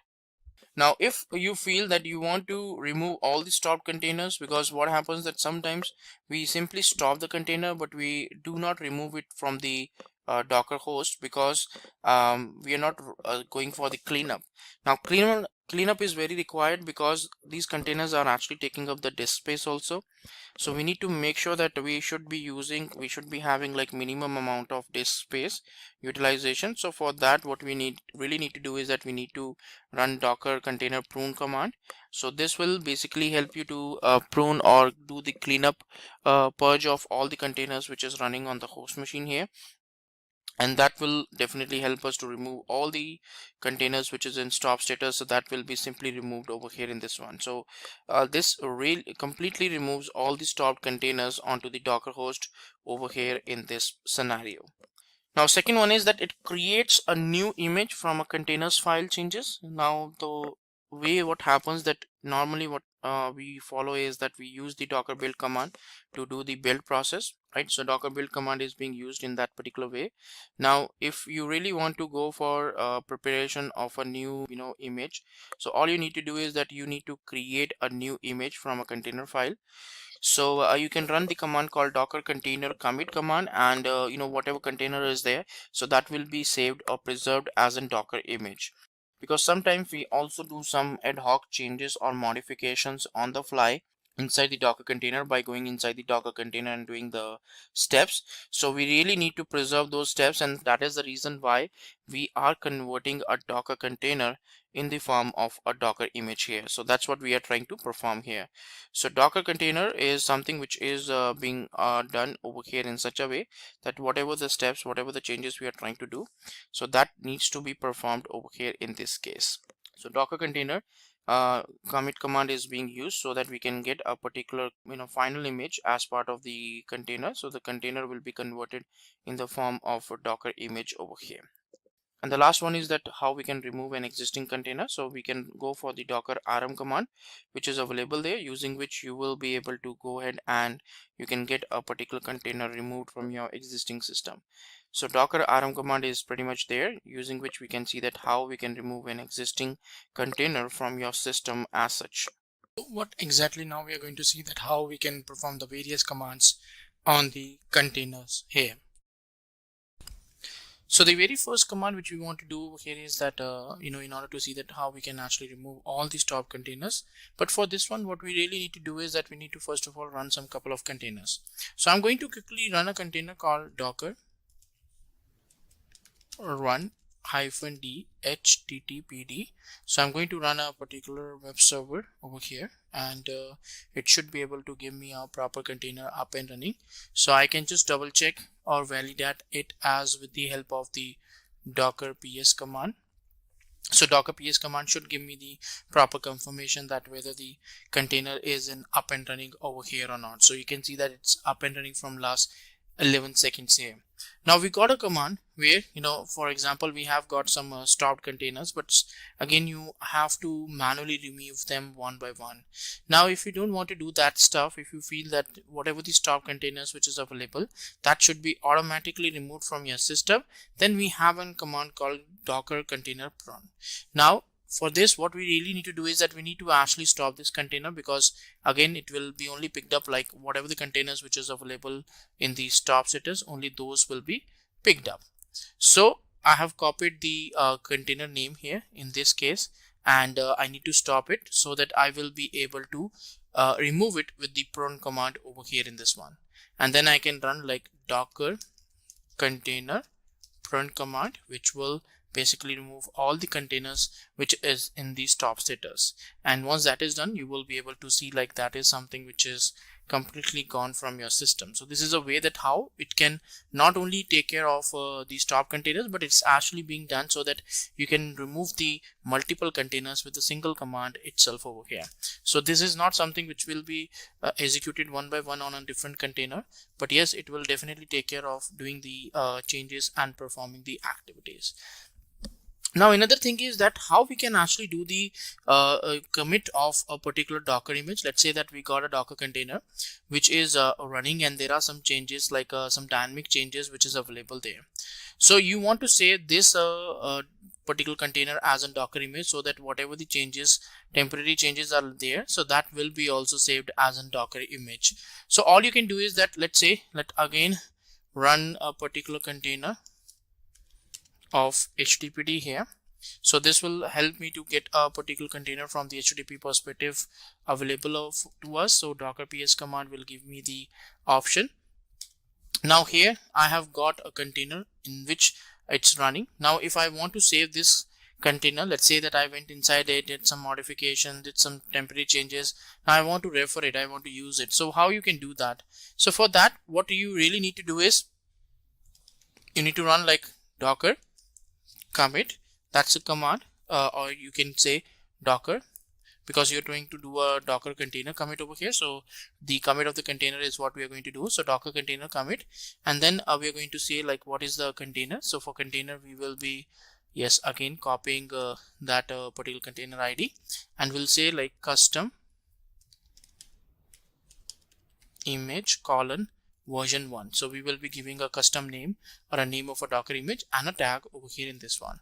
So this will basically save my Docker container which is available in this one in the format of a particular Docker image, in a format of a Docker image over here in this case.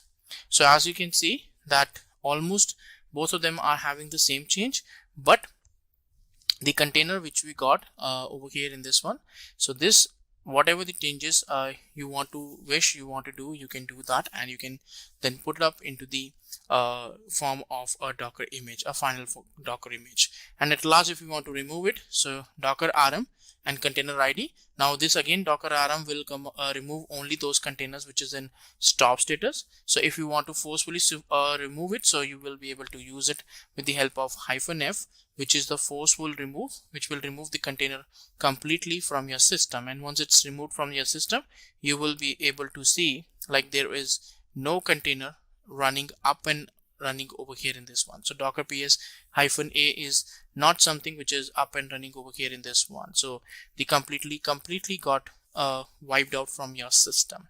So that's how you basically work on these commands on this particular container related commands here. So let's go back to the main content.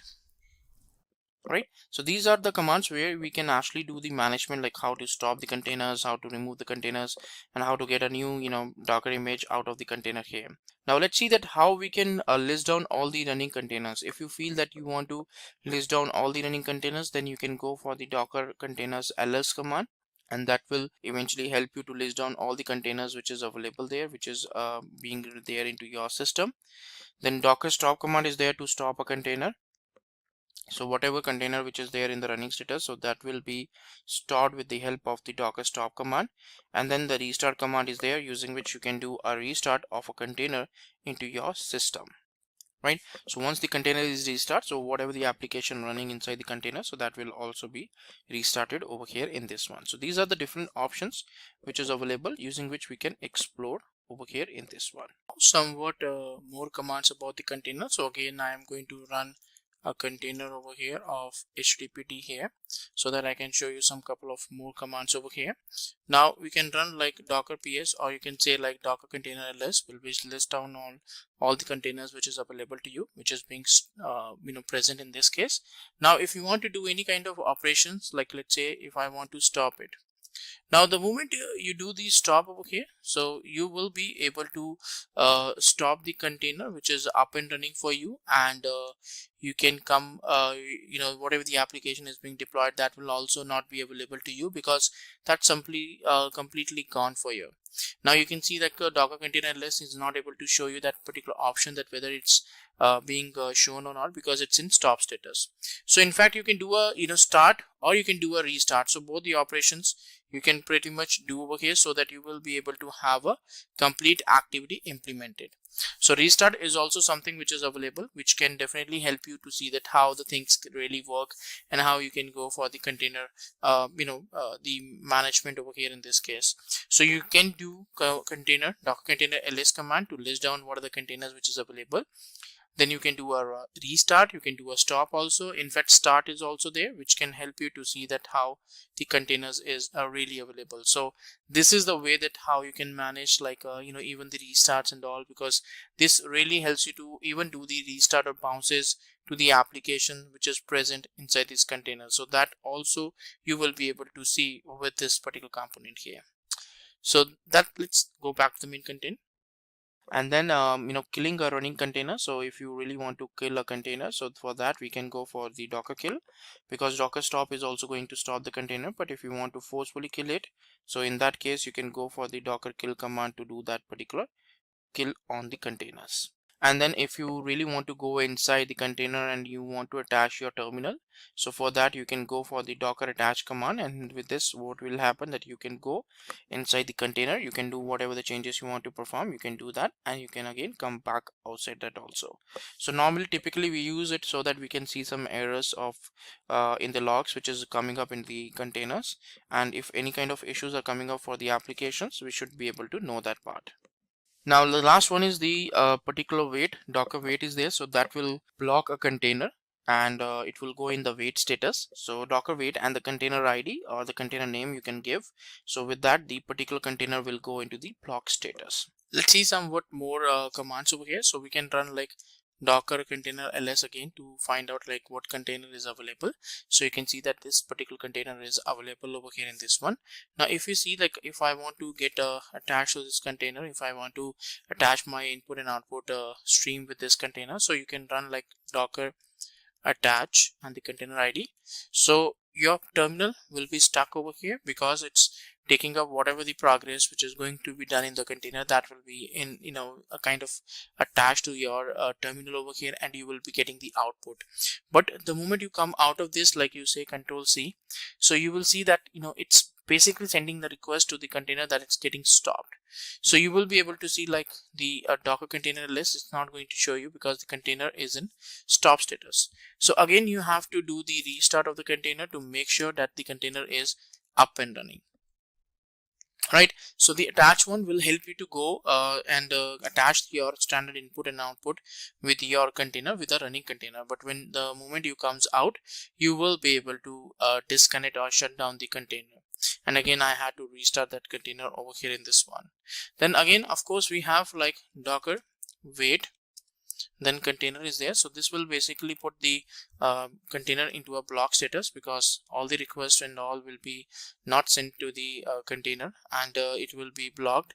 And if you really want to like consume, or if you want to make use of the container, you will not be able to do that. So docker wait command will kind of block the container, and if you again try to come out of that, so again the requests to the container will be resumed, and they will be able to use on that part. So docker wait command is being used to block the container, and then we have docker attach to the container, the standard input and output. And lastly is the docker kill, which is going to kill the container, and you will be able to see that the container is in simply killed status. So it's it's not like a stopped over here. If it's gracefully stopped, then the exit code definitely will be 0, but in this case, since it's being killed, the particular status is 137 over here in this one. So that's a non-zero status code. So that's how way you will be able to manage the containers on different aspects. Let's go back to the main container. So these were some of the commands which was there from the Docker containers perspective. Let's talk about some of the commands from the share command perspective. So how we can share the Docker images. So we have a typical pull push mechanism which is there, using which we can actually interact with the Docker Hub or a Docker registry. So if you really want to pull a Docker image, so in that case you can go for the Docker pull command. If you want to push an image to the registry, so you can use for the Docker push command. If you want to execute a command inside a particular running container, or you want to execute a command or a script or something like that, so you can go for the docker exec command, and with that the execution will be done and you will be able to get a response. So that will make sure that yes, whatever the execution you are trying to do, so that will be done over here in this mechanism. Now let's see that how we can do a pull and push activity to a Docker image. So first of all, the pull command is pretty simple. All you need to do is that you need to say that, okay, I want to pull a Docker image. If let's say that our Docker image is already present, then it's just going to say that it's already up to date, it's already available there.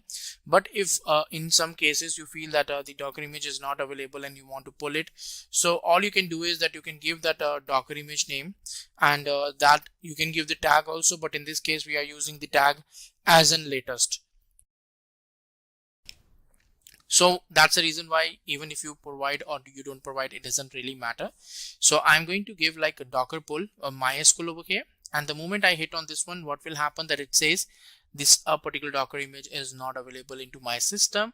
It's going to download it, and once it's going to be downloaded, you will be able to see that into your local system. So Docker images is something which is going to help you with the commands, and it will give you the particular ways that how the Docker image is available.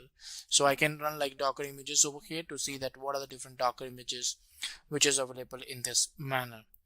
Now if you really want to move any of the Docker image, then of course you have to do a Docker login, and you will be doing the the connectivity to the Docker Hub, and then establish the connectivity and all. So what you need to do is that you can run the Docker login command. We will also see this command in the next particular slide, but right now we are just doing it because we want to showcase that how the push really works. So you can actually give your username, that what username you are holding up. So the password does not shows any activity, but yes, still it will let you know that whether the login is successful or not. So in this case it says login is successful. So all you need to do is that, let's say like I got this custom image and I want to push it to the Docker Hub. So you need to rename, or you need to do a tag over here, because the same if you run docker push custom image version 1. So if you do that, it will not be pushed into these particular Docker Hub. So it's going to throw an error over here that the access is denied. So all you need to do is that you need to do a tag here. So you have to rename it in such a way that you should be able to add your username over there, because Docker Hub will identify that if it's there with your username, then only it will be pushed. Otherwise it will be simply rejected over there. So that's what you need to do. You need to rename your Docker image, the same Docker image which you have to append your username of the Docker Hub. And once that is done, so all you need to do is that you need to just run like docker, then push is there, then this image name, and then version 1. So the moment you do this, what will happen that it will start transferring those Docker image to the Docker Hub. You see this specifies that yes, this is going to the Docker Hub, docker.io, where my username is there, and this is the custom image which is available there. So if I refresh my page on the Docker Hub, I will be able to see like this public repo which is available there. But again, this one does require the credentials and the login, which we did in just last command, where we ran the Docker login command to do the login to the portal, and after that only we are able to do the setup and the modifications over here. So that's how you do the login, and you are able to connect on that. Now these are some of the pull and push operations. But let's say that if you got a container which is up and running, like this is right now we are not getting any container which is available over here. So you can say like docker run -d httpd, like I'm just running a dummy container over here so that I will be able to show you this command. Now if you for some reason want to go inside the container and want to see some processing and want to see some content, so you can run the command called docker exec -it, and there you can give the container ID. This is nothing but the full format of the container ID which is given to you, so you can use this one also, or you can use the shortened value also you can use. And in the last we can say like bash. The moment you do this, you will be going inside the container.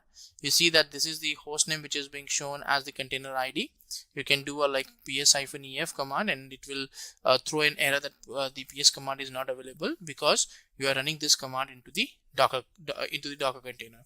So using these kind of commands which is not available in container will help you to identify that yes, you are not on the host machine, you are in fact into the Docker container. So that's the reason why you can do it, because for you the paths and all, everything is same, the terminal is also same, so you may not be able to differentiate in that part. So that's the reason why it's preferred that we use that commands which is going to fail, but that's okay. It will give you that okay, this command is failing because I'm into the Docker container right now. So that's what we are performing over here, right? And you can come out of that, but still the Docker container is going to be still up and running over here in this case. So the container is not going to be down over here in this one. So that's how we manage the container. We can go inside and we can check some informations and get some files there. So these are some of the commands where we can interact. Now in order to log into the Docker Hub, because before doing the Docker push you have to log in, you have to get a credentials and the connectivity with Docker Hub. So you can run the Docker login command where you can see that how the execution can be done. Now using the Docker login command you can interact with the particular Docker Hub. You can set up the credentials. Once the credentials is being set up, so what you can do is that you can go ahead and say that okay, the configurations is done, and we can go ahead and we can perform the execution. So docker login is the command where you can give the credentials. Docker info is the command using which you can get the information about the Docker tool. So whatever the Docker info is available there, so those things you can actually get it over here in the case of the Docker info. So Docker info is going to give you complete information that what exactly you have the information available over here on this one. And then we have the Docker history. So using the Docker history, you can see history of the Docker image, that what exactly the mechanisms or what are the different image IDs are available there. So this is basically giving you the complete history on how the Docker image is prepared. All the commands is available there, and that will help you to eventually go and understand that how the images can be going on, and you can manage on that part. So these are some of the couple of options which is available there, where we can see that how the executions can be done, and we can go ahead on that particular part. So Docker history is the command again which will help you to see that how you can go for the particular mechanism, and you can listen on the things over there. So Docker login was already done previously when we tried to push the image, but again if you try to run Docker login you will be able to do that. Now Docker info is something which will give some additional information about the Docker, and all the informations about the Docker will be given back to you over here in this one, so the complete clarity. Then let's say that you got a Docker image called HTTPD. Now you want to check the history of this image, that how this image is prepared, what are the different layers which is available, how many layers are there, how much size is being modified in each and every layer. So you can see that we got a layer where we have particular changes of 7.838 MB, but pretty much the from the complete size of this HTTPD, the major portion is actually of the this one, the basic operating system which is being implemented. And then of course there are some packages which got deployed, due to which this 60 MB and 7 MB size is coming up there. So this actually gives you the complete layer wise mechanism, that what are the informations which is available, that how the modifications actually got modified and got changed over here in this one. So this is the additional help which you can get from the Docker to manage the containers here. So these are the ways where you can interact with the Docker Hub. if you really want to create a volumes for the containers, so you can go for the docker volume create command. So docker volume create command is there, using which you can create the docker volumes, and you can pretty much do that setup. So docker volume create is the command which is available there for that particular part. It will create a volume for you. Now let's see that how we can actually work with the volume. So you can run the command called docker volume ls to find out at what are the different volumes which is available there. Now if you really want to create a volume over here in this one, so you can say like docker volume create, and you can go for the volume name here. Now the moment you do that, what will happen that a volume will be created, and you can validate it with the help of docker volume ls command, that whether the volume is being created or not over here. So this is the way that how you can manage the volumes onto the Docker host. Now let's talk about some of the Docker Swarm commands here. Now Docker Swarm commands is there to set up a particular mechanism where you can see that how you can perform a setup. You can actually go here and see that how the setup and modifications can be done. So Docker Swarm is there where we can see that how the execution needs to be done. So you can go for the command called Docker Swarm init command. This will actually go for an initialization of a Docker Swarm cluster, and once the Docker Swarm cluster is initialized, then you can pretty much go there and perform whatever the executions you want to perform. You can do that and you can execute as such over there. So Docker Swarm init is a command using which you can actually see that how the execution needs to be done and how we can perform the mechanism and the changes over here. So Docker Swarm init -- advice ADR address is there, which helps you to see that how the executions can be done. Now joins, you have the Docker Swarm join command which is available there. Now if you go for Docker Swarm join command, so you can have a particular host. So Docker Swarm join command is there, which you can run on the node machine, and in that case what will happen, that node will be a part of the Docker Swarm cluster.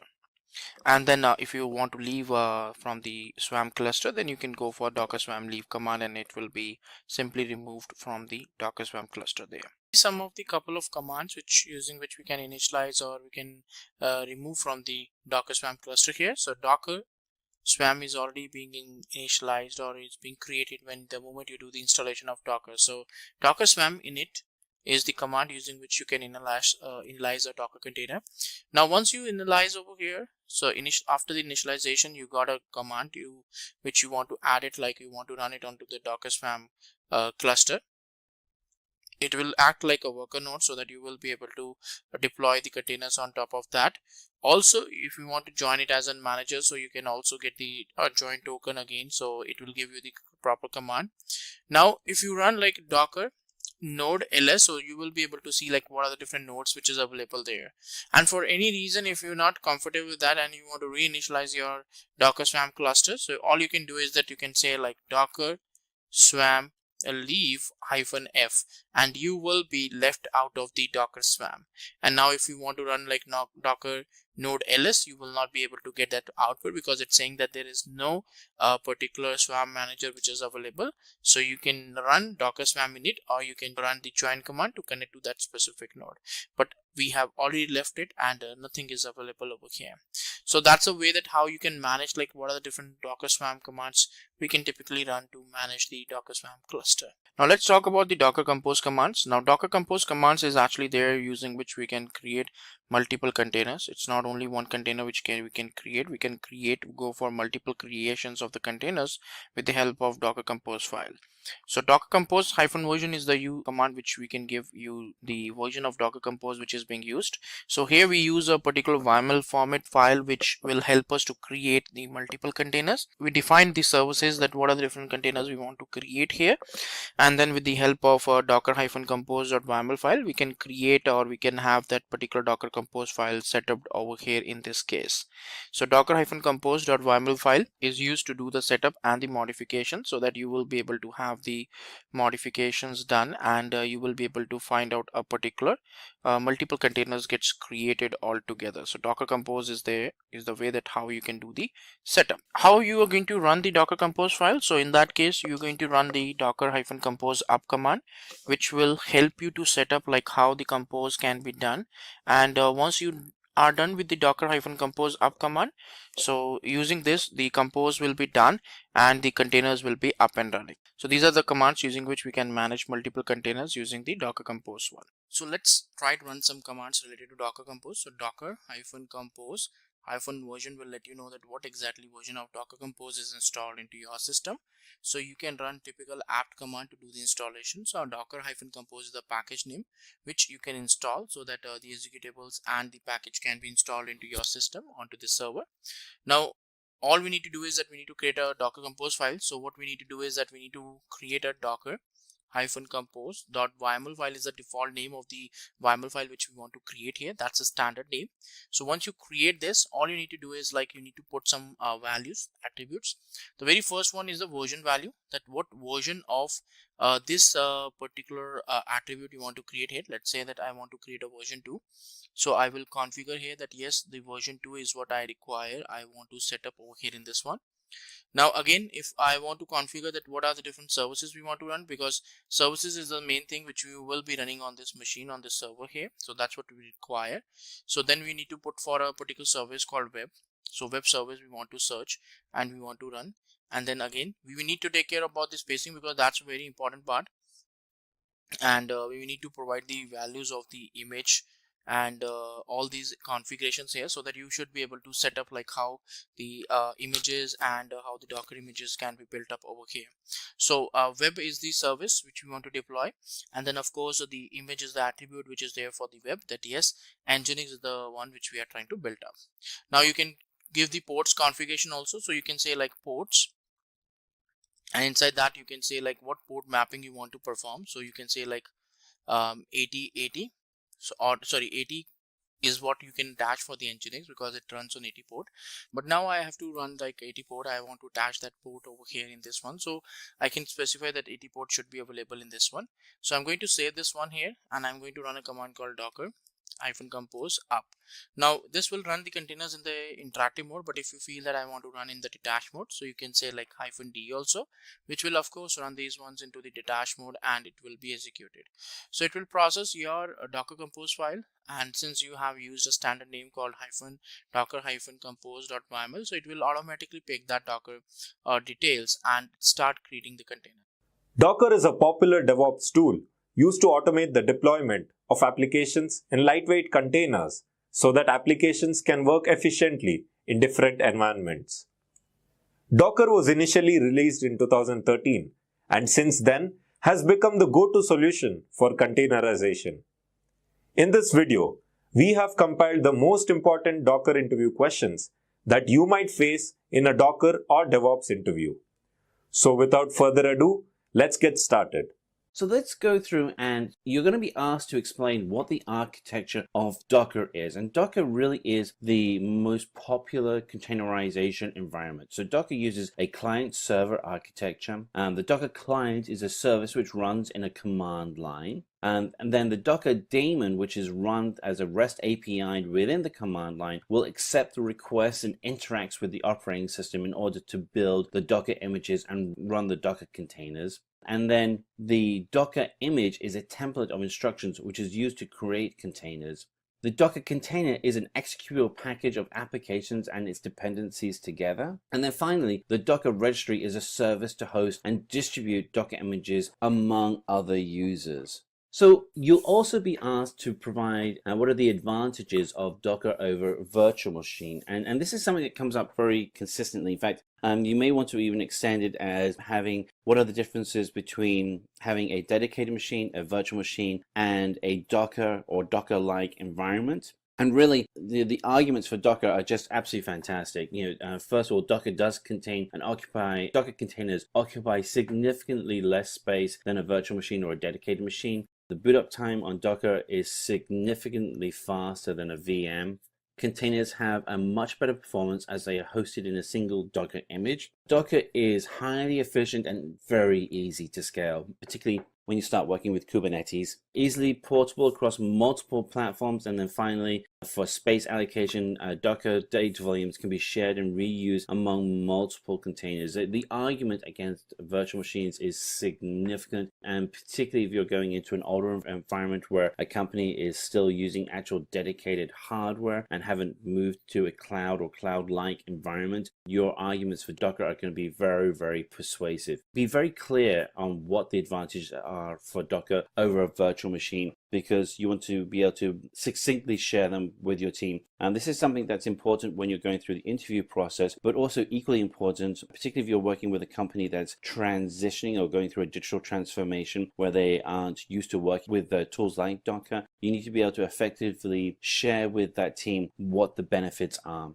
So how do we share Docker containers with different nodes? And in this instance, what you want to be able to do is leverage the power of Docker Swarm. So Docker Swarm is a tool which allows the IT administrators and developers to create and manage clusters of Swarm nodes within the Docker platform. And there are two elements to the node. There's the manager node, and then there's the worker node. The manager node, as you'd assume, manages the entire infrastructure, and the worker node is actually the work of the agent as it gets executed. So what are the commands to create a Docker Swarm? And so here we have an example of what a manager node would look like. And once you've created a swarm on your manager node, you can now add worker nodes to that swarm. And again, when you're stepping through this process, be very precise in the execution path that needs to be taken to be able to effectively create a swarm. So start with the manager node, and then you create a worker node. And then finally, when a node is initialized as a manager node, it can immediately create a token, and that token is used for the worker nodes and associating the IP address with the worker nodes. Question 17, how to run multiple containers using a single service. It is possible to run multiple containers as a single service by using Docker Compose. And Docker Compose will actually run each of the services in isolation so that they can interact with each other. The language used to write out the compose files that allow you to run the service is called YAML, and YAML stands for yet another markup language. So what is the use of a Docker file? So a Docker file actually is used for creating Docker images using the build command. So let's go through and show on the screen what that would look like. And this would be an opportunity where if you're actually in a technical interview, you could potentially even ask, hey, can I draw on a whiteboard and show you what the architecture for using the build command would look like and what the process would look like? Again, when you're going through an interview process, as someone who interviews a lot of people, one of the things that I really like is when an interview candidate does something that's slightly different. And in this instance, this is a great example of where you can stand up to the whiteboard and actually show what can actually be done through actually creating images on the whiteboard very quickly, little square boxes where you can actually show the flow for creating a build environment. As an architect, this should be something that you are comfortable doing, and by doing it in the interview, and certainly you want to ask permission before you actually do it, but doing this in the interview really helps demonstrate your comfortable feelings of working with these kind of architecture drawings. So back to the question of creating a Docker file. So we go through and we have a Docker file that actually then goes ahead and creates the Docker image, which then in turn creates the Docker container. And then we are able to push that out up to a Docker Hub and then share that Docker Hub with everybody else as part of the Docker registry with the whole network. So what are the differences between Docker image and Docker containers? So let's go through the Docker image. So the Docker images are templates of a Docker container. An image is built using a Docker file, and it stores that Docker file in a Docker repository or a Docker Hub. And you can use Docker Hub as an example. And the image layer is a read-only file system. The Docker container is a collection of the runtime instances of a Docker image, and the containers are created using Docker images, and they are stored in the Docker daemon, and every container is a read-write file system. So you can't replace the information, you can only append to it.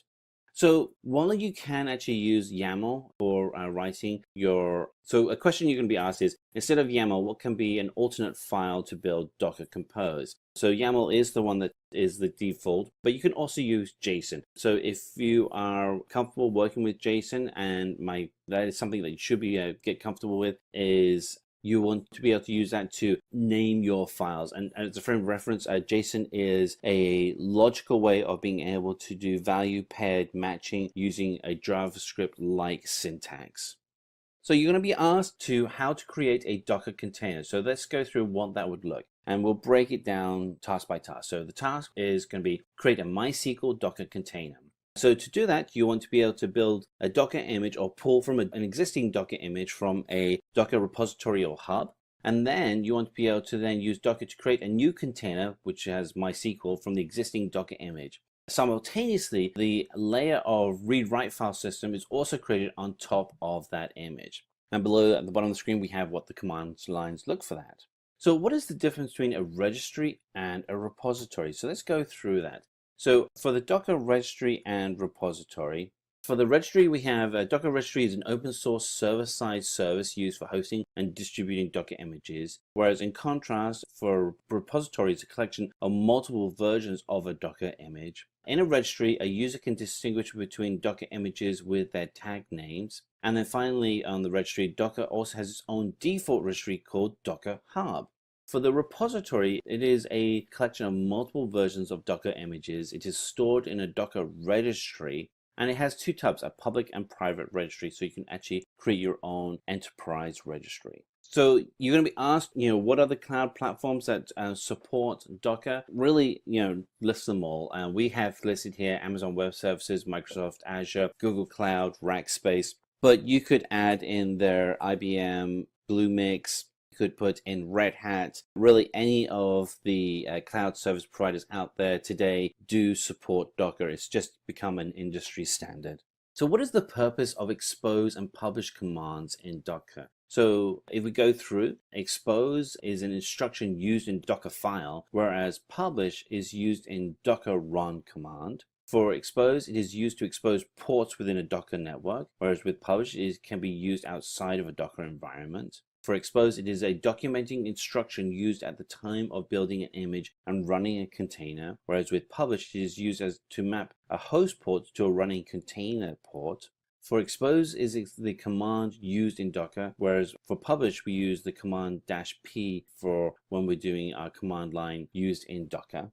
And examples of these are expose 8080, or with Docker, we would put in, or for publish, we would do the example Docker run -d-p and then 0.0.0.80 80:80 as our command line. In this video, we're going to cover a common conversation, which is Kubernetes versus Docker. So let's go through a couple of scenarios. Let's do one for Kubernetes and then one for Docker. And we can actually go through and understand what the problems specific companies have actually had and how they're able to use the two different tools to solve them. So our first one is with Bose. And Bose had a large catalog of products that kept growing and their infrastructure had to change. So the way that they looked at that was actually establishing two primary goals to be able to allow their product groups to be able to more easily catch up to the scale of their business. So after going through a number of solutions, they ended up coming up with a solution of having Kubernetes running their IoT platform as a service inside of Amazon's AWS cloud service. And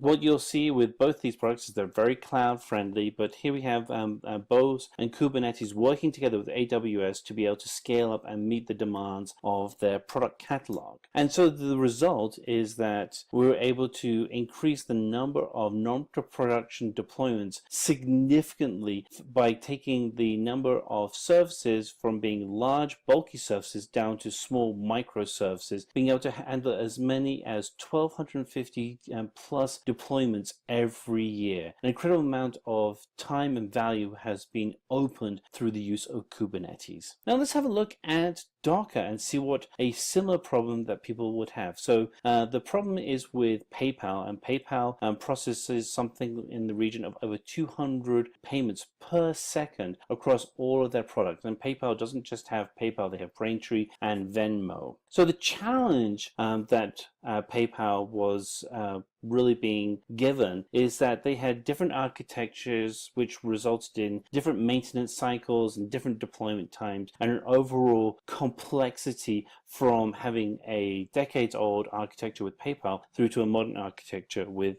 Venmo. Through the use of Docker, PayPal was able to unify the application delivery and be able to centralize the management of all of the containers with one existing group. The net result is that PayPal was able to migrate over 700 applications into Docker Enterprise, which consists of over 200,000 containers. This ultimately opened up a 50% increase in availability for being able to add in additional time for building, testing, and deploying of applications. Just a huge win for PayPal. Now let's dig into Kubernetes and Docker. So Kubernetes is an open source platform, and it's designed for being able to maintain a large number of containers. And what you're going to find is that your argument for Kubernetes versus Docker isn't a real argument. It's Kubernetes and Docker working together. So Kubernetes is able to manage the infrastructure of a containerized environment, and Docker is the number one container management solution. And so with Docker, you're able to automate the deployment of your applications, being able to keep them in a very lightweight environment, and being able to create a nice, consistent experience so that your developers are working in the same containers that are then also pushed out to production. So with Docker, you're able to manage multiple containers running on the same hardware much more efficiently than you are with a VM environment. The productivity around Docker is extremely high. You're able to keep your applications very isolated. The configuration for Docker is really quick and easy. You can be up and running in minutes with Docker once you have it installed and running on your development machine or inside of your DevOps environment. So we look at the deployment between the two and the differences. Kubernetes is really designed for a combination of pods and services in its deployment, whereas with Docker, it's around about deploying services in containers. So the difference here is that Kubernetes is going to manage the entire environment, and then that environment consisting of pods, and inside of a pod, you're going to have all of your containers that you're working on, and those containers are going to control the services that actually power the applications that are being deployed. Kubernetes is by default an auto-scaling solution. It has it turned on and is always available, whereas Docker does not. And that's not surprising, because Docker is a tool for building out solutions, whereas Kubernetes is about managing your infrastructure. Kubernetes is going to run health checks on the liveness and readiness of your entire environment. So not just one container, but tens of thousands of containers. Whereas Docker is going to limit the health check to the services that it's managing within its own containers. Now, I'm not going to kid you, Kubernetes is quite hard to set up. It's of the tools that you're going to be using in your DevOps environment, it's not an easy setup for you to use. And for this reason, you want to really take advantage of the services within Azure and other similar cloud environments where they actually will do the setup for you. Docker, in contrast, is really easy to set up. You can, as I mentioned earlier, you can be up and running in a few minutes. As you would expect, the fault tolerance within Kubernetes is very high. And this is by design, because the architecture of Kubernetes is built on the same architecture that Google uses for managing its entire cloud infrastructure. In contrast, Docker has lower fault tolerance, but that's because it's just managing the services within its own containers. What you'll find is that most public cloud providers will provide support for both Kubernetes and Docker. Here we've highlighted Microsoft Azure because they were very quick to jump on and support Kubernetes. But the reality is that today Google, Amazon, and many other providers are having first level support for Kubernetes. It's just become extremely popular in a very, very short time frame. The companies using both Kubernetes and Docker is vast, and every single day there are more and more companies using it, and you should be able to look and see whether or not you can add your own company to this list. And with that, we have come to an end of this video on Docker full course. I hope it was informative and exciting. If you have any questions about the topics covered in this video, please ask away in the comment section below. Our team will be happy to solve all your queries. Thank you for watching, stay safe and keep learning.